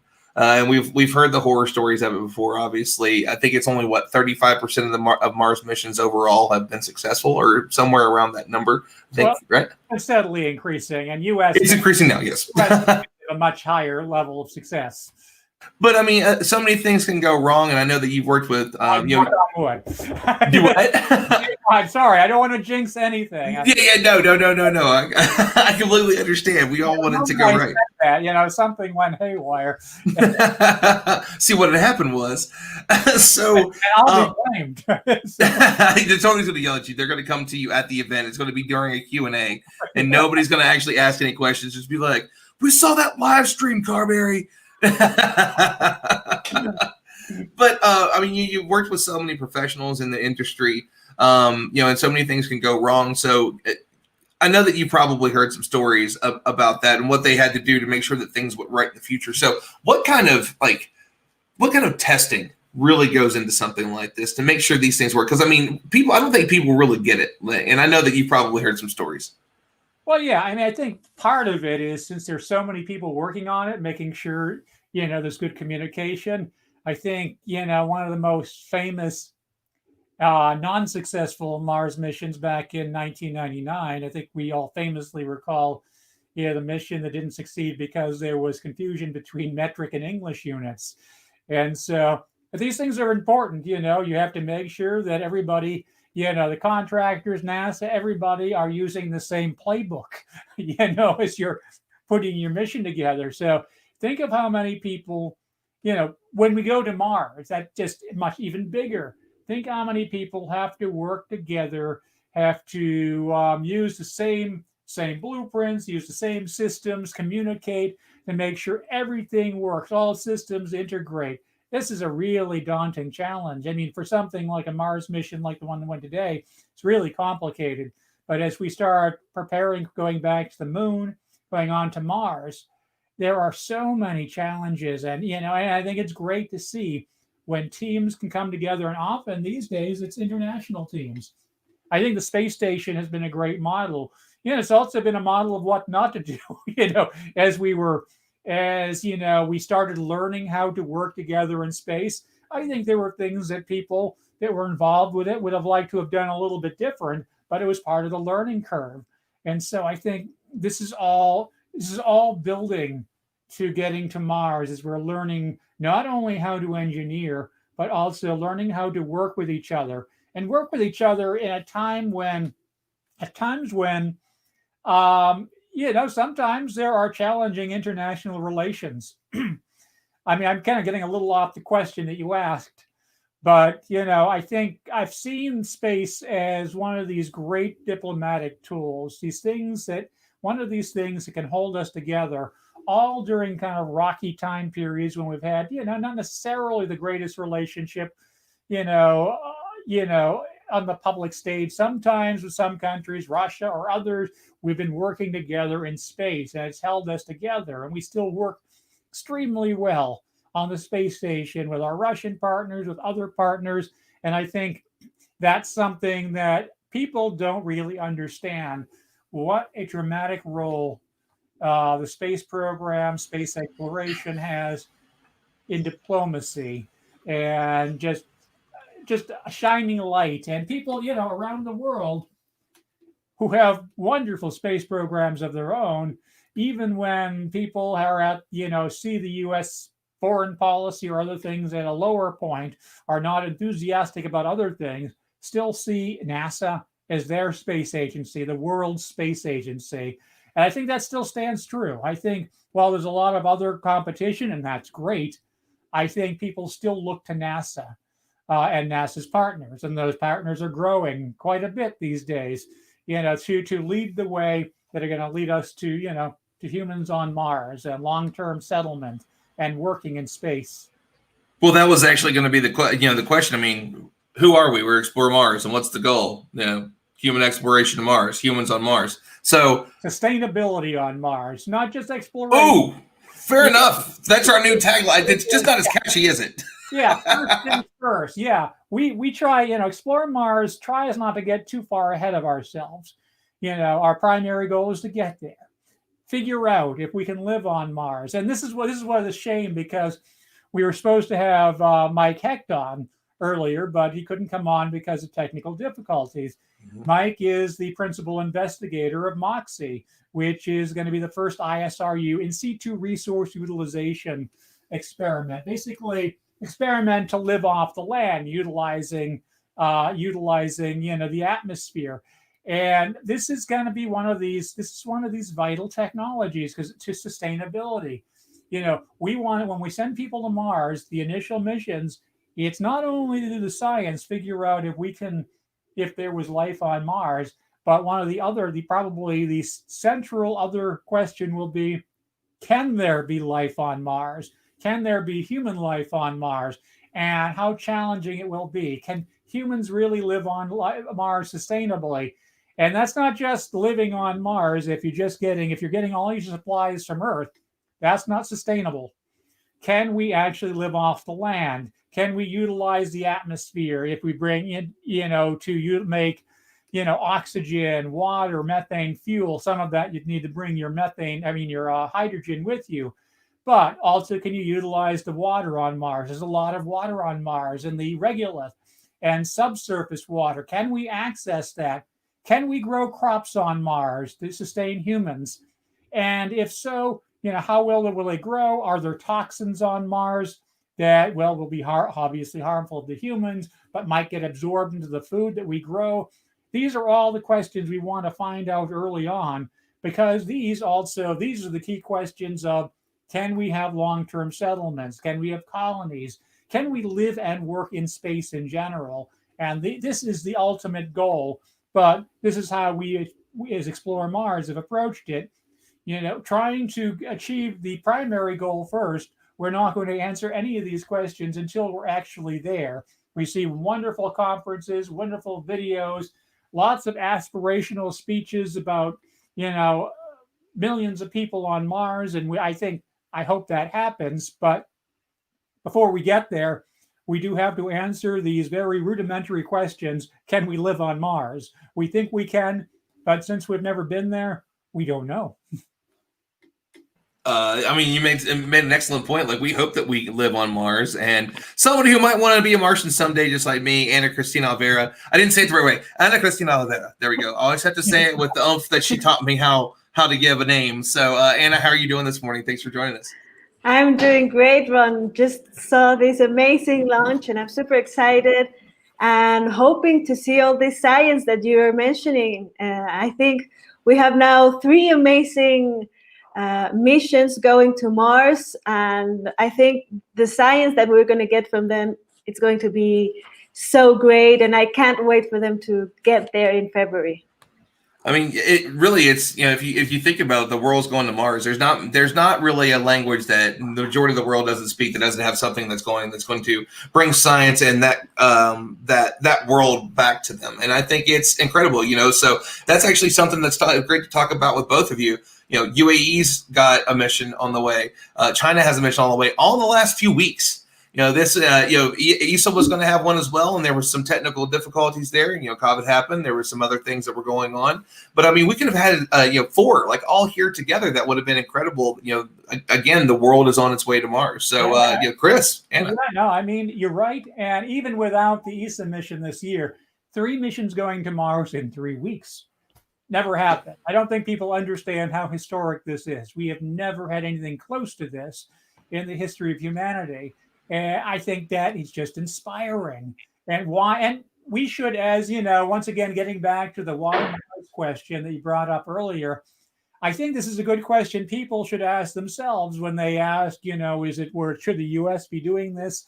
Well, why is everybody else doing it? Why is the world embracing this? I think everybody's beginning to understand the value in exploration, understanding the science, whether humans can actually live on another planet, can we utilize the resources, but they're also understanding the extraordinary positive impact that such missions have on their countries. I mean, because it truly is. Some of it's tangible, some of it's intangible, but it's real. And it has a positive effect on our outlook on the future. And I believe it has a positive impact on overall economic, even overall economy of the world, and basically how quality of life as well. So I think everybody's beginning to understand this, and this is why not just with these Mars missions. If you look around at, as I mentioned earlier, how many countries are now engaged in space exploration, it's just remarkable. I mean, just dozens and dozens and dozens of countries around the world now have space programs. Speaking of which, Anna, you worked for the Mexican Space Agency for a little while and did some awesome work. So you want to talk a little bit about what you did and your work as a communicator and kind of getting out what it is that the agency does? I did. I was the director of press and public affairs for the Mexican Space Agency, and actually we are going to celebrate in a few days the 10 years of the creation of the Mexican Space Agency, which is quite exciting because, having a space agency is very important. We just saw it with the UAE, how they needed to form their space agency for them to really crystallize all these efforts, and now trying to turn from a country that sustain itself from oil to a country that does very complex technological and scientific things, and that's the way they are kind of demonstrating. They want to change their view and how they see their country. So that's the same thing that we're trying to do in some of our countries. Mexico is one of them. So we formed our Mexican Space Agency 10 years ago. And I think, of course, we have many other priorities, and people think that countries like Mexico shouldn't have a space agency. And of course, our efforts are small, but I think it's very, very important to have a representation within the nations in the space sector. So that was my job, to communicate and to kind of invent from a zero point the space communications of Mexico, which was very, very exciting. And I think we have now a strong voice and very interesting and important projects. And I hope I can see more of them in the early years. Congratulations on 10 years of the Mexican space program. And I was very impressed. I was at IAC in Guadalajara back whenever that was, a few years ago. Yeah, 2016. Yeah, that was a really impressive event. But one other thing that I've been impressed at, just the overall passion that we've seen coming from Mexico on space exploration. I know that on a number of these big events, whether it be World Space Week or others, I've seen numbers that, Mexico has had, in many cases, far, far more viewing events, activities than the U.S. during these big space events. And the level of passion is infectious. So I don't think anybody's saying why should Mexico have a space program. I think it's one of the most positive things when Mexico and other countries can have space programs. As I mentioned earlier, it's really democratized, where it's not just, it's much more accessible. Obviously just a few decades ago, we could only big superpowers, I mean, it was so expensive.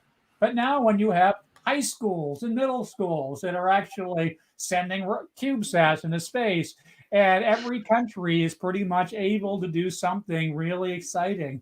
I think that's really positive. I think it was not once again, coming back to sustainability, it was not a sustainable path when it was only just the domain of only 2 countries that could get into space. Well, that's not sustainable. That's a monopoly, and it was, we really wasn't going to lead us to that that future of humanity exploring space together that we hope to achieve. And so I know we were talking about a little bit about different countries, launching and getting into space. Lee Guyot has just joined us, the Astro director himself, and he's really kind of mad at Tom Cruise right now because Tom Cruise is trying to make the first movie in space, and that is Lee's goal, and Lee's going to do it. So Lee said, there has been a movie made in space before.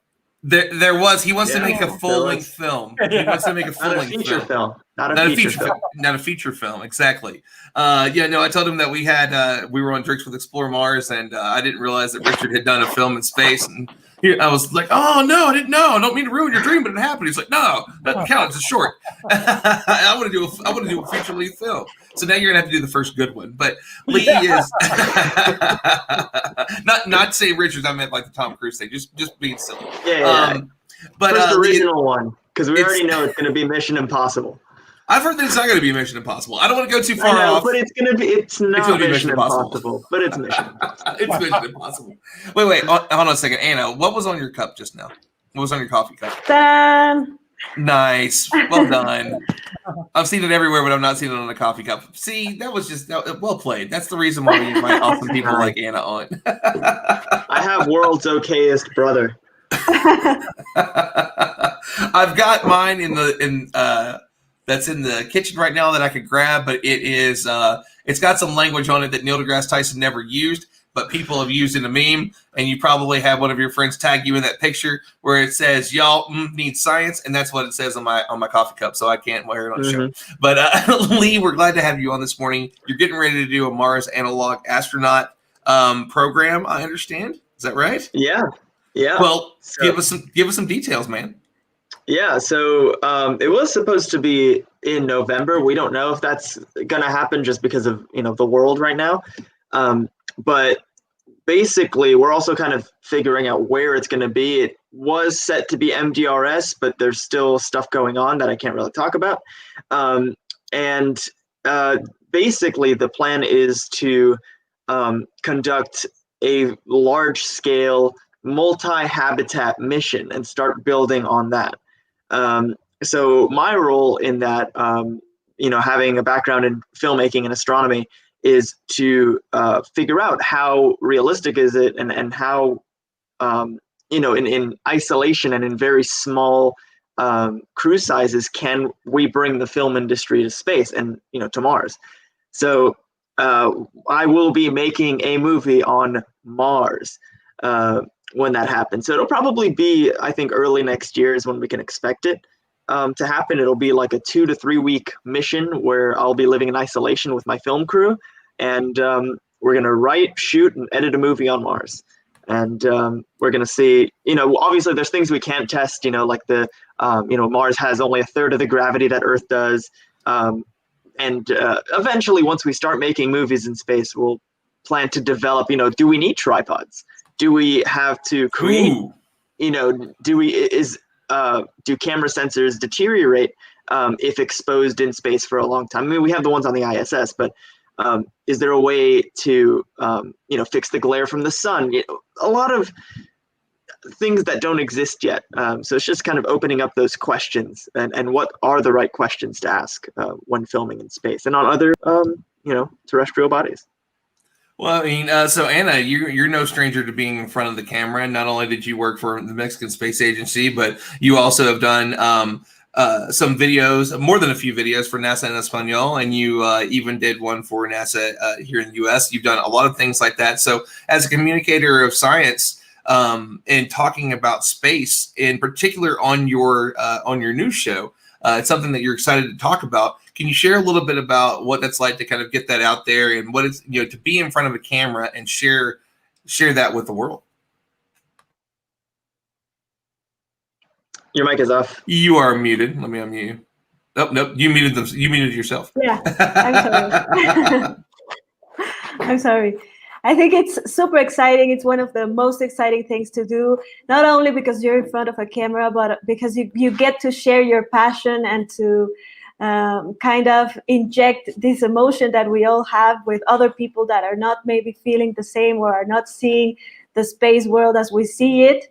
So having the opportunity to talk to millions of people every day and to tell them about what's happening around space is what really moves me every day, to be in front of that camera. And I just love to imagine the faces of the people when you're telling them these amazing stories that you know, and these amazing events like the one that we just witnessed minutes ago. So it's very, very exciting. And of course, it would be my dream to do what our other guest is doing, to do it from space. It would be the most amazing thing, because sometimes you tell people about space, but they can't really imagine the whole thing, even though you're showing them pictures or images or films or whatever. But if you could tell the story from the place, I think that would be the ultimate experience. And so, Lee, you got to train as an astronaut on TV with the one and only Emily Calandrelli. Now, you and I are working on a secret project with some of the other student astronauts that we can't talk about. At least I don't think we can talk about it, so we're not going to talk about it because I don't want her to yell at me. I have no idea. Yeah, I don't know, so I'm not going to say anything about it. But you get to do some pretty cool things. Again, you get to train on TV. Well, you get to train and then it went on TV, I should say. You did more than what was out there. But tell us a little bit about, going and doing that, and what I'm sure had to feel like the first step towards a dream, right? Yeah. So Ron and I actually were both finalists for this thing called the Student Astronaut Contest. It's run by Emily Calandrelli's show Exploration Outer Space. So that was fun. That's how we met, actually. And then Ron came down for our launch, and we were jamming out to Peanut Butter Jelly on a road trip down to Orlando. I live here in Jacksonville, which is not too far off, but Peanut Butter Jelly. that was a fun road trip. It was a terrifying road trip. Lee drives like he's in a rocket. you gotta manifest.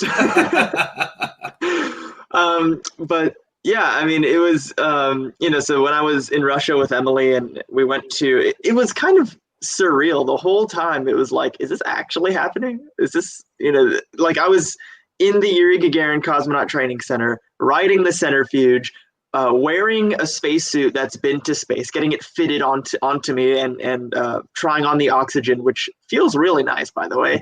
That's very underrated. No one really talks about how good the oxygen feels just rushing around all over the suit. And sitting in the space in the Soyuz trainer and actually figuring out what all these buttons do, especially in Russian.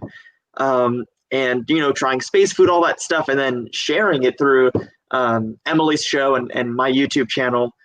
It was surreal. I mean, and it kind of encompassed everything that I've worked my life toward. Making a movie, making videos, educating people about space and science, and then actually going out and experiencing things. And I love that quote by Julius Caesar: "Experience is the greatest teacher." So I always, in my videos, I always kind of push to, go on adventures as an excuse to learn something. So really hands-on learning. And I know myself and a lot of people are not book learners and are not very good when taking tests and stuff like that. So I think visually and, doing hands-on stuff will interest a lot more people in getting into STEM and into the fields that we love. So what we're going to do is, one, we've got our president, Janet Ivey, joining us here at the end. She's been on the wonderful Space for Humanity live stream. Well, I'm sorry, the event that they did. It was, if you haven't checked that out, they were doing something. I think it was more of a private show, but they had like Bill Nye, Alyssa Carson. They had tons of great guests too. So we're glad to have you here at the end, Janet. And Chris, before we wrap up and get everybody's final thoughts and do the giveaway, do you have any? And wait, before we do that, I almost forgot. We have another giveaway going on so that way you can get one of the ultra cool MOVA globes. I'm trying not to drop it. Yep. So we're doing that. So all you have to do is you got to go to our Facebook pages at explore.org, and also go to Stardom Space at Stardom Space, and you can find out all the details to win that one. And then there's a second one, which is awesome, that I'm doing on Instagram on Stardom Space. So make sure you join that one too. So we got 2 Mars MOVA globes that you can win today. Lucky you. So, Hey, Ron. Hey, Lee, hands-on stuff is everything I'm all about. We should connect because that's the most fun thing that I love to do with all the kids. I hope everybody who's watching enjoyed the magnificent thing. There's not a launch where I don't just cry. And I don't know, to start my day out, with Bill Nye the Science Bill Nye the Science Guy, and then watch the Mars rover like blast off so beautifully and so quickly off that launch pad. I've been up for hours, but what an amazing day. And just everybody keep dreaming. It's like everything as we work together, it's like I feel like this moment elevates humanity as we're kind of proving what we can do when we all work together. Thank you to the thousands of engineers and scientists and artists who dreamed this day and this rover into being, for standing on the shoulders of Viking and all the rovers who have gone before. So I wish everyone a fantastic Martian day out there. I think I'm floating a little bit with that ULA Atlas V rocket. It's pretty fun. It's a pretty exciting day. One thing I want to mention too is that I want to take an hour off here in a few minutes, and then I am going to start a new live stream that's going to be the official after party. And what I'm really happy about is that 3 of the people on this call today are going to be joining me on that one. So check out Space Foundation 1 at Space Foundation 1 on Facebook and SF Discovery Center. Either one of them you can find on Facebook. You can find us on Twitter and YouTube. Just look up Space Foundation. We're going to talk more at the link with Chris, Anna, and Janet.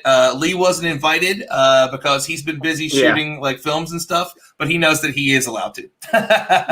He's like, yeah, whatever. So Lee, kind of your final thoughts on the launch today as we start to wrap up.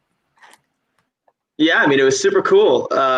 It like leaped off the launch pad. It was unreal.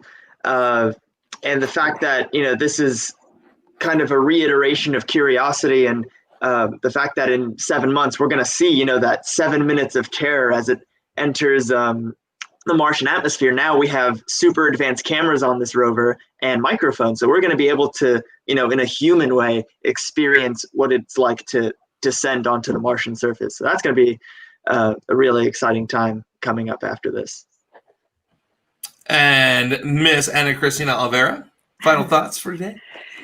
Yeah, well, I think it was super exciting, and having our 3rd launch to Mars this year in a few weeks, it's something to remember. And also, I'm so excited and so glad that we could have it in this year that has been so weird, and that we all need a little bit of excitement. So now we have this to look up for, and all the science that we're going to discover. And I think, perseverance is what we need right now. And we're going to all get out of this, and we're going to continue exploring the universe and being great as human beings.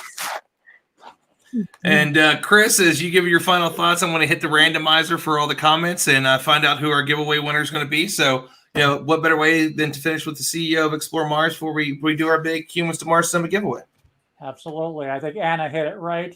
Perseverance is what we need. Perseverance is what we got. Successful launch, but with all those other ones. So I think, within this strange year, this has been just a perfect event to help just raise everybody's spirits. And of course, we will be back. We'll be following it the whole way. We'll be doing additional events in February when it's scheduled to land, and the other missions arrive at Mars as well. But we also, as you mentioned, one of the giveaways, of course, will be, I believe, a registration to the Humans to Mars Summit. Normally, we do that live. It's the largest annual conference focused on humans to Mars in the world. Of course, this year we weren't able to do it live. So we'll be doing the virtual Humans to Mars Summit on August 31st to September 3rd. So we hope everybody will join. We have an incredible agenda, coming together. We'll be sending out details soon, but I think it's going to be the best one yet. And I think everybody will want to be part of this event. But thank you to everybody who's come on. Thank you to the entire NASA team, as well as all the international players, as well as the UAE and China. This is a very exciting time, and we all look forward to February when all these spacecraft reach Mars. And so I want to thank everybody for coming on today. And so the first thing we're going to do is I do want to make sure to go ahead and do the giveaway. Thank you, everybody, for tuning in and checking us out today. So if you are still watching, Christopher Mick, you are the winner of the virtual H2M ticket. So you can get a hold of me at ron@ExploreMars.org. And honestly, anybody, if you want to get a hold of us and talk about what's going on, I am the communications and social media manager for Explore Mars until I renegotiate with Chris and get a cooler title. Chris, I need a cool name. Can I be like the chief visionary officer? Can I call it whatever you want? I'm the chief visionary officer. But you can name yourself whatever, except and president. Just email him and let him know. He's a busy man. But it was wonderful to have you all on and all of our incredible guests from all over, from the industry to some of the wonderful science communicators and people that are out there today, to our president, Janet Ivey. So we appreciate everybody coming on the live stream. Once again, Christopher Mick, you are the winner. Please email me at ron@ExploreMars and check out the virtual Humans to Mars Summit. You can find out more on ExploreMars.org/summit. And don't forget the giveaway. You got to check out the giveaway. So we appreciate everybody coming on the show, watching with us as we hit the 5-hour mark on our stream. We appreciate you all. And, so Janet, Chris, you want to say anything to our audience as we leave? No, we hope that you'll join us for our virtual Human to Mars Summit. And if you're wanting to get involved and want to know more about how you can support the mission of Humans to Mars and Explore Mars, please reach out. I'm Janet at Explore Mars. Chris, I think and Ron kind of gave you his address. You can always find that in the comments below, but reach out. It's like we are venturing to other worlds, and Perseverance is paving the way today. So, yeah, get in touch with us. We'd love to have you be part of the Explore Mars family and team as we go to Mars as all of humanity. And one thing that I will mention is that, fingers crossed, we are going to have an in-person landing event in February.